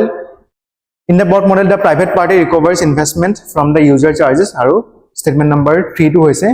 HAM is a mixture of EPC and BOT annuity model আচ্ছা এটাটাকে গোটেইকেইটা স্টেটমেন্ট চাওক প্ৰথমটো আছে the viability gap funding is applicable only to the BOT annuity project আচ্ছা viability gap funding মানে কি আছিল viability gap funding মানে আছিল ধৰি লওক let's suppose এফালে আছে গভৰ্ণমেন্ট হল এফালে আছে কোনবা এটা প্ৰাইভেট এন্টিটি হল এটা যিকোনো এটা প্ৰজেক্ট এটা বনাব লাগে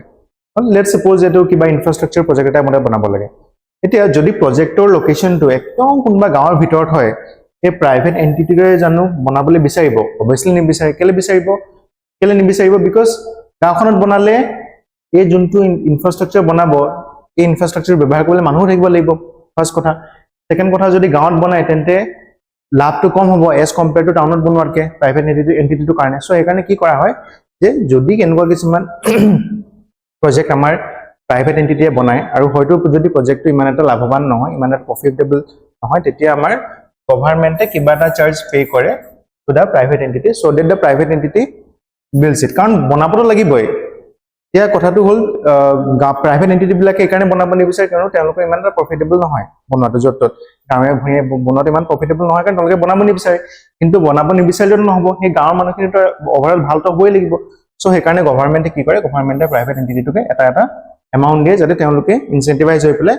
গাঁৱত এই ইনফ্ৰাষ্ট্ৰাকচাৰ প্ৰজেক্ট বা বেলেগ বেলেগ ধৰণৰ প্ৰজেক্টবিলাক বনায় সো সেইটোকে কোৱা আছিলে কি ভাইবিলিটি গেপ ফাণ্ডিং বুলি চিম্পল নামছত কোৱা হয় আচ্ছা এতিয়া ইয়াত কোৱা হৈছে viability gap funding is applicable only to the BOT annuity project এইটো ষ্টেটমেণ্ট ভুল কাৰণ অকল বড এনুইটি প্ৰজেক্টৰ কাৰণে আমাৰ ভাইবিলিটি ফাণ্ডিং বিলাক এপ্লিকেবল নহয় এইটো এপ্লিকেবল হয় for a lot of projects lot of investment model second to আছে in bot model the private party recovers the investment from the user charges acha এটা এটা কথা মন কৰক BOT বা bot model to কি আছিল মেইন কামটো build operate transfer তাৰ মানে private entity ৰে কি কৰিব প্ৰথমতে project এটা বনাব let's suppose কিবা এটা বলে নবা হাইৱে এটা বনাব আছে হাইৱে টো বনাব বিল্ড কৰিব অপাৰেট কৰিব মানে হাইৱে টো অপাৰেট কৰিব তেনে টোল সল লগাব আৰু যেতিয়ালৈকে টোলৰ পৰা প্ৰাইভেট এন্টিটিৰ নিজৰ এই বিল্ডিংৰ বা বিল্ড আপ কৰা খৰচটো ওলাই যায় তাৰ পিছত ট্ৰান্সফাৰ কৰি দিব কা আমাৰ গভৰ্ণমেণ্টক কৰি দে ট্ৰান্সফাৰ সো ইয়াত হেটোই কোৱা আছে ন in the BOT model the private party recovers investment from the user charges হয় এটো হয় yes this is right third স্টেটমেন্টটো আছে হেম hybrid annuity model is a mix of EPC and bot annuity model এটো শুদ্ধ আমি জানো যে হেমত কি হয় হেম মডেলটোত কি হয় 40% পইচা প্ৰথমতে গভৰ্ণমেণ্টে পে কৰে যোনটো প্ৰাইভেট এন্টিটি হয় এটো পাছত বাকি 60% পইচা যোগাৰ কৰা দায়িত্বটো কাৰ ওচৰত থাকে আমাৰ প্ৰাইভেট এন্টিটিৰ ওচৰত থাকে হয়নে আৰু it's a mixture of EPC and bot annuity model EPC মানে কি আছে ইঞ্জিনিয়াৰিং প্ৰকিউৰমেন্ট আৰু কনষ্ট্ৰাকচন হল আচ্ছা গতিকে হেতু হিচাপে যদি আমি চাবলৈ যাওঁ কোনটো অপচন শুদ্ধ হ'ব option number B2 which corresponds to statement 2 and 3 only first statement to bhul asle because viability gap funding is not only applicable to the bot annuity project it is applicable for a large number of PPP models explanation or hetu dia ase viability gap funding is applicable to bot and other eligible models not just for bot annuity bot allows private recovery through user charges question number 62 consider the following features no exchange rate risk for the issuer issued in rupees in overseas market typically used by the Indian corporates for infrastructure financing which financial instrument is described above acha yat ki koa hoise amak tinta statement dia ase hol acha amak koa hoise je tumalke ei tinta statement soa aru tumalke tinta statement sai pelai koa je gute tinta statement e kuntu type or financial instrument er kotha ইয়াত কৈছে বা কোনটো টাইপৰ financial ইনস্ট্ৰুমেন্টৰ কথা তিনটা স্টেটমেন্টে একেলগে মিলি পেলাই ৰিফ্লেক্ট কৰিছে ফাৰ্স্ট টু আছে no exchange rate risk for the user second two আছে issued in rupees in overseas market third two আছে typically used by the Indian corporates for infrastructure financing আচ্ছা এটা ইয়াৰ কোৱা আছে সব থাৰ্ড নম্বৰ স্টেটমেন্টটো মন কৰক typically used by the Indian corporates for infrastructure financing তাৰ মানে যেহেতু আমাৰ কৰ্পোৰেটস বা ইন্ডিয়ান কোম্পানী বিলাকে এই ইনস্ট্ৰুমেন্টটো ইউজ কৰে ফৰ দেয়াৰ ফাইন্যান্সিং পাৰপাসেস গতিকে এটো কিবা এটা টাইপৰ বন্ডে হ'ব হল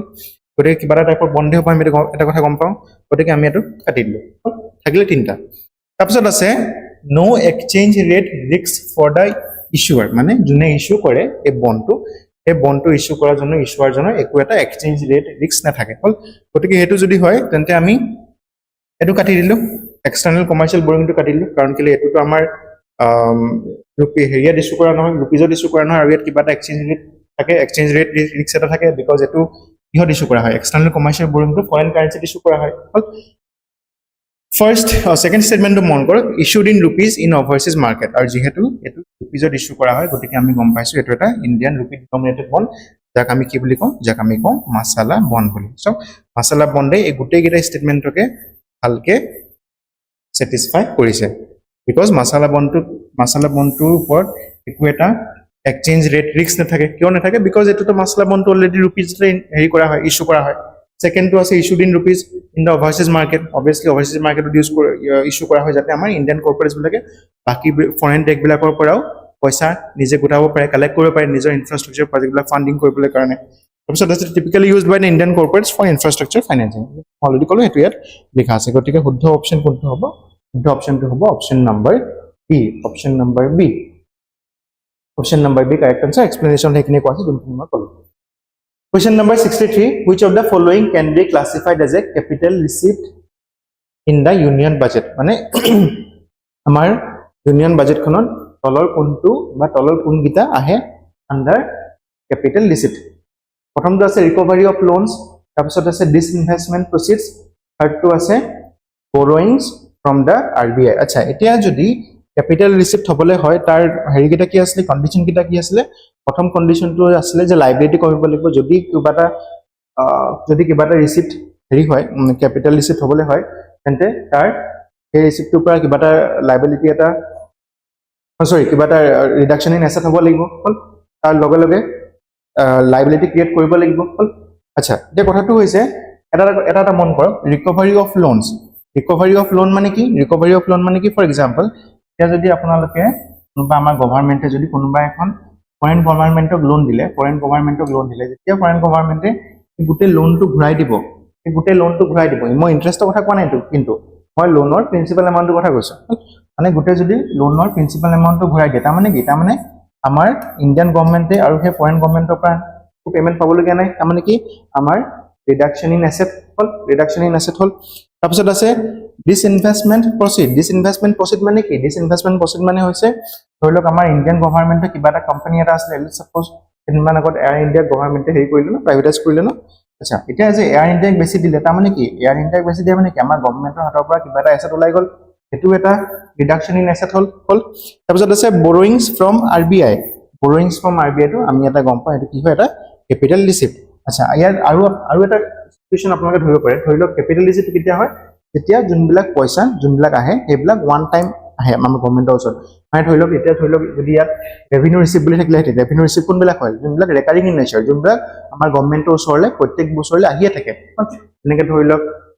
PSU বিলাকৰ প্ৰফিট বিলাক বা কোনোবা যদি কান্ট্ৰিক লোন দিছে কান্ট্ৰি বিলাকে আকৌ যদি ইন্টাৰেষ্ট ৰেট বিলাক ঘূৰাই দিয়ে তাক আমি কি বুলি কওঁ ৰেভিনিউ ৰিসিপ্ট বুলি কওঁ দুটা টাইপত আপোনালোকে চুজ কৰিব পাৰে বা দুটা টাইপত আপোনালোকে বিচাৰিব পাৰে যে কোনোবা এটা বস্তু কোনোবা এটা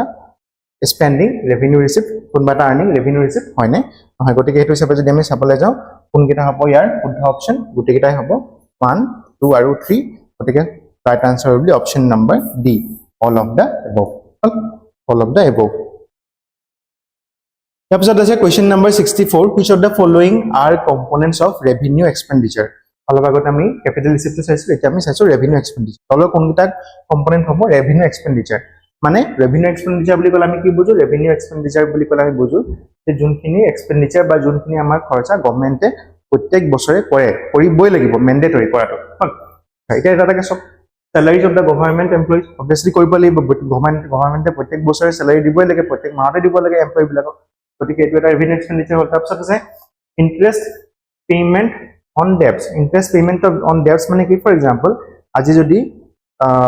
আমাৰ গভৰ্ণমেণ্টে ষ্টেট গভৰ্ণমেণ্টে কোনোবা এখন আমাৰ চেন্ট্ৰেল গভৰ্ণমেণ্টৰ পৰা লেটস সাপোজ লোন ল'লে এতিয়া সেই লোনটোত প্ৰত্যেক বছৰে ইন্টাৰেষ্টটো পে কৰি থাকিব লাগিব ষ্টেট গভৰ্ণমেণ্টে গতিকে হেতু আহিব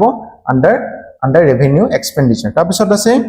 গ্ৰান্টস টু দ্য ষ্টেট গভৰ্ণমেণ্ট এতিয়া চাওক চেন্ট্ৰেল গভৰ্ণমেণ্টে আমাৰ বেলেগ ষ্টেট গভৰ্ণমেণ্ট বিলাকক গ্ৰান্ট দিয়ে কেলে গ্ৰান্ট দিয়ে বেলেগ ভেৰিয়াছ অফ পাৰপাজৰ কাৰণে গ্ৰান্ট দিয়ে আমি পলিটিক সাপ্লিমেণ্টাৰী গ্ৰান্টস ডিসক্ৰিশনাৰী গ্ৰান্ট বেলেগ টাইপৰ গ্ৰান্ট থাকে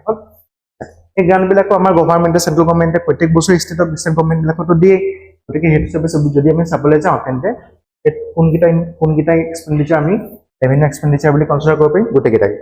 চেলাৰিজ প্ৰত্যেক বছৰে গভৰ্ণমেণ্টে দিয়ে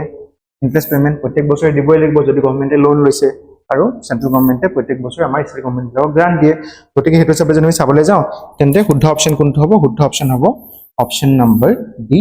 all of da above option number D all of da above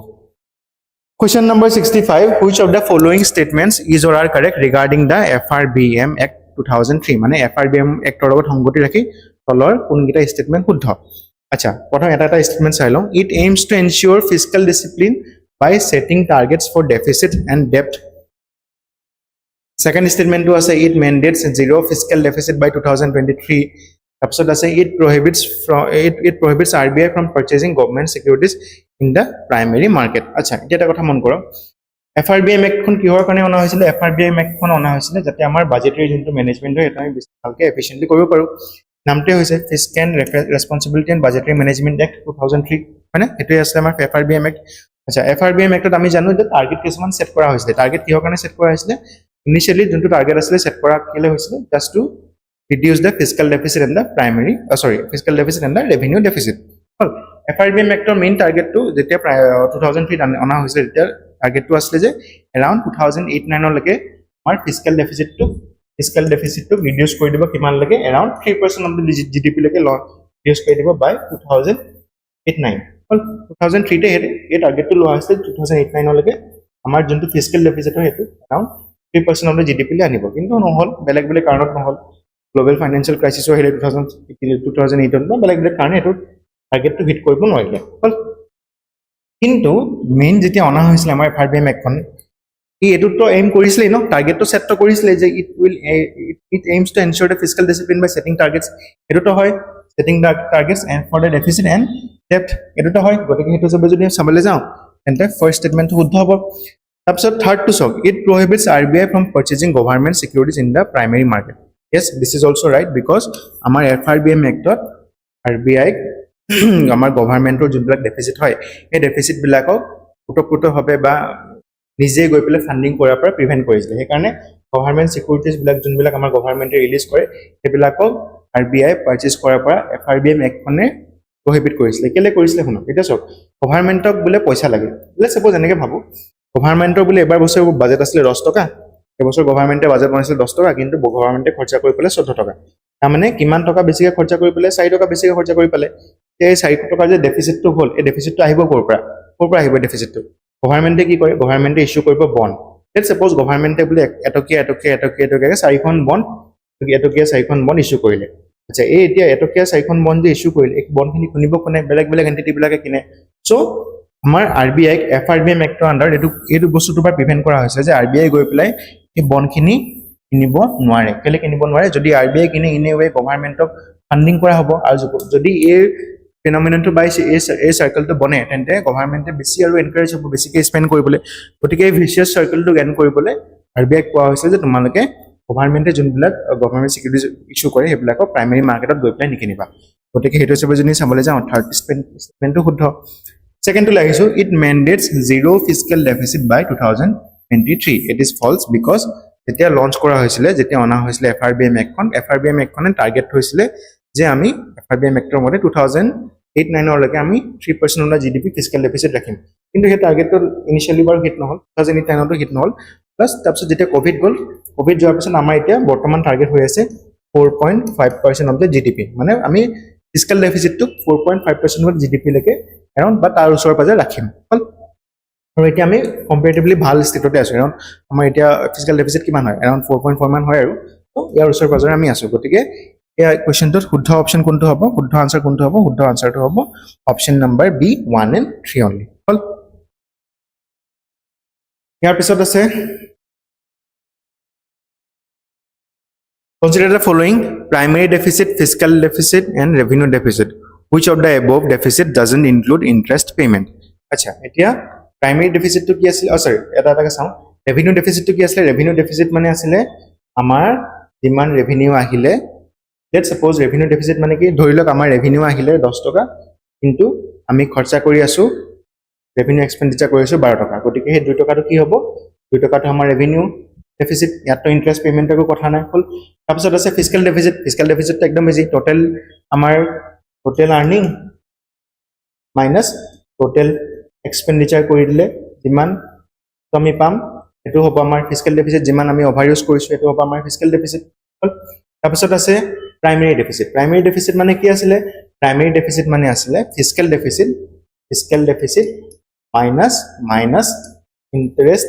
payments on the past loans মানে এনেকে ধৰি লওক এই বছৰ বুলে let's suppose আমাৰ গভৰ্ণমেন্টৰ fiscal deficit হয় 10 টকা এতিয়া এই 10 টকাৰ ভিতৰত গভৰ্ণমেন্টে দিব লাগিব 2 টকা এটা ইন্টাৰেষ্ট পেমেন্ট কিহৰ ইন্টাৰেষ্ট পেমেন্ট যে যোৱা বছৰ যোনটো fiscal deficit আছিল 8 টকাৰ এই 8 টকাটো যেতিয়া গভৰ্ণমেন্টে বৰো কৰিছিল বা ইস্যুইং বন্ড হল তো ইয়াত 8 টকাটো যোনটো ইন্টাৰেষ্ট দিব লাগিব হে 8 টকা দিবলগীয়া ইন্টাৰেষ্টটো যাব এই বছৰ ফিস্কেল ডেফিচিটৰ পৰা এই 2 টকা গতিকে আমি হেকাৰণে কি কৰো প্ৰাইমাৰী ডেফিচিটটো ক্যালকুলেট কৰো যাতে আমি এই বছৰৰ কাৰণে একচুয়াল আমাৰ ফিস্কেল ডেফিচিটটো কিমান হ'ব তাক উলিয়াব পাৰো কাৰণ কেলে এই 2 টকাটো কি এই 2 টকাটো আমি এই বছৰ এক্সপেন্ড কৰা এই বছৰ আমি এক্সপেন্ডিচাৰ কৰা নাই এই 2 টকাটো আমি যোৱা বছৰ লোৱা লোনতহে আমি কৰিছো এক্সপেন্ডিচাৰটো কৰিছো গতিকে আমি হেকাৰণে এই বছৰ কিন্তু আমাৰ ফিস্কেল ডেফিচিট হ'ব সেই ফিস্কেল ডেফিচিটৰ পৰা আমি যোৱা বছৰ কৰিব লগিয়া পেমেন্টটো ডিডাক্ট কৰি দিও মাইনাস কৰি দিও তেতিয়া আমি কি পাওঁ তেতিয়া আমি পাওঁ primary deficit গটিকে এই কোশ্চেনটো শুদ্ধ অপচন কোনটো হ'ব বা শুদ্ধ আনসার কোনটো হ'ব option number A 1 only option number A 1 only হেতু ইয়াত লিখা আছে primary deficit is equal to fiscal deficit minus interest payment on the past borrowings question number 67 what does the term stagflation refer to মানে stagflation নামৰ টাৰ্মটো কি বুজাইছে option number A a situation where prices of essential items rise while the others remain stable or fall. Option number B, simultaneous rise of inflation and unemployment. Option number C, a long-term decline in the general price level. Option number D, artificial scarcity due to hoarding. Artificial scarcity due to hoarding. Acha, এতিয়া artificial scarcity due to hoarding এটো তো হবই নোৱাৰে এটো তো হবই নোৱাৰে এটো আমি নেগেট কৰি দিলো তাৰপিছত থাকিলে এটো a long term decline in the general price level a long term decline in the general price level বহুত দেৰি কাৰণে বা বহুত লং টাৰ্মৰ কাৰণে প্ৰাইস লেভেলটো কিটা ডিক্ৰিজ হ'ব যেতিয়া মাৰ্কেটত একো ডিমান্ড নাথাকিব ফৰ এক্সাম্পল আজি যদি লেটস সাপোজ এই মাইকটো কিনা কোনো মানুহে নাথাকে তেতিয়া কি কৰিব যোন ম্যানুফ্যাকচাৰ হয় ম্যানুফ্যাকচাৰে এই মাইকটোৰ দামটো কমাই আনি থাকিব যাতে মানুহবিলাকক আৰু ইনসেন্টিভাইজ কৰিব পাৰি এই মাইকটো কিনিবলৈ হয়নে গতিকে a long term decline of in the general price লেভেলক আমি কি বুলি কওঁ ডিফ্লেশন বুলি কওঁ তাৰপিছত আছে simultaneous rise in the inflation and unemployment যেতিয়া ইনফ্লেশন আৰু আনএমপ্লয়মেন্ট একেলগে বাঢ়ি থাকে তাক আমি কি বুলি কওঁ যাটো কেটামান কোৱেশ্চন আগত আমি ডিসকাস কৰি আইছো এটো তাৰপিছত আছে a situation where the price of essential items rise while others remain stable or fall এটোৱে হৈছে ইয়াৰ কাৰেক্ট আনসাৰ stagflation এনেকুৱা এটা সিচুৱেচন যত নেকি কিবা এটা item or a set of item or price to rise হয় মানে কিবা এটা বস্তু বা এটা ধৰণৰ কিছুমান বস্তুৰ দাম বিলাক বাঢ়ে কিন্তু ইকোনমিটোত বা মাৰ্কেটত বাকি বিলাক বস্তুৰ দাম as such একো নাবাঢ়ে তাকে আমি কওঁ কি বুলি কওঁ stagflation a situation where the price of essential items rise while the others remain stable or fall এটো হবই নোৱাৰে এটো কোৱা হয় deflation এটো কোৱা হয় inflation or no inflation নহয় মই পাহৰি গৈছো ওয়ার্ডটো কারেক্ট আনসার হ'ব option number A correct answer হ'ব option number A correct answer হ'ব অপশন নাম্বার A ইয়াক এটো তো হবই নোৱাৰে এটো কোৱা হয় আমাৰ ডিফ্লেশন বুলি এটো কোৱা হয় আমাৰ shrinkflation বুলি এটো কোৱা হয় আমাৰ stagflation বুলি সৰি এটো কোৱা হয় stagflation বুলি কোৱা হয় simultaneous rise of inflation and unemployment কি বুলি কোৱা হয় stagflation আৰু ইয়াক কোৱা হয় stagflation কাৰেক্ট আনসাৰ হ'ব অপশন নাম্বাৰ A ইয়াৰ পিছত আছে what does the term stagflation refers to এই কোৱেশ্চনটো আমি কৰিয়ে গলো ন which of the following measures can help reduce the burden of NPA বা non performing asset এটা non performing asset কি আছে non performing asset মানে হৈছিল যেতিয়া আমাৰ বেংক এটা লোন দি দিয়ে কিন্তু লোনটোৰ পৰা একো এটা ইন্টাৰেষ্ট পেমেন্ট পোৱা নাই যেতিয়ালৈকে 90 দিনতকৈ বেছি বা তাৰ পিছৰ পিৰিয়ড যদি একো ধৰণৰ ৰিপেমেন্ট নাপায় তেতিয়া বেংকে তাক কি বুলি ডিক্লেয়াৰ কৰি দিয়ে NPA বা নন পাৰফৰ্মিং এছেট বুলি ডিক্লেয়াৰ কৰি দিয়ে আচ্ছা ইয়াত আমাক কোৱা হৈছে which of the following measure can help reduce the burden of NPA মানে তলৰ কোনটো কাম কৰিলে এই NPA বাৰ্ডেনটো কমিব প্ৰথম আছে prompt corrective action second to আছে setting up of bad bank third to আছে asset reconstruction companies আচ্ছা prompt corrective action কোনে লয় prompt corrective action লয় আমাৰ RBI কেলে লয় কাৰপৰ লয় RBI লয় আমাৰ কমাৰ্শিয়াল বেংক বিলাকৰ ওচৰত যেতিয়া কমাৰ্শিয়াল বেংক বিলাকে RBI গাইডলাইনছ মতে কাম নকৰে আৰু উইদাউট এনি discrimination বা without any assessment তাকে লোন বিলাক বিলাই ফৰে এতিয়া under prompt corrective action আমাৰ RBI এই বেংক বিলাকৰ ওপৰত অ্যাকশন লয় তাকে কোৱা হয় কি বুলি কয় prompt corrective action বুলি কোৱা হয় তাৰপিছত আছে setting up of bad bank আচ্ছা এটা কথাটো হল let's suppose কেটামান কমাৰ্শিয়াল বেংক আছে এফালে আছে SBI এফালে আছে UBI বেলেগ ধৰণৰ কমাৰ্শিয়াল বেংক আছে এটা আছে কিবা এটা কানাড়া বেংক আছে আচ্ছা এটা বলে let's suppose SBI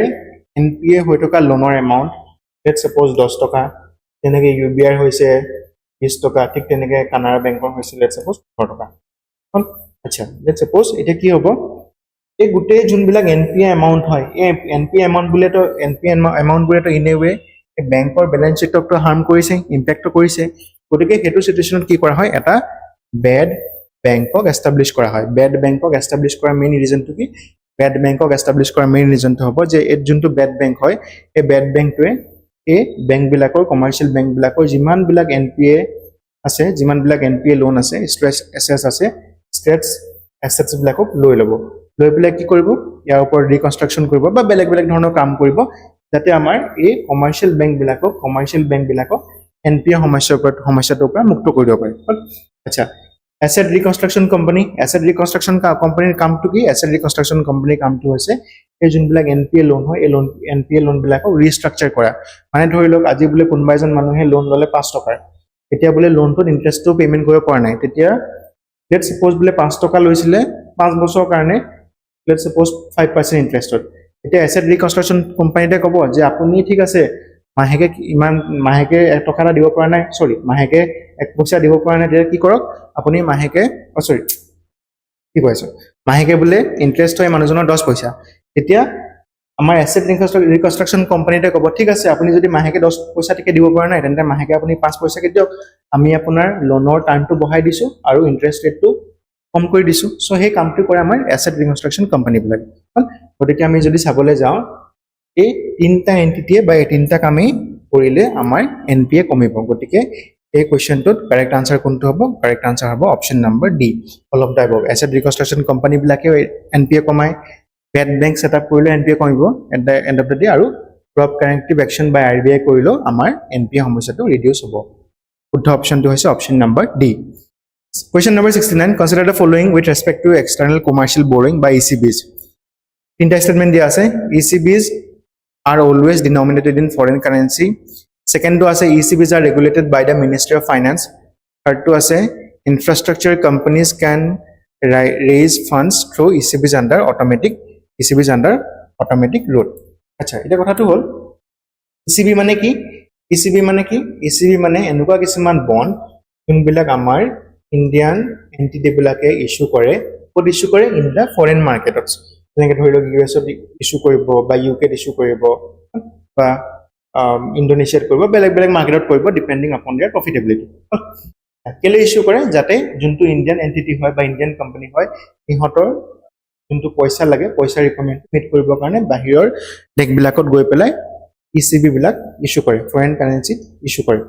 গতিকে হেতু হিচাপে যদি আমি চাবলৈ যাওঁ ফাৰ্স্ট স্টেটমেন্টটো চাওক ECBs are always denominated in foreign currency এটো হ'বই লাগিব কাৰণ যেহেতু ফৰেন কান্ট্ৰি এখনত গৈ পেলাই ইস্যু কৰা হৈছে আৰু নামটোৱে এক্সটাৰ্নাল কমাৰ্শিয়াল বৰিং গতিকে সদায় ECB বিলাক ফৰেন কাৰেন্সিতে ইস্যু কৰিব আচ্ছা ফৰেন কাৰেন্সি বুলি মই যেটা কৈছো ডলাৰ ইস্যু নকৰে অকল যদি US ত ডলাৰত কৰিব যদি UK ত হয় পাউণ্ডত কৰিব যদি ফ্ৰান্সত হয় ইউৰোত কৰিব তো বেলেগ বেলেগ ধৰণে যোনখন কান্ট্ৰি যেনেকৈ ইস্যু কৰে যোনখন কাৰেন্সি যোনটো কাৰেন্সি ইউজত আছে সেইখন কাৰেন্সিত হেতু হিচাপে ECB টো ইস্যু কৰা হয় Second statement to ase ECBs are regulated by the Ministry of Finance eto bhul kele bhul amar ECB to amar Ministry of Finance regulate nokore kone kore RBI kore tapasot ase infrastructure companies can raise funds through ECBs under the automatic route already moi koisu je kone issue kore mo dekhalwe amar Indian entity bilake issue kore ehor karone elokor juntu monetary requirement hoy ba financial need hoy financial need to fulfill koribole ECB to issue kora hoy gotike hetu hisabe jodi sabole jao Statement 1 or statement 3 to correct which corresponds to option number C. Option number C is the correct one. Question number 70. Which of the following is correct regarding the Insolvency Bankruptcy Code 2017? Mane Insolvency Bankruptcy Code logot hongoti rakhi tolor kuntu statement hoddho. First statement to hoise it provides for time bound resolution of insolvency cases. Mane homoy mote insolvency jonbilak amar hoy ebilakok settle kore. P2 hoise it allows individual bankruptcy filing only after 2020 C2 as a national company law tribunal NCTL is the adjudicating authority and D2 has a both A and C acha eta amar insolvency bankruptcy code 2017 ona hoisile kila ona hoisile je junbilak manuhe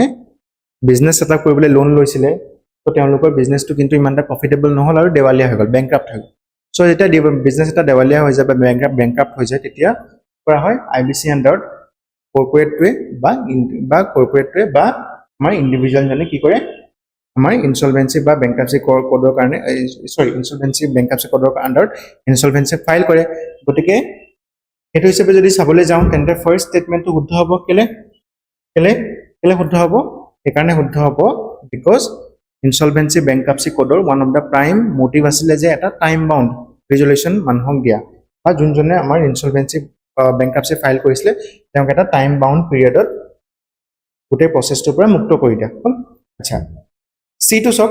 national company ল ট্ৰাইব্যুনেল is the এডজুডিকেটিং authority এটো শুদ্ধ হয় এটো অপচনো শুদ্ধ আমাৰ national company ল ট্ৰাইব্যুনেল is the এডজুডিকেটিং authority এটো শুদ্ধ regarding the insolvency and bankruptcy code B2 SOC it allows individual bankruptcy filings only not only অকল আমাৰ IBCA individual কে নহয় corporate কো allow কৰে bankruptcy file কৰিবলৈ গতিকে হেতু হিচাপে যদি আমি চাবলৈ যাওঁ B2 ভুল গতিকে কোনকেইটা শুদ্ধ A আৰু C2 শুদ্ধ আৰু D অপচনটো সক D অপচনটো হয় both A and C গতিকে এই কোৱেশ্চনটোৰ কাৰণে কাৰেক্ট অপচন কোনটো হ'ব কাৰেক্ট অপচনটো হ'ব অপচন নম্বৰ D মানে A টো শুদ্ধ C টো শুদ্ধ গতিকে দুইটা শুদ্ধ কথা যেহেতু অপচন নম্বৰ D কোৱাই হৈছে গতিকে আমি অপচন নম্বৰ D টো টিক কৰিলো হল Question number 71 which of the following statements is or are correct or true about the masala bonds মানে masala bondৰ লগত সংগতিকে তলৰ কোনকেইটা statement শুদ্ধ they help Indian entities raise money in the foreign currency B2 হৈছে this bond shift in the currency risks to the investors third to হৈছে they are issued by the Indian entities and are denominated in the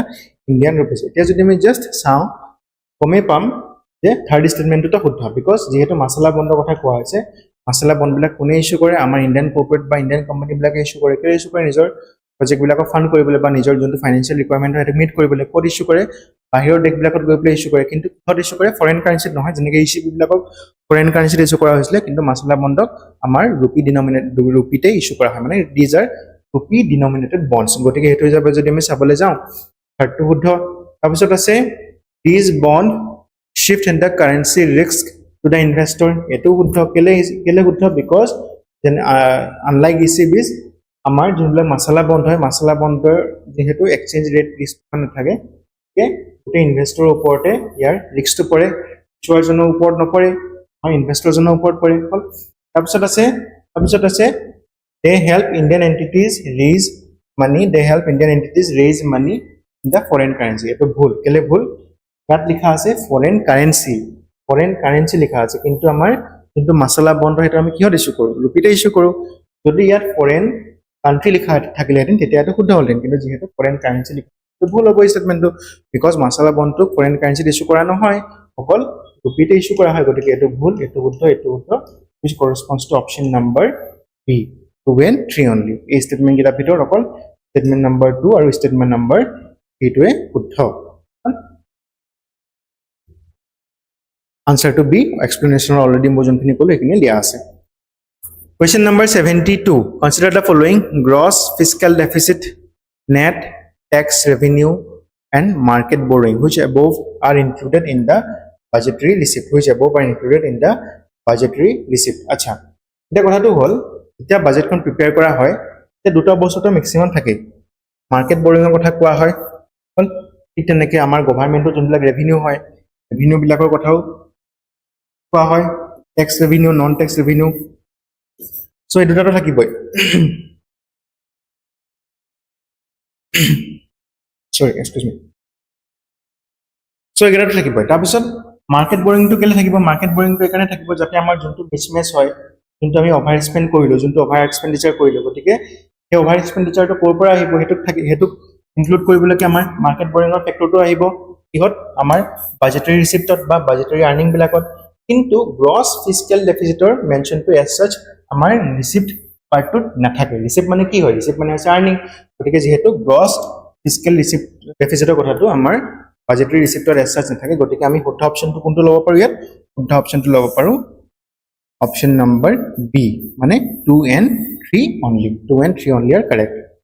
গোটে বাজেটখন বাৰ গোটেকিটা কথাই mention থাকে কিন্তু যেতিয়া আমি কৈছো যে বাজেটাৰী ৰিসিপ্ট মানে আমাৰ আৰ্নিংৰ পাৰ্টটো যেতিয়া আমি চাইছো তেতিয়া অকল আমি এই দুটা কথা কৈছো এটো কথাটো কোৱা নাই গতিকে সেই কাৰণে অপচন নম্বৰ বি টো শুদ্ধ হ'ব যদি বোলে গোটেই বাজেটখনত কোনকেইটা এলিমেন্টৰ কথা থাকিলে হেতু উলিয়াই এটা গোটেই তিনটাই শুদ্ধ হ'ল কিন্তু যেহেতু আমাৰ অকল ৰিসিপ্টৰ কথা কোৱা হৈছে গতিকে আমাৰ অকল ৰিসিপ্টৰ পাৰ্টটোকে আমি লৈছো Question number 73 which of the following will not lead to an increase in the non performing asset of the bank মানে তলৰ কোনটো কামে NPA টো নবহায় বা তলৰ কোনটো কাম কৰিলে NPA টো নেবাহে first to আছে agriculture and loan waivers B to আছে global recession and reduction in demand due to wars pandemic etc C to আছে efficient credit appraisal mechanism D to আছে economic slowdown affecting repayment আচ্ছা আমাক কোৱা হৈছে কি কোৱা হৈছে যে তলৰ কোনটো কামে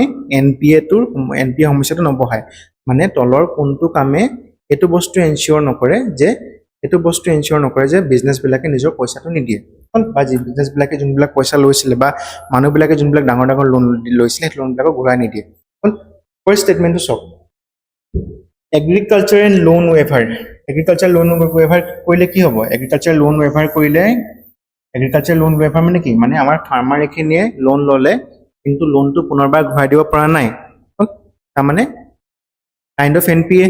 ধৰি লওক আজি এজন ফাৰ্মাৰে লেটস সাপোজ আজি বোলে 100 জন ফাৰ্মাৰে মিলি পেলাই এৰাউণ্ড 1000 crore টকা লোন ললে কিন্তু লোনটো ফাৰ্মাৰ 10 জন ফাৰ্মাৰে বা 100 জন ফাৰ্মাৰে পুনৰবাৰ ঘূৰাই দিব পৰা নাই তেন্তে সেইটো অৱস্থাত কি কৰা হ'ব আমাৰ গভৰ্ণমেণ্টে ক'ব যে নাই মাফ কৰি দিয়া বেংকবিলাক মাফ কৰি দিয়া আমি কিবা এটা দি দিম তোমালোকৰ বেংকবিলাকক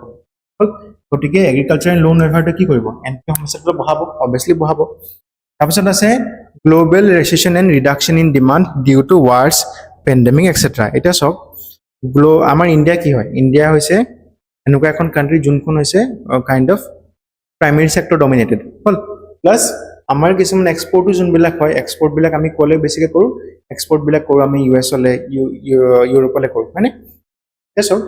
উতে যদি গ্লোবতে ৰিসেশন আহিলে বা উতে গ্লোবলতে যদি ওয়াৰ্ল্ডতে যদি ডিমান্ডটো ডিক্ৰিজ হ'ল তাৰ মানে কি আমাৰ ইনবিলাক বস্তু হ'ব আমি যোনবিলাক ম্যানুফ্যাকচাৰ কৰো আমি যোনবিলাক এক্সপোৰ্ট কৰো বাহিৰলে তাতো এটা ৰিডাকশন আহিব কাৰণ কেলে যেহেতু US ত কোনো বস্তু কিনাই নাই ইউৰোপত কোনো বস্তু কিনাই নাই তেন্তে আমি যদি এটো বস্তু ম্যানুফ্যাকচাৰ কৰো ইয়াৰনো গ্ৰাহক থাকিব কৰবা ম্যানুফ্যাকচাৰ কৰি যদি এক্সপোৰ্ট কৰিব বিচাৰো তেন্তে ইয়াৰ গ্ৰাহক নলাব তাৰ মানে কি আমাৰ বিজনেস বিলাকে অবভিয়াছলি নিজৰ ম্যানুফ্যাকচাৰিঙত কাট ডাউন কৰিব লাগিব হয়তো এনেকুৱা কিছুমান বিজনেসও হৈ যাব যোনবিলাক কি একেবাৰে সব বস্তু বন্ধ কৰিব লাগিব নিজৰ অপাৰেশনছ বিলাক বিকজ মেবি হয়তো তেওঁ নিজৰ গুটে কামবিলাক এক্সপোৰ্ট বিজনেছৰ লগত ৰিলেটেড আছিল এক্সপোৰ্টৰ লগত ৰিলেটেড আছিল আৰু যেহেতু এক্সপোৰ্ট মাৰ্কেট বিলাকে ইমান লিকুইডিটি হয় কাৰণ ইমান প্ৰফিটেবল হয় কাৰণ তেওঁ নিজৰ হয়তো গুটে বিজনেছটোৱে শাটডাউন কৰিব লাগিব বিজনেছটো শাটডাউন কৰা মানে কি তেওঁ যোনটো ক্ৰেডিট লৈছিলে বা তেওঁ যোনবিলাক লোন লৈছিলে মানুহজনে এই লোন বিলাকত আকৌ ৰিপেমেন্ট কৰিব নোৱাৰে গতিকে এটোৱে গৈ পেলাই ইনেৱে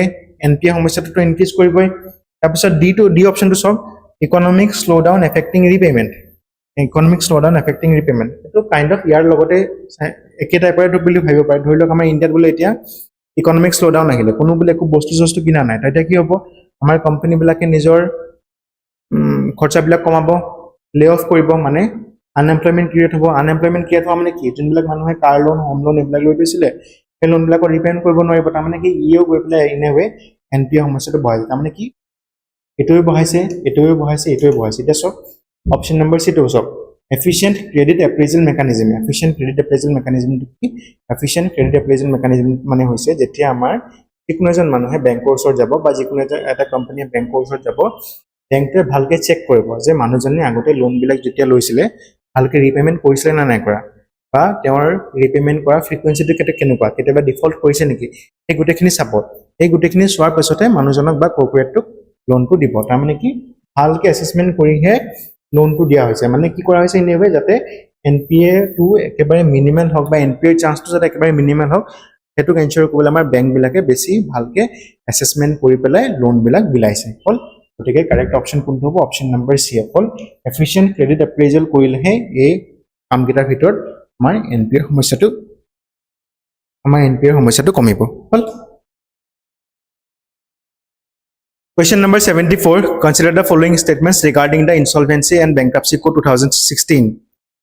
মানে Insolvency Bankruptcy Code 16 লগত সংগত ৰাখি তলৰ statement এটা ভালকে এনালাইজ কৰা 1. It provides a 180-day time limit for completing the insolvency process. B. the two, the code applies only to companies not individuals, aru 3 to hoise the Insolvency and Bankruptcy Board of India IBBI regulates insolvency professionals. আচ্ছা অলপ আগত আমি discuss কৰি গৈছিলো insolvency বেংক্রাপসি code কি আছে ঠিক আছে মই যে কৈছিলো ইনসলভেন্সি বেংক্রাপসি কোডে ওয়ান অফ দা মেইন কামটো কি কৰিছিলে যেটা টাইম বাউন্ড ৰিজলিউশন দিছিলে কাক টাইম বাউন্ড ৰিজলিউশন দিছিলে যোনবিলাক মানুহে বেংক্ৰাপসি কাৰণে ফাইল কৰিছে তেওঁলোকক 180 ডে টাইমৰ ভিতৰত তেওঁৰ গোটেই প্ৰসেসটো কমপ্লিট কৰি দিম বুলি এটা টাইম লিমিট ধাৰ্য কৰি দিছে টাইম লিমিট এটা সেট কৰি দিছে গতিকে হেতু হিচাপে যদি আমি চাবলৈ যাওঁ first to correct hol second statement of the code applies only to the companies not to the individual eto bhol kele only boli ase it applies both to companies and individual gotike etu bhul second statement to bhul third statement to song Insolvency and Bankruptcy Board of India regulates the insolvency professionals acha eta ki hoy moine process to ekdom thulmulke koi disu এজন বলে individual আছে বা এটা বলে corporate আছে বা এটা let's suppose এটা এন্টিটি আছে এন্টিটিতে ইনসলভেন্সি কাৰণে ফাইল কৰিলে হল ইনসলভেন্সি কাৰণে ফাইল কৰিলে এতিয়া কি হ'ব আমাৰ আইবিবিআই বা ইনসলভেন্সি এন্ড বেংক্ৰাপসি বোৰ্ডে কিছুমান প্ৰফেশনালক এপইন্ট কৰিব এই প্ৰফেশনাল বিলাকৰ কাম কি হয় প্ৰফেশনাল বিলাকৰ কাম হয় যে তেওঁৰ যোনটো কোম্পানী হয় বা তেওঁৰ যোনটো লোন হয় লোনটো ৰিস্ট্ৰাকচাৰ কৰিব পাৰি নে যদি নোৱাৰি তেন্তে তেওঁৰ গোটেই এসেট খিনি বা তেওঁৰ গোটেই কোম্পানীটো লিকুইডেট কৰি দিয়া হ'ব লিকুইডেট মানে কি তেওঁৰ যোনবিলাক কোম্পানী আছে কোম্পানীৰ বস্তুবিলাক মেচিন বিলাক এইবিলাক বিকি পেলাই কিবা এটা এমাউন্ট হলো ৰিকভাৰ কৰি দিয়া হ'ব সেই বস্তুটো ডিসাইড কৰে আমাৰ কোনে ইনসলভেন্সি প্ৰফেশনাল বিলাকে ডিসাইড কৰে এসেস কৰে সেই বস্তুবিলাক এসেস কৰে তো এই ইনসলভেন্সি প্ৰফেশনাল বিলাকক এপইন্ট কোনে কৰে এপইন্ট কৰে আমাৰ আইবিবিআই কৰে গতিকে হেতু সবে আমি চাবলৈ যাওঁ statement number 3 to শুদ্ধ গতিকে দুটা statement শুদ্ধ 1 and 3 which corresponds to option number A 1 and 3 only all option number A 1 and 3 only IBC applies to companies partnership and individuals it allows 180 day for resolution IBBI regulates professionals and insolvency process already junkhini kolu yate hetu likha ase question number 75 which of the following are examples of capital expenditure by the government construction of highways and repayment of loan principal মানে তলৰ কোনটো এক্সপেন্ডিচাৰক আমি consider কৰিব পাৰো as capital expenditure মানে কোনটো এক্সপেন্ডিচাৰক আমি capital expenditure হিচাপে কনসিডাৰ কৰিব পাৰো আচ্ছা capital expenditure কোনবিলাক এক্সপেন্ডিচাৰ আছিল যোনবিলাকে এসেট ক্ৰিয়েট কৰে হল বা যোনবিলাক ওয়ান টাইম পেমেন্ট নিচিনা হয় হল আচ্ছা এটাৰ কথা মন কৰক construction of highway কৰিলে কি হ'ব construction of highway কৰিলে আমাৰ ক্যাপিটাল বা অ্যাসেট ক্রিয়েট হ'ব আজি এই হাইওয়েটো যদি গভর্নমেন্টে বনাইছে এখন ব্রিজ এখন যদি গভর্নমেন্টে বনাইছে গভৰ্নমেন্টৰ কাৰণে এইবিলাক কি হয় অ্যাসেট গতিকে হেতুক আমি এজ এ ক্যাপিটাল এক্সপেন্ডিচাৰ ধৰিব পাৰো প্লাস এইবিলাক হৈছে এবাৰ ওয়ান টাইম পেমেন্ট এনেকুৱাটো গভৰ্নমেন্টৰ ওপৰত একো অব্লিগেশন নাই যে আজি এখন ব্ৰিজ বনাইছে এই বছৰ এখন ব্ৰিজ বনাইছে অহা বছৰ এখন ব্রিজ বনাব লাগিব বুলি তো একো অব্লিগেশন নাই হল গতিকে এটো kind of one time payment হয় গতিকে আমি এজ এ ক্যাপিটাল এক্সপেন্ডিচাৰ ধৰিব পাৰো অ্যাসেট ক্ৰিয়েট কৰিছে construction of highways liability reduce কৰিছে plus one time repayment to hoise kind of second to hoise repayment of loan principal acha eta jodi yat kohatin repayment of loan interest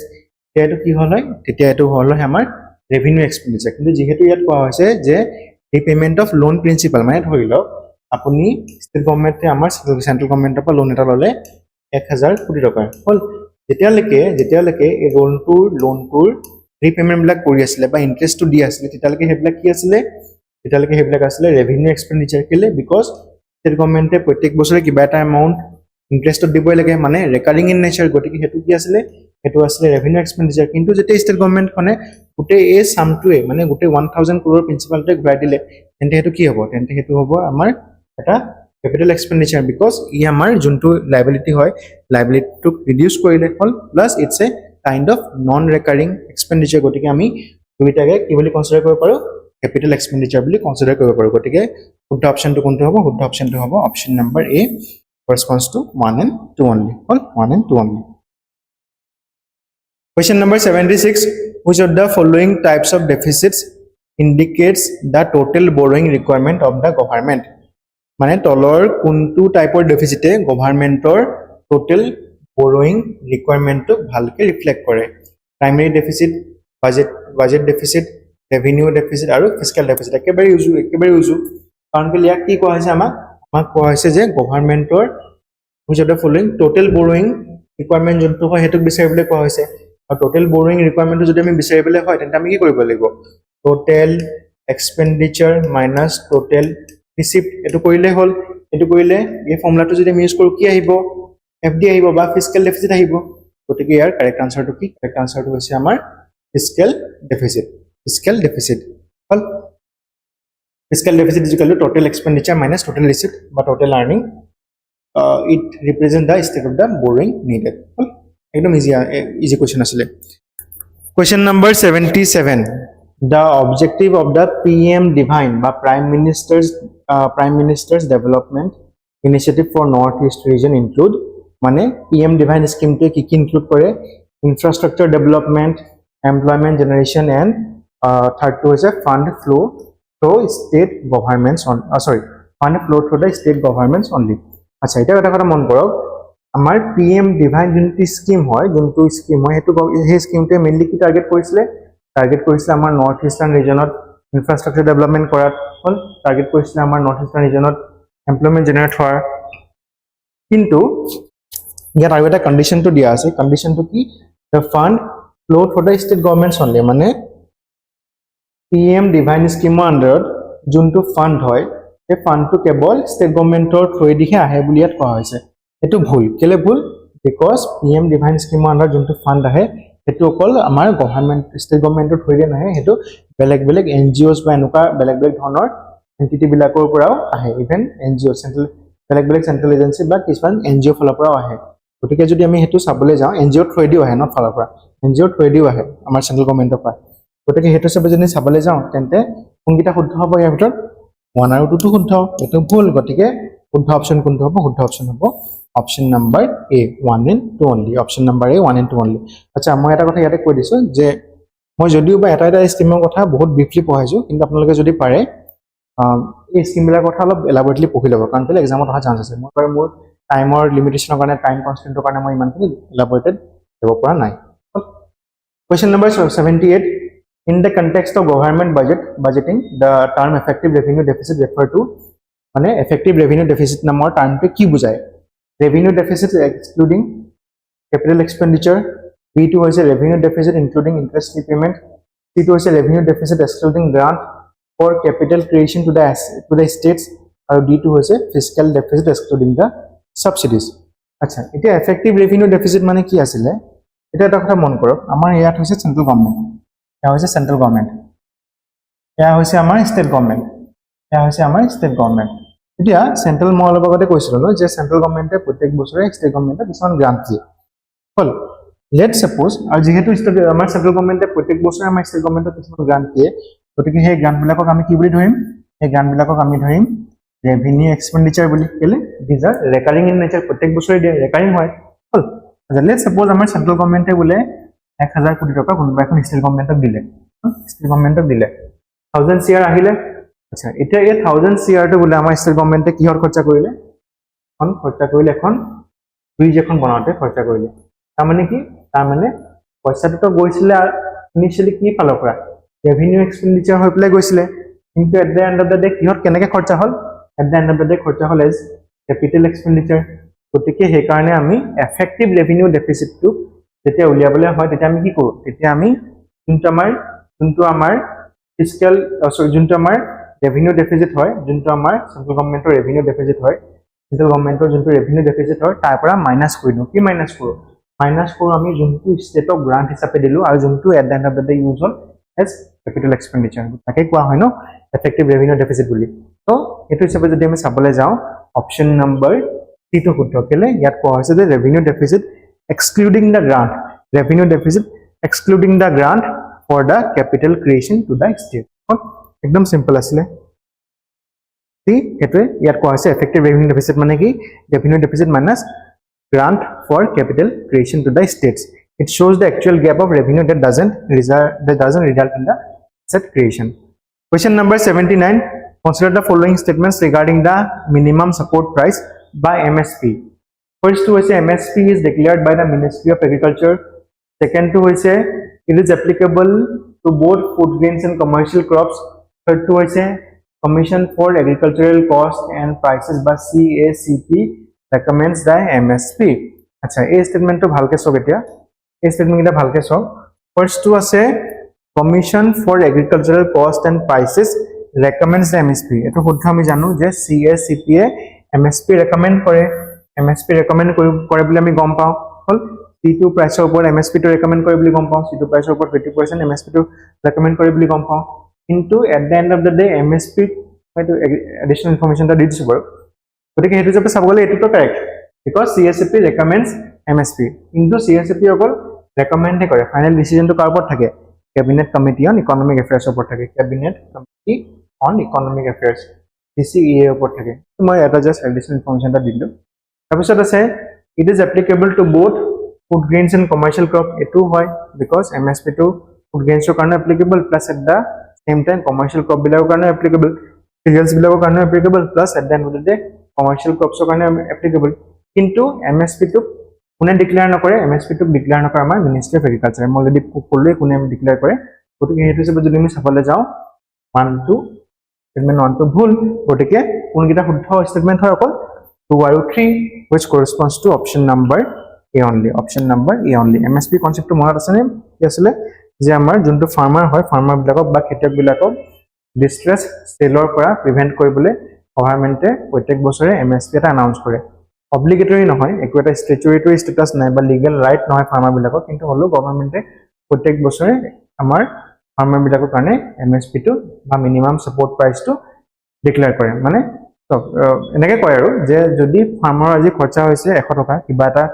crop produce কৰোতে input labour power ইলেক্ট্ৰিসিটি সব মিলাই পেলাই তেন্তে আমাৰ গভৰ্ণমেন্টে কব যে minimum তো মই তোমাক 100 টকাতকৈ বেছিয়ে দিম হেতুকে কোৱা হয় MSP minimum support price minimum support price বুলি কোৱা হয় ইয়াত মই অলৰেডি হেতুৱে কৈছো যোনটো ইয়াত লিখা আছে MSP is recommended by the CACP and announced by the Cabinet Committee on the Economic Affairs not by the Ministry of Agriculture directly that is applicable to both food and some commercial crops question number 80 which of the following is or are true regarding the external commercial borrowing external commercial লগত borrowing ৰ লগত সংগতি ৰাখি তলৰ কোনকিটা statement তো first two আছে ECBs are a source of long term foreign capital second to হয় ECBs are always guaranteed by the government of India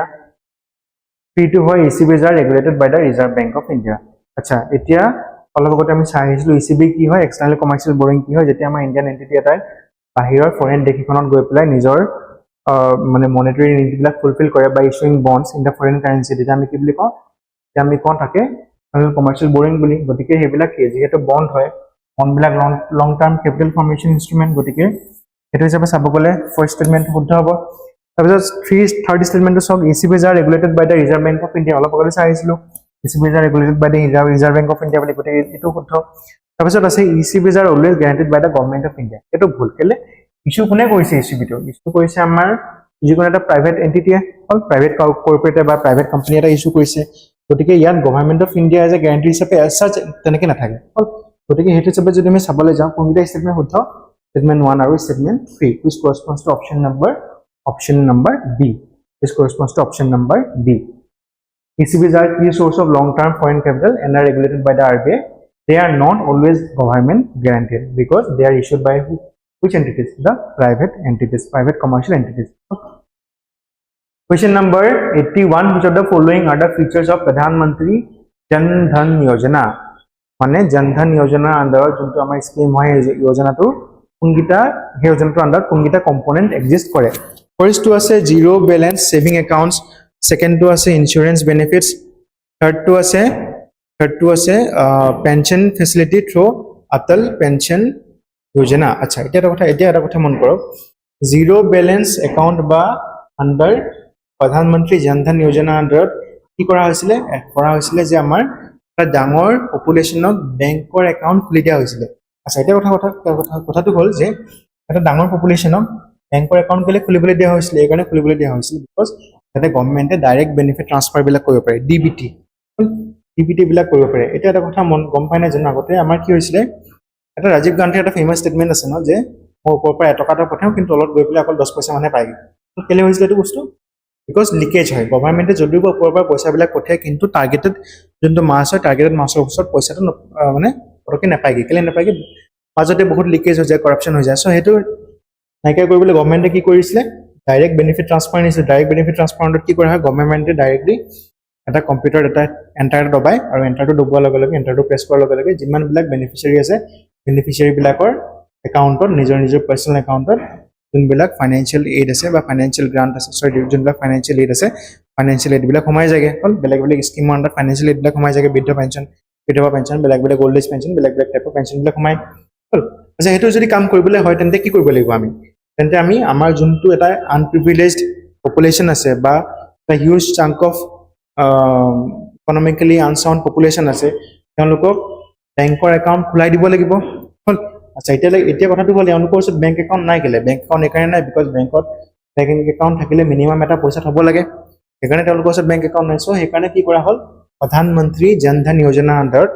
এটা ডাঙৰ পপুলেশ্যনক আনপ্ৰিভিলেজড পপুলেশ্যনটোক বা পোৰ মাছখিনিক জিৰ' বেলেঞ্চ একাউণ্ট খোলাই দিয়া হ'ল জিৰ' বেলেঞ্চ ছেভিং একাউণ্ট খোলোৱা হ'ল গতিকে এইটো যদি চাবলৈ যাওঁ তেন্তে এইটো শুদ্ধ তাৰপিছত আছে ইঞ্চুৰেঞ্চ বেনিফিটছ আচ্ছা এতিয়া যিহেতু একাউণ্টটো খুলিয়ে দিয়া হ'ল গতিকে কি হ'ব বেলেগ বেলেগ ধৰণৰ বেনিফিটবিলাক লাভ কৰিব পপুলেশ্যনটোৱে গতিকে ইঞ্চুৰেঞ্চ বেনিফিটটো পাব গতিকে এইটো ইনক্লুডেড আছে থাৰ্ডটো আছে পেঞ্চন ফেচিলিটি থ্ৰু অটল পেঞ্চন যোজনা মই অলৰেডি ক'লোৱে যে জিৰ' বেলেঞ্চ একাউণ্ট খোলা মেইন এইমটো কি যে বেলেগ বেলেগ ধৰণৰ স্কিমৰ আণ্ডাৰত বেনিফিচিয়াৰী বিলাকে যাতে বেনিফিট বিলাক লাভ কৰে গতিকে পেঞ্চন ফেচিলিটি বিলাকো লাভ কৰিব গতিকে হেতু হিচাপে যদি আমি চাবলৈ যাওঁ তেন্তে প্ৰধানমন্ত্ৰী জন ধন যোজনাটোৱে কোনকেইটা কম্পোনেণ্টক সামৰি লৈছে গোটেইকেইটা কম্পোনেণ্টকে সামৰি লৈছে গতিকে শুদ্ধ অপশ্যন কোনটো হ'ব শুদ্ধ অপশ্যনটো হ'ব অপশ্যন নম্বৰ ডি ইয়াত হেতুৱে লিখা আছে PM-DevINE aims to increase financial inclusion by enabling access to banking services such as saving and deposit accounts, remittance, credit, insurance and pension. বেলেগ বেলেগ সার্ভিস বিলাক এভেইল কৰিব লাগিব বুলি কোৱা হৈছে It allows opening of zero balance account and provides accidental insurance and access to pension schemes like APY, Atal Pension Yojana, and it is among the world's largest financial inclusion initiatives. Question number 82, under the PM Kisan scheme, how much financial support is provided to the eligible farmers per year? মই already কৈছো যে মই যদিও বা এটা স্কিমৰ কথা ইয়াত লিখা আছে কিন্তু ইমান ডিটেইলছ মই মেনশ্যন কৰা নাই কেলে মোৰ টাইমৰ লিমিটেশন আছে টাইমৰ কনষ্ট্ৰেন্ট আছে আপোনালোকে যদি পাৰে স্কিমৰ কথা অলপ স্কিমকেইটাৰ কথা মই যোনটা ইয়াত লিখা আছে এটা অলপ এলাবৰেটলি পঢ়ি ল'ব আচ্ছা ইয়াত কোৱেশ্চনটো কি আছে under the PM Kisan scheme how much financial support is provided to eligible farmers per year মানে PM কিষাণ স্কিমৰ আণ্ডাৰত কিমান টকাৰ ফাইনেন্সিয়েল এইড বিলাক প্ৰভাইড কৰা হয় প্ৰত্যেক বছৰে এজন ফাৰ্মাৰক তো হৈছে এৰাউণ্ড 6000 rupees হেতু হৈছে এৰাউণ্ড 6000 rupees এটা ফাইনেন্সিয়েল ছাপোৰ্ট প্ৰভাইড কৰা হয় আৰু 6000 rupees যোনটো হয় হেতু হয় তিনটা ইনষ্টলমেন্টত প্ৰভাইড কৰা হয় 2000 হল গতিকে ইয়াত শুদ্ধ অপশ্যন কোনটো হ'ব অপশ্যন নম্বৰ বি হেতু লিখা আছে PM Kisan scheme provides income support of rupees 6000 per year to all landholding farmers families in India in 3 equal installments of rupees 2000 simple question asle question number 83 the Ujjwala Yojana provides same Ujjwala Yojana ki provide kore kotha uda hoise solar powered cookers to the rural household B2 hoy free LPG connections to below poverty line families আৰু C2 হৈছে subsidized kerosene for urban slums and D2 হৈছে clean drinking water in the remote villages আচ্ছা Ujjwala Yojana under কি কৰা হৈছিল Ujjwala Yojana under আমাৰ বিলাক BPL family আছিল BPL family বিলাকক কি প্ৰভাইড কৰা হয় free LPG connections এবছৰ মান আগত এটা কথা মন কৰিব যে আমাৰ প্ৰাইম মিনিষ্টাৰ এটা এপিল কৰিছিল কি বুলি এপিল কৰিছিল যে যোনখিনি মানুহক আমাৰ ইলেক্ট্ৰিচিটি সাবসিডি এছাচ একো দৰকাৰ নাই সেই মানুহখিনি আমাৰ প্ৰাইম মিনিষ্টাৰে কৈছিল যে তোমালোকে ভলান্টাৰি আহিবলে নিজৰ সাবসিডিটো সাৰেন্ডাৰ কৰি দিও হয়নে কিহৰ কাৰণে কৰা হৈছিল যাতে আমাৰ এই BPL কানেকচনৰ BPL মানুহখিনি যাতে ফ্ৰী LPG কানেকচনটো দিব পাৰি তাৰ কাৰণে কৰা হৈছিল হয়নে গতিকে Ujjwala যোজনাটো কিহৰ লগত জড়িত হ'ব অবভিয়াসলি আমাৰ ফ্ৰী LPG কানেকচনৰ লগতে জড়িত হ'ব Ujjwala মানে উজ্জ্বল কানেকচনৰ কথা জুই এনেকুৱা টাইপৰ কথা কোৱা হৈছে না গতিকে শুদ্ধ অপশ্যন কোনটো হ'ব অপশ্যন নম্বৰ বি এক্সপ্লেনেশ্যনটো হেতুৱে কোৱা হৈছে Pradhanmantri Ujjwala Yojana aims to safeguard the health of the women and children by providing clean cooking fuel LPG to BPL household. It reduces the health hazard from traditional chulhas and promotes women's empowerment, encouraging clean energy usage. আচ্ছা এটা কথা সব এতিয়া যেতিয়া যিকোনো এখন ঘৰত ন let's suppose এনেকুৱা এখন ঘৰ মই এক্সাম্পল এটা দিছোঁ এনেকুৱা এখন ঘৰ য'ত নেকি একো গেছ কানেকশ্যন নাই LPG বা ক্লিন ফিউৱেল চ'ৰ্চ নাই যাৰ থ্ৰুৱেদি নেকি কুকিংটো হ'ব পাৰে এতিয়া কি হয় সেই ঘৰখনত অবভিয়াছলি মাইকী মানুহগৰাকীয়ে গোটেই কাম চামবিলাক কৰিব মোটামুটি কামত যাব হ'ল হয় ষ্টেৰিঅটাইপ কৰা নাই বাৰু বাট সেইটোৱে যোনটো ৰিয়েলিটি সেইটোৱে হয় ন কথাটো হ'ল এতিয়া যদি সেই মাইকী মানুহগৰাকীয়ে চুলহা এটাত বা এনেকুৱা খৰি চৰি ইউজ কৰি পেলাই খানা বনাবলৈ হয় কি কাম কৰিব লাগিব খৰি বিচাৰিব লাগিব হয়নে জুই জ্বলোৱাটো এটা বেলেগ ষ্ট্ৰাগল হ'ল তাৰপিছত বাৰে বাৰে টেম্পাৰেচাৰটো মানে কণ্ট্ৰল কৰিবলৈ খৰি উলিয়াব লাগিব সোমাব লাগিব বেলেগ বেলেগ কাম হ'ল প্লাছ ধোঁৱাটোতো আহেই আৰু নিজৰ মাইকী মানুহগৰাকী হেল্থ হেজাৰ্ডটো হ'বই প্লাছ গোটেই ঘৰখনতে পলিউশ্যনৰ সৃষ্টি হ'ব মানে চিলড্ৰেনৰ ওপৰতো হেল্থ হেজাৰ্ড প্লাছ এই গোটেই প্ৰচেছটো জুইত বনোৱাৰ প্ৰচেছটো বহুত টাইম টেকিং হয়নে তাৰমানে কি মাইকী মানুহগৰাকীয়ে বেলেগ কামৰ কাৰণেও বেলেগ কিবা কাম কাজ কৰিবলৈ সময় নাপাব বেলেগ যদি ভাবিছিলে কিবা সৰু সুৰাকৈ কিবা এটা ইকনমিক অপৰচুনিটি ক্ৰিয়েট কৰিম বুলি নিজৰ কাৰণে তেতিয়াও টাইম নাপায় গতিকে সেইকাৰণে উজ্জ্বলা স্কিমটোৱে নট অনলি ইমিডিয়েট এফেক্টটো আনিবলৈ ট্ৰাই কৰিছে নো ডাউট ইমিডিয়েট এফেক্টটো কি হ'ব ইমিডিয়েট এফেক্ট হ'ব যে মাইকী মানুহজনীৰ সেই মানুহগৰাকী বা সেই ঘৰখনৰ এটা ইজ হ'ব কিন্তু লং টাৰ্মতো সেই ঘৰখনৰে বেনিফিট হ'ব উজ্জ্বলা স্কিমটো আণ্ডাৰত কেলৈ বিকজ আমি সেই মানুহগৰাকীৰ ছ'চিঅ' ইকনমিক ষ্টেটাছটো ইম্প্ৰুভ কৰিছোঁ in a way socio' economic plus at the end of the day হেল্থৰ যোনটো ষ্টেটাছ হয় বা হেল্থটোকো আমি ডিগ্ৰেড হ'বলৈ দিয়া নাই Question number 84, the main objective of the Atal Pension Yojana is to provide, option number A, to provide life insurance for the senior citizens, B, to provide guaranteed monthly pension, especially unrecognized sector workers, C, fund healthcare for ST, SC, below poverty line families, or D, to promote employment in the urban areas. Acha. Yes, so Atal Pension Yojana, আমাৰ not only India, গোটেই world ভিতৰত এটা one of the ডাঙৰ scheme হয় ইয়াৰ main কামটো কি হয় ইয়াৰ main কামটো হয় এটা মান্থলি পেনশন দিয়া কাক মান্থলি পেনশন দিয়া যোনখিনি আমাৰ আনৰিকগনাইজড সেক্টৰৰ ওয়াৰ্কাৰ আছে বা যোনখিনি অলপ আনপ্ৰিভিলেজ হয় তেওঁলোকক এটা মান্থলি পেনশনৰ বেনিফিটটো প্ৰভাইড কৰা এই হৈছে আমাৰ অটল পেনশন যোজনাৰ মেইন এইম গতিকে ইয়াত শুদ্ধ অপচন কোনটো হ'ব অপশন নাম্বাৰ বি মানে এজন যদি আনৰিকগনাইজড সেক্টৰ ওয়াৰ্কাৰ হয় তেওঁ যদি লেটস সাপোজ তেওঁৰ বয়স বোলে 20 বছৰ বা তেওঁৰ বয়স বোলে 25 বছৰ তেওঁ যদি 20 বা 25 বছৰ বয়সত এনৰোল কৰিছে অটল পেনশন যোজনা আণ্ডাৰত তেওঁ যেতিয়া 60 বছৰ হ'ব 60 বছৰৰ পিছত তেওঁক এই অটল পেনশন যোজনা আণ্ডাৰত কি কৰা হ'ব পেনশনৰ বেনিফিটছ বিলাক দিয়া হ'ব পেনশনৰ বেনিফিটছ বিলাক দিয়া হ'ব আচ্ছা কোৱেশ্চন নম্বৰ 85 ইয়াত কেইটামান আগৰ কোৱেশ্চন কেইটা অলপ ৰিলেটিভলি ইজি আছিলে বাৰু এইকেইটা পৰা ষ্টাৰ্ট অলপ লেভেলটো ডিফিকাল্টি লেভেলটো মডাৰেট হৈছে Question number 85, which of the following are the core features of the National Education Policy 2020? মানে National Education Policy core feature কি আছিলে? First to হয় 5+3+3+4 curriculum structure. Second to হয় emphasis on the mother tongue or regional language as a medium of instruction till grade 5. তাৰপিছত আছিলে elimination of the board exams. আচ্ছা এতিয়া আমাৰ National Education Policy যেতিয়া অনা হৈছিলে তাৰ মেইন কামটো কি আছিল বা কি ৰিপ্লেস কৰিছিলে আমাৰ যোনটো এক্সিস্টিং 10+2 স্ট্ৰাকচাৰ আছিল 10+2 স্ট্ৰাকচাৰটো কি আছিল 10+2 স্ট্ৰাকচাৰটো আছিল যে আমি 10 বছৰ পঢ়াৰ পিছত মেট্ৰিকুলেশ্যন হল তাৰ পিছত আৰু 2 বছৰ পঢ়াৰ পিছত আমি হায়াৰ সেকেন্ডাৰী হল এই আছিল 10+2 স্ট্ৰাকচাৰ আমি সকলোৱে পঢ়ি আহিছো এটো আচ্ছা এতিয়া আমাৰ ন্যাশনাল এডুকেশন পলিসি যোনটো হয় হেতু হলো বেলেগ এটা এপ্ৰোচ হৈছে হেতু কি এপ্ৰোচ হৈছিল 5+3+3+4 is a এপ্ৰোচটো লৈছিল হল এটো মানে স্কুলিং ইয়াৰ চাবে গতিকে এটো যাবে চাব গলে এটো কারেক্ট হল থার্ড টু আছে এমফাসিস অন মাদার টাং বা regional language as a medium of instruction till grade 5 মানে 5 ক্লাস 5 ৰ লৈকে যোনটো মিডিয়াম অফ ইনস্ট্রাকশন হ'ব এতিয়া মই আপোনালোকক মিডিয়াম অফ ইনস্ট্রাকশন কি দি আছো অসমীয়া প্লাস ইংলিশ হল বাইলিঙ্গুয়াল কৰি আছো হল এটা কোৱা হৈছে যে ন্যাশনাল এডুকেশন পলিসিত কোৱা হৈছিল যে medium of instruction to up to class 5 যোনটো মাদাৰ টাং হয় ৰিজনটো হেতে হ'ব লাগে প্ৰিফাৰেবলি ক্লাস 5 কিন্তু যদি সৰি এটো কম্পালসৰিলি ক্লাস 5 কিন্তু প্ৰিফাৰেবলি ক্লাস 8 মানে যদি পাৰে ক্লাস 8 লৈকে কিন্তু মিনিমাম তো ক্লাস 5 লৈকে মাদার টাঙত কিন্তু এডুকেশনাল ইনস্ট্রাকশন হ'ব এটো দিবই লাগিব গতিকে এটো হিচাপে যদি চাবলৈ যাওঁ এটো কারেক্ট হল তাৰপিছত আছে elimination of the board exam আচ্ছা এলিমিনেশন অফ দা বোৰ্ড এক্সামৰ কথা আমাৰ ন্যাশনাল এডুকেশন পলিসি 2020 এছ সাচ একো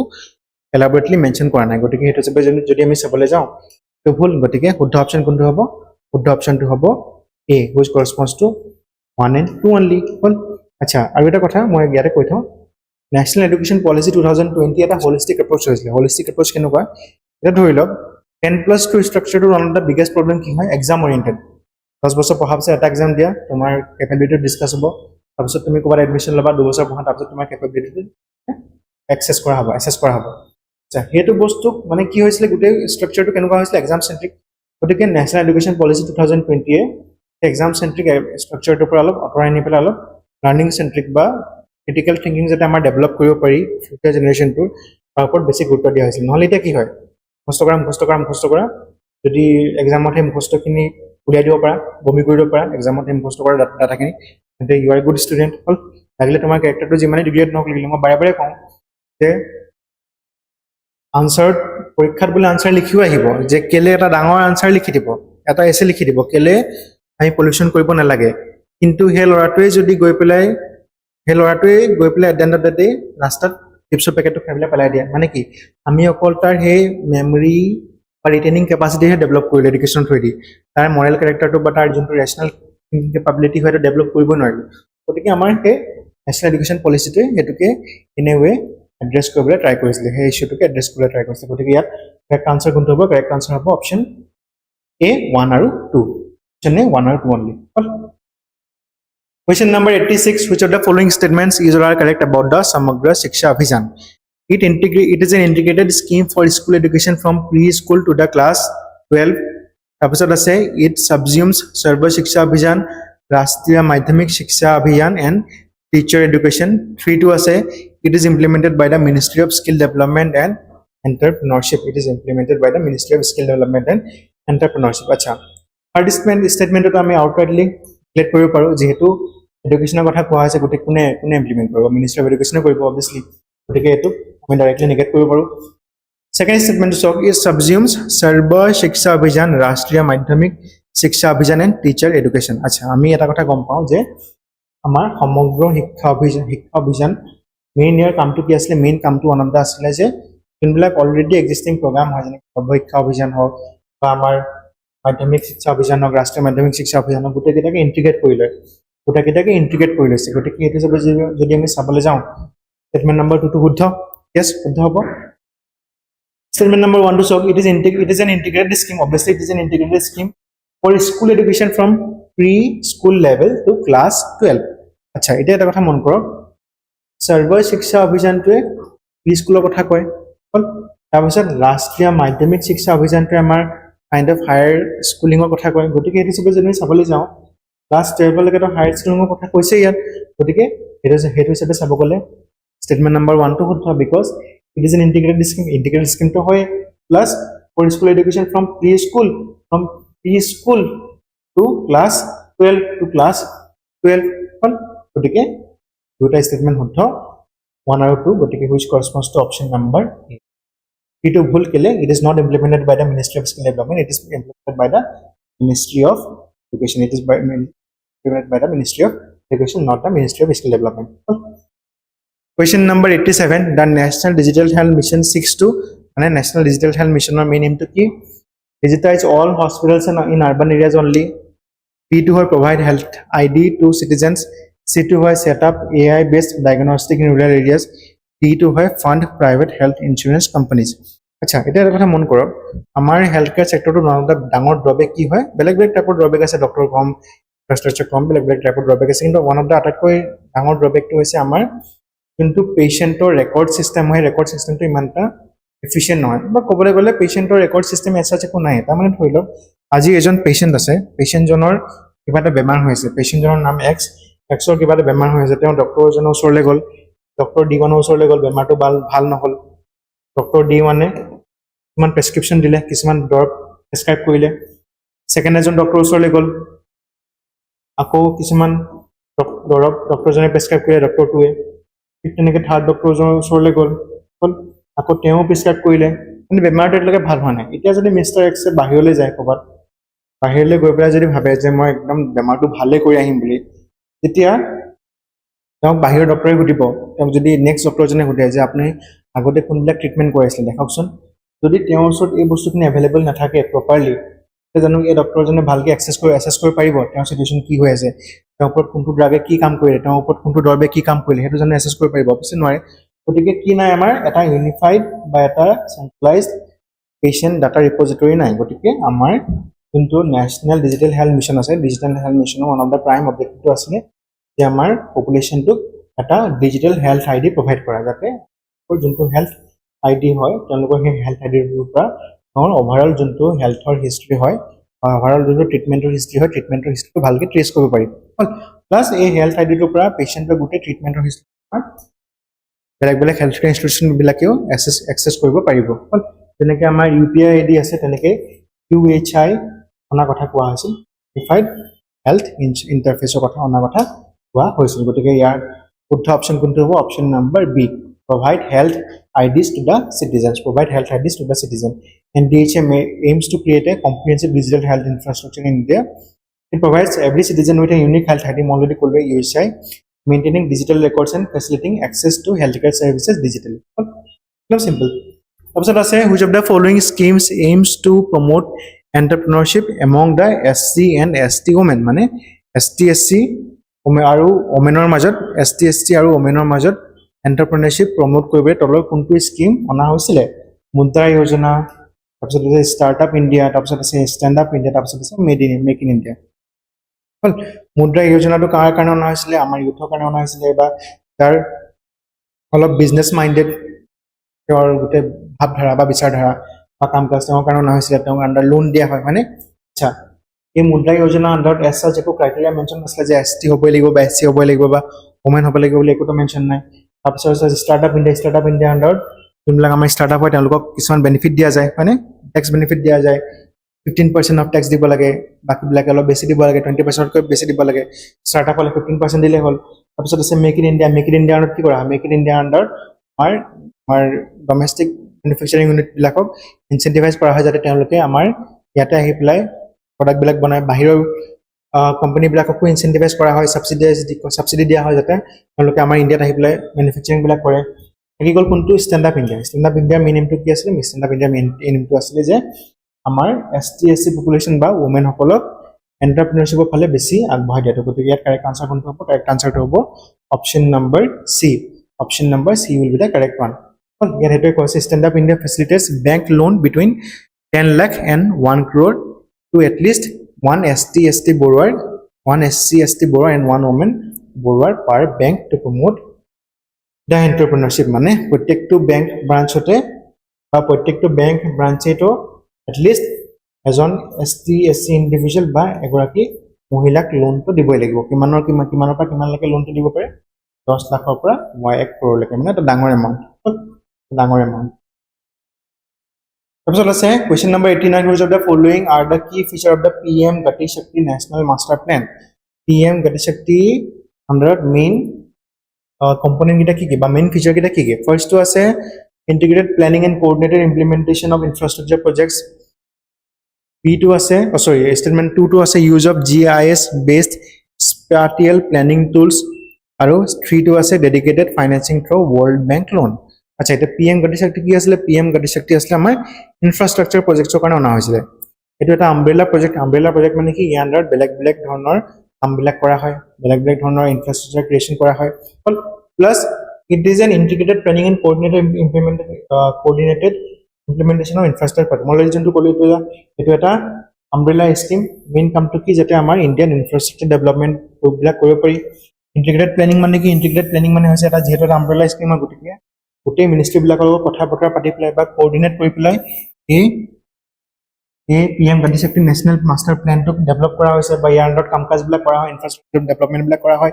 use of GIS based spatial planning tools মানে কি GIS মানে হৈছে জিঅ'গ্ৰাফিক ইনফৰমেশ্যন চিষ্টেম এনেকুৱা এটা চিষ্টেম যোনটোৰ থ্ৰুৱেদি নেকি আমি ডিজিটেলি মনিটৰ কৰিব পাৰোঁ বা ডিজিটেলি ভিজুৱেলাইজ কৰিব পাৰোঁ কোনটো কাম একচুৱেলি কামটো কিমান ফিজিকেলি আগবাঢ়িছে গতিকে GIS বেছড টেকনলজিও আমাৰ Gati Shakti আণ্ডাৰত ইউজ কৰাৰ কথা কোৱা হৈছিলে তাৰপিছত আছে dedicated financing for world bank loans এতিয়া আমাৰ PM Gati Shakti যোনটো মিছন হয় বা PM Gati Shakti যোনটো স্কিম আছিলে তাত World Bank লোনৰ কথা একো মেনশন নাই গতিকে এটো সবে যদি আমি চাবলৈ যাওঁ 1 আৰু 2 স্টেটমেন্টটো শুদ্ধ হ'ব গতিকে which corresponds to option number A which corresponds to option number A which corresponds to option number A এটো লিখা আছে PM Gati Shakti is a digital platform for integrated planning and implementation of infrastructure it brings 16 ministries মই already কৈছিলো না এটা umbrella scheme হয় গতিকে সব ministry লগত coordinate কৰি পেলাই ডেভেলপ কৰা হৈছে it brings 16 ministries together using a GIS based decision making tool to ensure multimodal connectivity and to reduce the logistic cost and time it is not financed by the World Bank question number 90 with reference to mission Shakti scheme consider the following statement mission Shakti লগত সংগত ৰাখি তলৰ statement এটা consider কৰা first to আছে it is a comprehensive scheme for safety security and empowerment of women মানে এই স্কিমটোৱে womenৰ safety security আৰু empowerment লগত ডিল কৰিছে তাৰপিছত আছে it consists of two sub scheme Sambal and Samartha তাৰপিছত আছে it is implemented by the Ministry of Defense এটা এটা কথা মন কৰক it is a comprehensive scheme for safety security and empowerment of women আচ্ছা এটো কথা আমি গম পাওঁ যে মিশন শক্তি টু আমাৰ womenৰ safety security আৰু empowerment কথা কৈছে আৰু ইয়াৰ আন্ডাৰ দুটা সাব স্কিম আছে সাব স্কিম কি হয় সম্বল আৰু সামৰ্থ্য দেখা দিছো আপোনালোকক পিছখন সম্বল আৰু সামৰ্থ্য এতিয়া মই যে ক'লো ইয়াত যে safety security আৰু empowerment কথা কোৱা হৈছে স্কিমটো আন্ডাৰ গতিকে এই সম্বল কম্পোনেন্টে ডিল কৰে safety and security লগত মানে one stop centers for women helpline beti bachao beti padhao এইবিলাক অভিযান বিলাক আছে ঠিক তেনেকৈ সামৰ্থ্য মানে এটোৱে কি কৰে এটোৱে এই কম্পোনেন্টটো মেইন এমটো কি এই কম্পোনেন্টটো মেইন এমটো হৈছে আমাৰ ওমেন সকলক বেছি অলপ লোকক কেপেবল কৰি তোলা ফৰ এম্পাৱাৰমেন্ট এটাটোৱে কোৱা হৈছে ফৰ এম্পাৱাৰমেন্ট এই কম্পোনেন্টটো কিহৰ কাৰণে হৈছিলে সামৰ্থ্য কম্পোনেন্টটো হৈছে এম্পাৱাৰমেন্টৰ কাৰণে ইয়াৰ আন্ডাৰ উজ্জ্বলা স্কিম স্বধাৰ ঘৰ working women hostels বেলেগ ধৰণৰ স্কিম বিলাকক সাবজিউম কৰি লোৱা হৈছে স্বধাৰ গৃহ কি আছিল স্বধাৰ গৃহ আছিল women in distress ক শেল্টাৰ দিবলৈ কাৰণে কিছুমান ডেডিকেটেড infrastructure ক্ৰিয়েট কৰা হয় যাতে যদি কোনবা ওমেনৰ প্ৰবলেম ফসি আছে বা তেওঁৰ কিবা ডিস্ট্ৰেছত আছে তেওঁলোকে গৈ পেলাই ইয়াত থাকিবলৈ পাৰে গতিকে হেতু সবে যদি আমি চাবলৈ যাওঁ তেন্তে কোনকেইটা ষ্টেটমেন্ট শুদ্ধ হ'ব ষ্টেটমেন্ট 1 আৰু ষ্টেটমেন্ট 2 টো শুদ্ধ হ'ব আচ্ছা আৰু এটা কথা মই কৈ দিওঁ মিশন শক্তি বুলি আৰু এটা মিশন আছে হেতু খালি আমাৰ কোনে ডেভেলপ কৰিছিলে মিনিষ্ট্ৰি অফ ডিফেন্স আন্ডাৰ আমাৰ এন্টি স্যাটেলাইট যোনবিলাক ওয়েপন হয় এন্টি স্যাটেলাইট ওয়েপন বিলাকক ডেভেলপ কৰিবলৈ মিশন শক্তিটো অনা হৈছিলে কিন্তু আমাক কি কৰা হৈছে ইয়াত মিশন শক্তি স্কিমৰ কথা উঠা হৈছে ন গতিকে আমি হেকাৰণে এই স্টেটমেন্টটো বা থাৰ্ড স্টেটমেন্টটো নেগেট কৰিব পাৰো it is not implemented by the ministry of defence যোনটো মিশন শক্তি ইমপ্লিমেন্ট কৰিছিল হেতু আছিল এন্টি স্যাটেলাইট ওয়েপন এটো আছিল এন্টি স্যাটেলাইট ওয়েপন এটো আছিল womenৰ এম্পাৱাৰমেন্টৰ কাৰণে আৰু সেই কাৰণে এই মিশন শক্তি স্কিমটো কোনে আমাৰ লঞ্চ কৰিছিল বা ইয়াৰ মেইন মিনিষ্ট্ৰিটো কোন হয় ministry of women and child development MOWCD not Ministry of Defense গতিকে শুদ্ধ অপশনটো কোনটো হ'ব option number A option A number A will be the correct one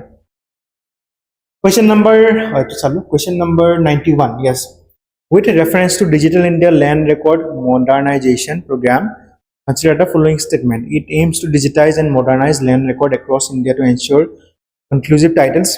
it was the program subsumed the earlier schemes like computerization of land records CLR and strengthening of revenue administration and updating of land records statement number 3 to say land is a subject in the concurrent list so implementation is shared between the center and state acha eta eta kotha so এই কোৱেশ্চনটো কোনোবাই হয়তো আপোনালোকে নাজানিব পাৰে বা ইয়াৰ option কেইটা ইমান familiar নালাগিব পাৰে কিন্তু এটা কথা মন কৰক কোৱেশ্চনটো কি national digital land record monetization প্ৰগ্ৰামৰ কথা কোৱা হৈছে হেতু ডিজিটেল ল্যান্ড ৰেকৰ্ডৰ কথা কোৱা হৈছে গতিকে ফৰ ষ্টেটমেন্টটো অবভিয়াসলি কাৰেক্ট হ'ব কাৰণ কেলে কি লিখা আছে it aims to digitize and modernize land record গতিকে এটোটো কাৰেক্ট হ'বই আচ্ছা statement number 2 to অলপ ডাউট হৈ আছে এনে লাগিছে আমাক আচ্ছা এতিয়া আমি কি কৰো statement number 2 টো আমি অলপ দেৰি ষ্টেণ্ড বাই থৈ দিছো statement number 3 টো মন কৰা হওক land is a subject in the concurrent list so implemented in the shared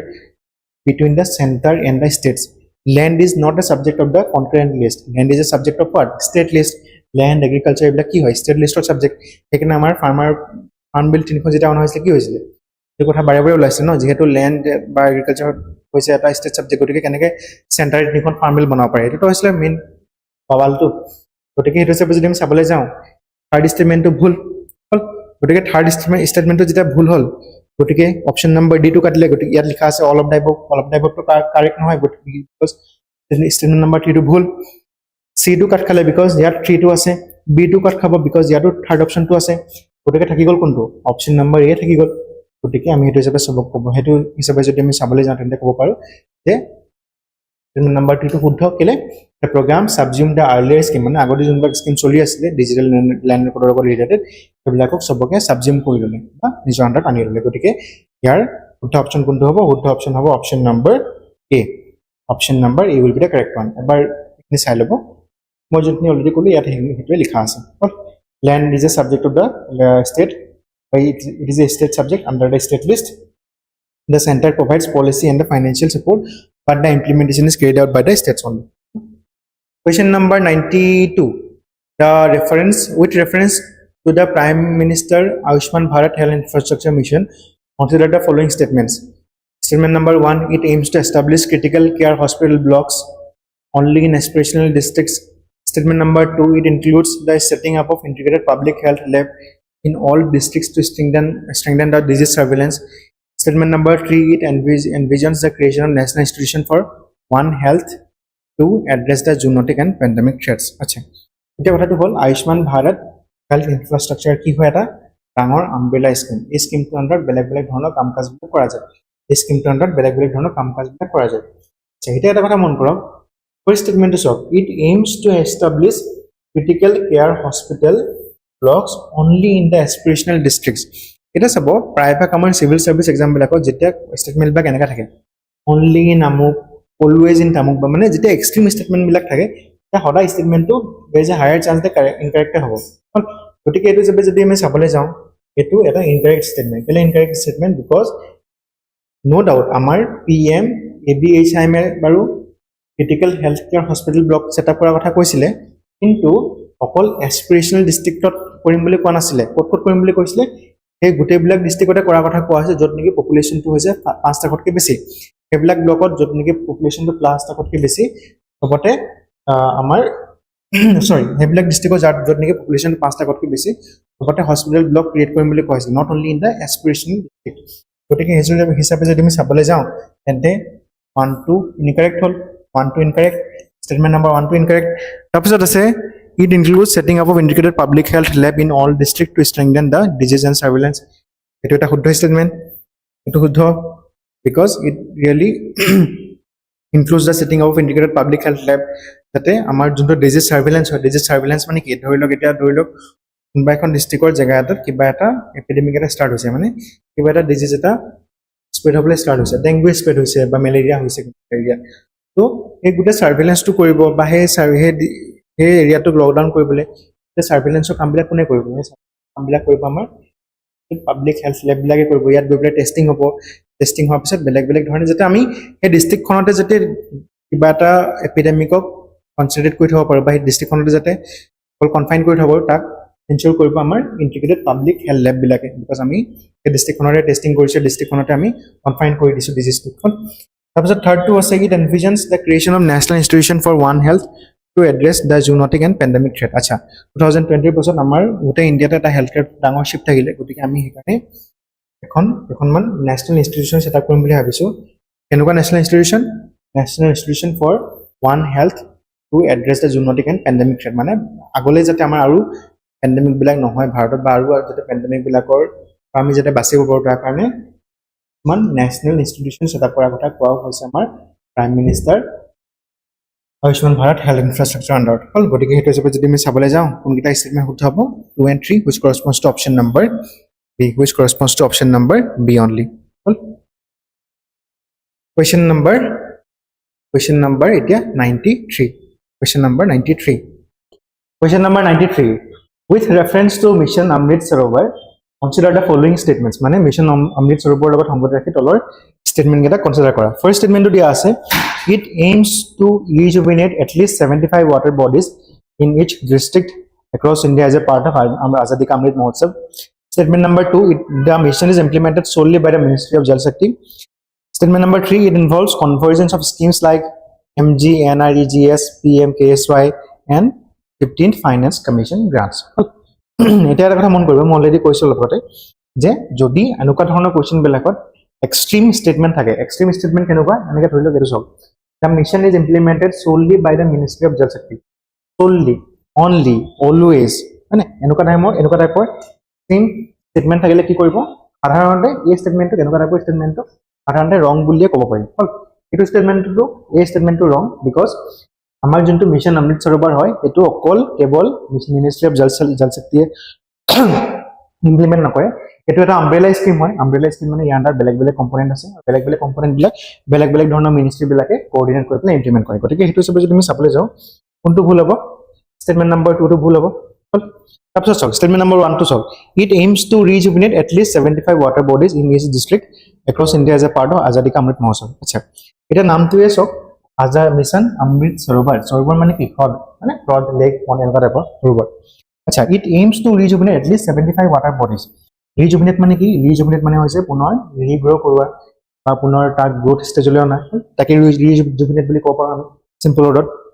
আচ্ছা ফাৰ্স্ট স্টেটমেন্টটো কি আছে it aims to rejuvenate at least 75 water bodies in each district across India as a part of Azadi Ka Amrit Mahotsav এই স্টেটমেন্টটো শুদ্ধ because actually আমাৰ mission সৰোবৰ under গোটেই across India প্ৰত্যেকখন ডিস্ট্ৰিক্টতে at least 75 টা water body মানে flood হ'ব পাৰে lake হ'ব পাৰে পণ্ড হ'ব পাৰে সৰুৰা সো এইবিলাকক পুনৰবাৰ ৰিজুভিনেট মানে পুনৰবাৰ আকৌ ইহঁতক ৰিফিল কৰাৰ কথা বা ৰিজুভিনেট কৰাৰ কথা কোৱা হৈছিল আমাৰ দেখিছে চাগে ন আমাৰ ডিস্ট্ৰিক্ট বিলাকত বা আমাৰ এৰিয়া বিলাকত বেলেগ বেলেগ ধৰণৰ এনেকুৱা water body থাকে হয় মেইনটেনেন্স কৰা নহয় বা কিছুমান মানুহে এইবিলাক ডাম্পিং গ্ৰাউণ্ড হিচাপে ইউজ কৰে সো এনেকৈ কৰাৰ লগে লগে বহুত বছৰ হৈ যোৱাৰ পিছত এই ফ্লড বিলাক বা নেচাৰেল যোনবিলাক water carrying হেৰি আছে পণ্ড আছে লেক আছে এইবিলাক পুৰা ফিল হৈ যায় হয়নে সো সেইবিলাকক পুনৰ ৰিজুভিনেট কৰা হ'ব সো হেতু ইয়াত কোৱা হৈছে the mission expressly targets 75 water bodies per district contributing to water conservation and community water storage আৰু 75 water bodies of per district conserve কৰা বা ৰিজুভিনেট কৰা মানে কি আমি ইন এ ৱে আমাৰ water conservation টো প্ৰমোট কৰিছো হল কমিউনিটি water storage টো বেছি প্ৰমোট কৰিছো প্লাস আমাৰ যোনটো ফ্লাড হয় বেছিকৈ আৰবান ফ্লাড যোনবিলাক হয় আমাৰ যোন ধৰি লওক গুৱাহাটীত আৰবান ফ্লাডটো বহুত প্ৰমিনেন্ট হয় চাব যোৱা বছৰৰ বাজেটত এই কথাটো কোৱা হৈছিল গুৱাহাটী আশে-পাশে যিমানবিলাক এনেকুৱা water body আছে water body বিলাকক পুনৰ ৰিজুভিনেট কৰা হ'ব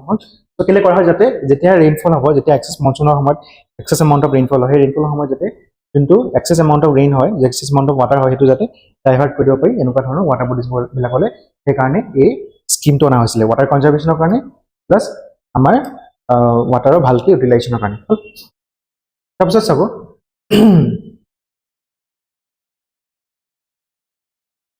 The mission is implemented solely by the Ministry of Jal Shakti. মই অলৰেডি ক'লো এটা এক্সট্ৰিম স্টেটমেন্ট হয় এক্সট্ৰিম স্টেটমেন্টবিলাক সাধাৰণতে ভুলে হয় ইনকাৰেক্ট হয় যেহেতু এইটো এটা আমব্ৰেলা স্কিম গতিকে ইট ইজ নট solely বা not only implemented by the ministry of Jal Shakti বেলেগ বেলেগ ডিপাৰ্টমেন্ট বিলাকে বেলেগ বেলেগ মিনিষ্ট্ৰি বিলাকৰ সহায়ত এই স্কিমটো ইমপ্লিমেন্ট কৰা হয় তাৰপিছত আছে ইট ইনভলভস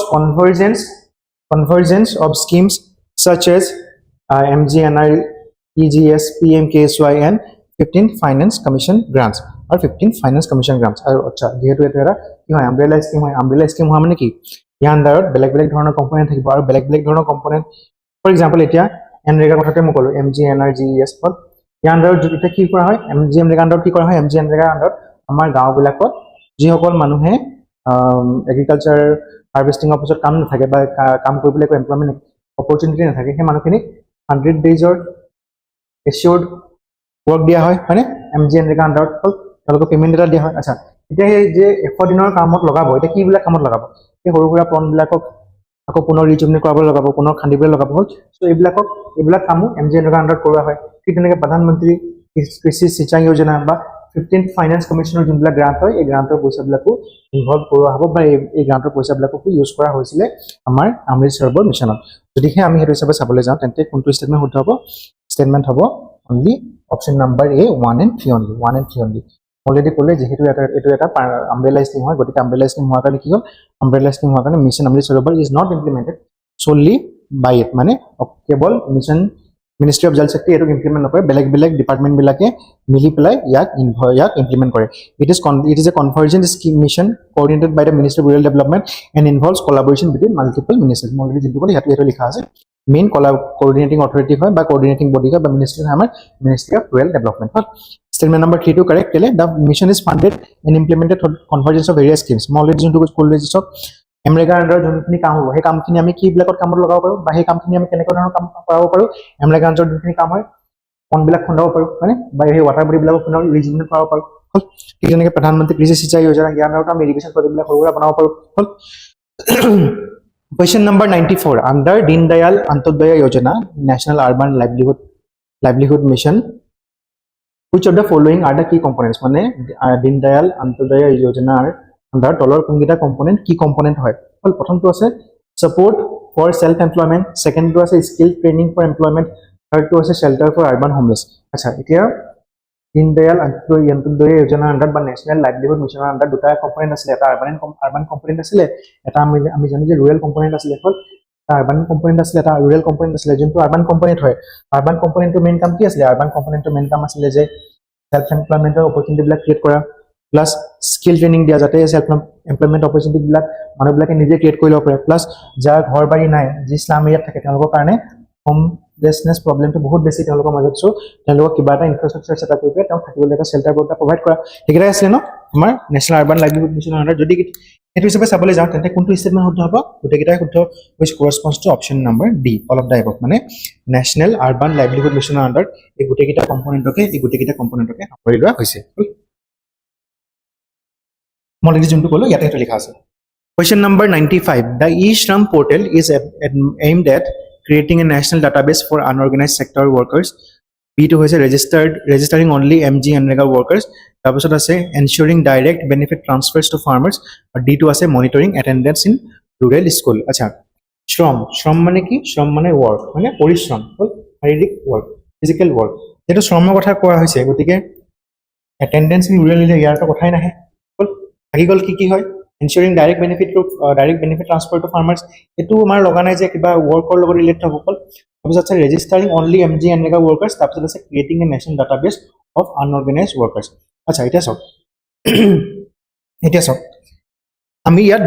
দুটা ষ্টেটমেণ্ট একেবাৰে নেগেট কৰিব পাৰোঁ। কোনটো? এইটো নেগেট কৰিব পাৰোঁ, প্লাছ এইটো নেগেট কৰিব পাৰোঁ। কেলে? ডি আৰু চি নেগেট কৰিব পাৰোঁ। ডিটো বাৰু ৰুৰেল স্কুলৰ কথা কোৱা হৈছে, এটেণ্ডেঞ্চৰ কথা কোৱা হৈছে, গতিকে একেবাৰে নেগেট কৰিলোঁ। চিটো চাওক ensuring direct benefit transfer to farmers, electronic charm বা কিবা এটা কাইণ্ড অফ স্কিম যোনটো নেকি অলপ ইলেক্ট্ৰনিক্সৰ লগত জড়িত বা ডাটাবেছৰ লগত জড়িত। চ' আমি সেইটো হিচাপে আমি চিটো নেগেট কৰিব পাৰোঁ। থাকি গ'ল কি? এ আৰু বি। এইটো চাওক creating a national database for unorganised sector worker. ত' এইটোৱে হৈছে ইয়াৰ কাৰেক্ট আনচাৰ। যোনটো E-Shram পৰ্টেল হয়, E-Shram পৰ্টেলটো কিহৰ কাৰণে লঞ্চ কৰা হৈছিলে? E-Shram পৰ্টেলটো লঞ্চ কৰা হৈছিলে আমাৰ ইণ্ডিয়া যোনটো এটা আনঅৰ্গেনাইজ ছেক্টৰ ৱৰ্কাৰখিনি হয়, সেই আনঅৰ্গেনাইজ ছেক্টৰ ৱৰ্কাৰখিনি যাতে আমি তেওঁলোকৰ এটা ৰেজিষ্ট্ৰি বা ডাটাবেছ এটা বনাব পাৰোঁ, তাৰ কাৰণে E-Shram পৰ্টেলটো লঞ্চ কৰা হৈছিলে। আমাৰ গম পাই নাই জানো আমাৰ ইণ্ডিয়াৰ আটাইতকৈ ডাঙৰ more than 85% working population unorganised sector জড়িত হৈ আছে। হ'ল ত' সেই মানুহখিনিৰ কাৰণে আমি এটা নেশ্যনেল ডাটাবেছ তৈয়াৰ কৰিব বিচাৰিছোঁ, আৰু সেই ডাটাবেছৰ তৈয়াৰ কৰা কামটো কোনে কৰিব? আমাৰ E-Shramৰ আণ্ডাৰত কৰা হ'ব। সেইটো ইয়াত লিখা আছে। E-Shram is India's first national database for unorganized sector workers, including gig and platform workers. Gig economy কোনবিলাক? যোনবিলাক ডেলিভাৰী পাৰ্টনাৰ হয় বা ডেলিভাৰী বয় হয় বা ডেলিভাৰী মেন হয়, এইবিলাকৰ বা ডেলিভাৰী পাৰ্চন হয়, তেওঁলোকৰ কামবিলাক বা যোনবিলাক কাম ফ্লেক্সিবল। যেনেকৈ ধৰি লওক এতিয়া গিগ ইকনমি কোনবিলাক আছে? যোনবিলাক কোনোবা এটা ডিজিটেল প্লেটফৰ্মৰ থ্ৰুৱেদি কৰা হয় বা যোনবিলাকৰ এভেইলেবিলিটি বা যোনবিলাকৰ কামটো এটা ডিজিটেল প্লেটফৰ্মৰ থ্ৰুৱেদি কোঅৰ্ডিনেট কৰা হয় আৰু ৱৰ্কফৰ্চৰ টাইমটো বা টাইম টেবুলটো অলপ ফ্লেক্সিবল হয়। ফৰ এক্সাম্পল এতিয়া ৰেপিডত যদি কোনোবা এজন কেপ্টেইনে যদি বিচাৰে ৰাতিপুৱা অন নকৰিলে মোবাইলটো, হ'ল ৰাতি অন কৰিছে, চ' তেওঁৰ কাৰণে ফ্লেক্সিবল টাইমিং হ'ল। চ' সেইটোকে কোৱা হয় গিগ ইকনমি। গিগ ইকনমিত কি হয়? এটা ডিজিটেল প্লেটফৰ্মৰ থ্ৰুৱেদি গোটেই ৱৰ্কফৰ্চখিনি কোঅৰ্ডিনেট কৰা হয়, তেওঁলোকৰ কামবিলাকক এলট কৰা হয়, তেওঁলোকৰ নিজৰ ওচৰত এটা ফ্লেক্সিবিলিটি থাকে টাইমিঙত। হ'ল সেইটোকে কোৱা হয় গিগ ইকনমি। তাৰপিছত আছে it helps in delivering social security schemes directly and enables disaster response planning. It also helps in formulate welfare policies tailored for the informal sector worker. মই অলৰেডি ক'লো যে আমাৰ ইণ্ডিয়াত এটা ডাঙৰ পপুলেশ্যন ইনফৰ্মেল ছেক্টৰৰ লগত জড়িত আছে, আৰু তেওঁলোকৰ যোনবিলাক ছ'চিয়েল ছিকিউৰিটি স্কিমছ হয় বা তেওঁলোকৰ কাৰণে যোনবিলাক ৱেলফেয়াৰ মেজাৰ্ছ হয়, সেইবিলাকক আমি আৰু যদি ভালকৈ ইমপ্লিমেণ্ট কৰিব বিচাৰোঁ তেন্তে কি কৰিব লাগিব? আমি পলিচিবিলাকো তেওঁলোকৰ অনুসৰি ডিজাইন কৰিব লাগিব। তেওঁলোকৰ অনুসৰি পলিচিবিলাক কেতিয়া ডিজাইন কৰিব পাৰিম? যেতিয়া তেওঁলোকৰ একচুৱেল ডাটাখিনি আমাৰ ওচৰত থাকিব। গতিকে সেই E-Shram পৰ্টেলটোৱে সেইটোকে কাম কৰিবলৈ লৈছে হ'ল তাৰপিছত আহে question number 96 with reference to government securities market in India consider the following statement মানে government security market লগত সম্পৰ্কিত তলৰ statement consider কৰা first to আছে retail investors can now participate directly in the GSEC auctions through RBI retail direct second statement to হয় GSECs are issued only in the primary market and are not traded in the secondary market তাৰপিছত আছে the yield of GSEC moves inversely with price তাৰপিছত আছে 4 to আছে GSECs are free risk free and carry no interest risk আচ্ছা এটা অলপ tough question হয় এটা এটাকে মন কৰা হওক GSEC are risk free and carry no interest rate risk আচ্ছা এই স্টেটমেন্টটো ফাৰ্স্ট হাফ টু শুদ্ধ কেলে যেহেতু গভৰ্ণমেণ্ট সিকিউৰিটিজ বিলাক কোনে ইস্যু কৰে কোনে উলিয়ায় গভৰ্ণমেণ্টে উলিয়ায় যেহেতু গভৰ্ণমেণ্টে উলিয়ায় অবভিয়াসলি তেওঁলোকৰ সৰি নট সেইবিলাকৰ গভৰ্ণমেণ্ট সিকিউৰিটিজ বিলাকৰ বা GSEC বিলাকৰ ৰিস্কটো কম কিন্তু GSEC বিলাকে তো ইন্টাৰেষ্ট ৰেটৰ ৰিস্ক এটা ক্ৰিয়েট কৰি অবভিয়াসলি কাৰণ কেতিয়াবা ইন্টাৰেষ্টটো বাঢ়িব কেতিয়াবা কমিব সেই ইন্টাৰেষ্ট ৰেটৰ ফ্লাকচুৱেশ্যন ৰেটটো ৰিস্কটো ক্ৰিয়েট কৰি ক্ৰেডিট কৰি গতিকে সেইটো হিচাপে চাব গ'লে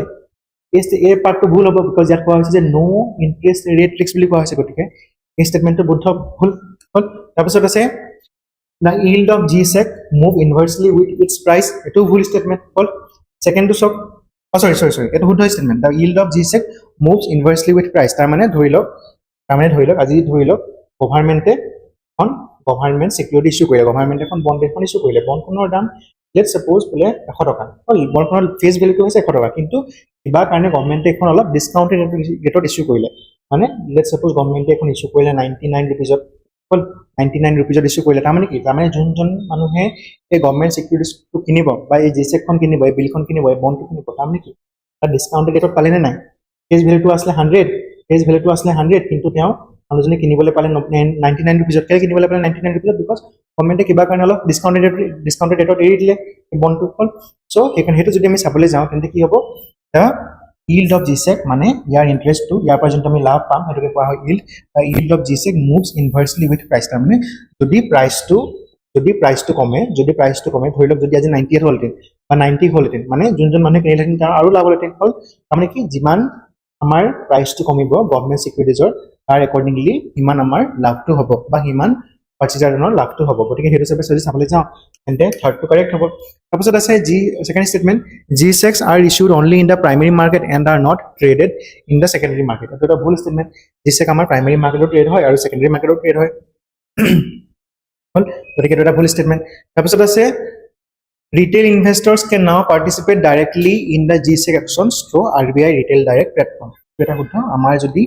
ইনভেস্টৰ যদি বিচাৰে আমাৰ নিচিনা ইনভেস্টৰ যদি বিচাৰে তেন্তে তেওঁলোকেও পাৰ্টিসিপেট কৰিব পাৰে গভৰ্ণমেণ্ট সিকিউৰিটিজ বিলাক কিনিবলৈ এই অপচন হয় বা RBI ৰিটেল ডাইৰেক্ট প্লেটফৰ্মত গতিকে আমি কি দেখিলো অকল স্টেটমেন্ট 1 আৰু স্টেটমেন্ট 3 টোহে শুদ্ধ which corresponds to option number A মানে option number A টো এটা শুদ্ধ অপচন অলৰেডি কিনে কোৱা হৈছে যোনখিনি মই এক্সপ্লেইন কৰিলো এতিয়া question number 97 consider the following effects of a rise in the US treasury yield আচ্ছা এতিয়া এটা অলপ কমপ্লিকেটেড হয় তাৰ কথা মন কৰিব US ৰ যোনটো ইনফ্লেশন হয় ইনফ্লেশনটো কোনে কন্ট্ৰোল কৰে US ৰ ফেডাৰেল ৰিজাৰ্ভ আৰু আমাৰ US ৰ গভৰ্ণমেণ্টে হল আচ্ছা এতিয়া কথা এটা মন কৰক যেনেকৈ আমাৰ ইয়াত বন্ড ইস্যু কৰা হয় ঠিক তেনেকৈ US ৰ ট্ৰেজাৰী US ৰ ফেডাৰেল ৰিজাৰ্ভে বন্ড বিলাক ইস্যু কৰে হল আচ্ছা ইমানখিনিলৈকে মই কৈ দিছো তাৰপিছত আছে ইয়াত মোক আমাৰ কোৱেশ্চনটোত কোৱা হৈছে consider the following effect in the raise of US treasury yield মানে US ৰ যোনবিলাক বন্ড হ'ব সেই বন্ড বিলাকত যদি yield to rise হয় মানে সেই বন্ড বিলাকত যদি বেছি প্ৰফিটেবল হয় তেন্তে তলৰ কোনগিটা ফেনোমেনন আমি নোটিস কৰিম আচ্ছা এতিয়া কথাটো হ'ল US ত কেলে বন্ড বিলাক ইস্যু কৰা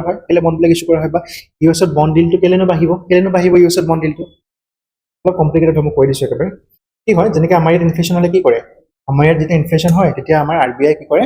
ইন্টাৰেষ্ট ৰেট বিলাক বঢ়াই দিয়ে ৰেপো ৰেট বিলাক বঢ়াই দিয়ে ৰিভাৰ্স ৰেপো ৰেট বিলাক বঢ়াই দিয়ে তাৰ লগে লগে কি হয় আমাৰ ইণ্ডিয়াত যোনটো বন্ড মাৰ্কেট হয় বন্ড মাৰ্কেটতো এটা জাম্প আহে হল বন্ড ডিল বিলাক বাঢ়ে হল ঠিক তেনেকৈ US যেতিয়া ইনফ্লেশন হ'ব তাৰ US চেন্ট্ৰেল বেংক যাক আমি কি বুলি কওঁ US ফেডাৰেল ৰিজাৰ্ভে কি কৰে নিজৰ ইন্টাৰেষ্ট ৰেট বিলাক বঢ়াৰ লগে লগে কি হ'ল US বন্ড মাৰ্কেটত বন্ড বিলাকৰ yield টো বাঢ়ে US বন্ড মাৰ্কেটত বন্ডৰ yield টো বাঢ়ে আচ্ছা বন্ডৰ yield টো বঢ়াৰ লগে লগে কি হয় আমাৰ নিচিনা ডেভেলপিং কান্ট্ৰি বিলাকত যোনবিলাক মানুহে ইনভেষ্ট কৰি থৈছিলে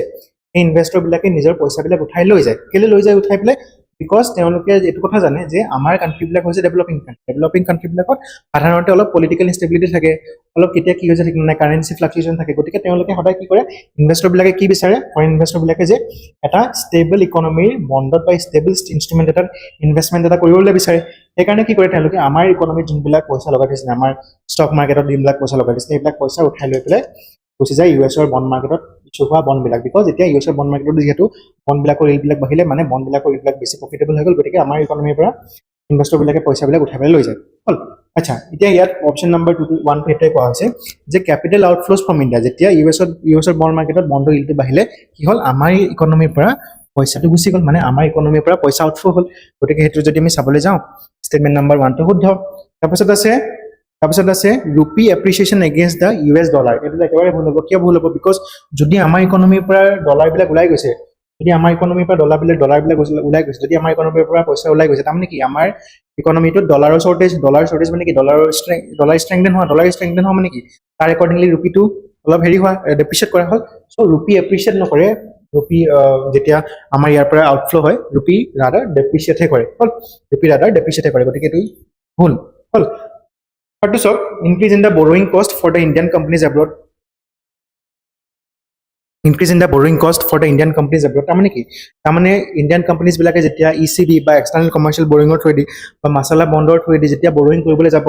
এতিয়া আমাৰ কাৰেঞ্চিটো বেছি ডেপ্ৰিচিয়েট কৰি যোৱাৰ কাৰণে তেওঁলোকৰ লোকচান হ'ব তেওঁলোকৰ অলপ তেওঁলোকৰ অলপ বেছিকৈ লোকচান হ'ব তাৰমানে কি তেওঁলোকৰ যোনটো বৰোয়িং কষ্ট হ'ব আমাৰ ইণ্ডিয়ান কোম্পানীবিলাকৰ যেতিয়া বাহিৰলৈ যাব ECB থ্ৰুৱেদি পইচা উঠাবলৈ বা মাছালা বণ্ডৰ থ্ৰুৱেদি পইচা উঠাবলৈ তেওঁলোকৰ কাৰণে সেই বৰোয়িংটো কষ্টলি হৈ যাব বিকজ অফ দ্য ডেপ্ৰিচিয়েটিং ৰূপী গতিকে ষ্টেটমেণ্টটো কাৰেক্ট হ'ল তাৰপিছত আছে higher interest burden on Indian governments external debt obviously আমাৰ যিহেতু যেতিয়া ৰূপী ডেপ্ৰিচিয়েট কৰিব আমাৰ ইউএছৰ যোনবিলাক হেৰি আছে যোনটো বণ্ড মাৰ্কেটত আমাৰ ইকনমিৰ পৰা পইচাবিলাক উঠাই লৈ যায় তেতিয়া আমাৰ ইয়াতো এটা হায়াৰ ইণ্টাৰেষ্ট বাৰ্ডেন পৰিব আমাৰ গভৰ্ণমেণ্টৰ এক্সটাৰ্নেল ডেট মেনেজমেণ্টত কেনেকৈ গভৰ্ণমেণ্টৰ এক্সটাৰ্নেল ডেট মেনেজমেণ্টত বেছিকৈ প্ৰভাৱ পৰিব বিকজ আমাৰ ৰূপীটো ডেপ্ৰিচিয়েট হৈ গ'ল যেতিয়া আমি লোনবিলাক বা ডেটবিলাক ৰিপে'মেণ্ট কৰিব লাগে ৰিপে'মেণ্টবিলাক আমাৰ কাৰণে কি হ'ব কষ্টলি হ'ব কেলৈ কষ্টলি হৈছে বিকজ ৰূপীটো ডেপ্ৰিচিয়েট কৰি গ'ল ৰূপী ডেপ্ৰিচিয়েট কেলৈ কৰিলে বিকজ ইউএছত বণ্ড ডিল বাঢ়িলে ইউএছত বণ্ড ডিল বঢ়াৰ কাৰণে আমাৰ ইণ্ডিয়াৰ পৰা ডলাৰবিলাক আউটফ্ল' হ'ল যাৰ কাৰণে ৰূপীটো ডেপ্ৰিচিয়েট হ'ল গতিকে এইটো হিচাপে যদি আমি চাবলৈ যাওঁ তেন্তে 1, 2 আৰু 4 ষ্টেটমেণ্টটো কাৰেক্ট হ'ব which corresponds to option number B 1, 3 and 4 only are correct. 1, 3 and 4 only are correct. Question number 98. Which of the following can lead to rise in bond yield in India? মানে ইণ্ডিয়াত তলৰ কোনকেইটা কাম কৰিলে বণ্ড yield বাঢ়িব আচ্ছা মই অলপ আগতে কি কৈছিলোঁ বণ্ড yield কিহৰ লগত সাধাৰণতে ৰিলেটেড হয় ইনফ্লেশ্যনৰ লগত ৰিলেটেড হয় যেতিয়া ইনফ্লেশ্যন বাঢ়ে কি হ'ব বণ্ড yield বাঢ়িব হয় নাই এতিয়া চাওক তলৰ আমি এতিয়া মেইনলি চাব লাগে যে কোনকেইটা কামে ইনফ্লেশ্যনটো বঢ়াইছে যদি ইনফ্লেশ্যনটো বঢ়াইছে তাৰমানে কি বণ্ড yield বাঢ়িব আচ্ছা এতিয়া এটাকে চাওঁ ফাৰ্ষ্টটো ইনক্ৰিজ ইন দ্য গভৰ্ণমেণ্ট বৰোয়িং যদি গভৰ্ণমেণ্টে বৰোয়িং কৰে তাৰমানে কি গভৰ্ণমেণ্টে বেছি এক্সপেণ্ডিচাৰ কৰিছে ক'ৰবাত বেছি এক্সপেণ্ডিচাৰ কৰা মানে কি গভৰ্ণমেণ্টে বেছি কেপিটেল এক্সপেণ্ডিচাৰ কৰিছে বেছিকৈ খৰচা কৰিছে তাৰমানে কি গভৰ্ণমেণ্টে বেছি ইকনমিক অপৰচুনিটিজবিলাক ক্ৰিয়েট কৰিছে তাৰমানে কি ইকনমিক অপৰচুনিটি বেছি গভৰ্ণমেণ্টে ক্ৰিয়েট কৰা মানে কি গভৰ্ণমেণ্টে ইন এ ৱে বেছি মানুহক পাৰ্চেচিং পাৱাৰবিলাক দিছে পাৰ্চেচিং পাৱাৰবিলাক দিয়া মানে কি পাৰ্চেচিং পাৱাৰ দিয়া মানে মানুহবিলাকে বেছি স্পেণ্ড কৰিছে আৰু তাৰ একৰ্ডিংলি ইনফ্লেশ্যন বাঢ়িছে গতিকে increase in the government borrowing will lead to inflation বা ৰাইজ ইন দ্য প্ৰাইচেছ তাৰপিছত আছে হাই ইনফ্লেশ্যন এক্সপেক্টেশ্যন অবভিয়াছলি ইয়াত যিহেতু ইনফ্লেশ্যনৰ কথা কোৱাই হৈছে আৰু হাই ইনফ্লেশ্যনৰ কথা কোৱা হৈছে গতিকে ইউ বণ্ড yield বঢ়াব তাৰপিছত আছে ৰেপো ৰেট হাইক বাই RBI আচ্ছা RBI নিজৰ ৰেপো ৰেটটো কেতিয়া বঢ়ায় যেতিয়া ইনফ্লেশ্যন হৈ থাকে হয় নাই যেতিয়া ইনফ্লেশ্যন হৈ থাকে তেতিয়া RBI ৰেপো ৰেটটো বঢ়ায় গতিকে ৰেপো ৰেটৰ যেতিয়া হাইক কৰিব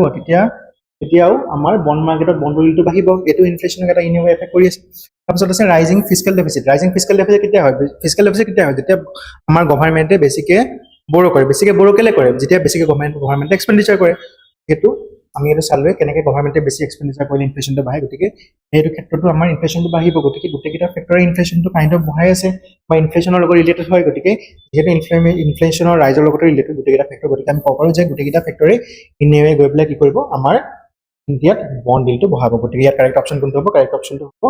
option number C all of the above মানে গোটেইকেইটা কামে আমাৰ ইণ্ডিয়াত bond yield to bahabo option number C all four factors can push the bond yield more borrowing increases supply lowering the prices and rising the bond yield inflation erodes the real returns promoting investor to demand for higher yield RBI tightening affect the cost fund and bond valuations আৰু physical deficit raise the concern about government's borrowing তো already ক'লো তাতে অলপ বেলেগ ধৰণে লিখা আছে বাট main ক্ৰাক্সটো এটোৱে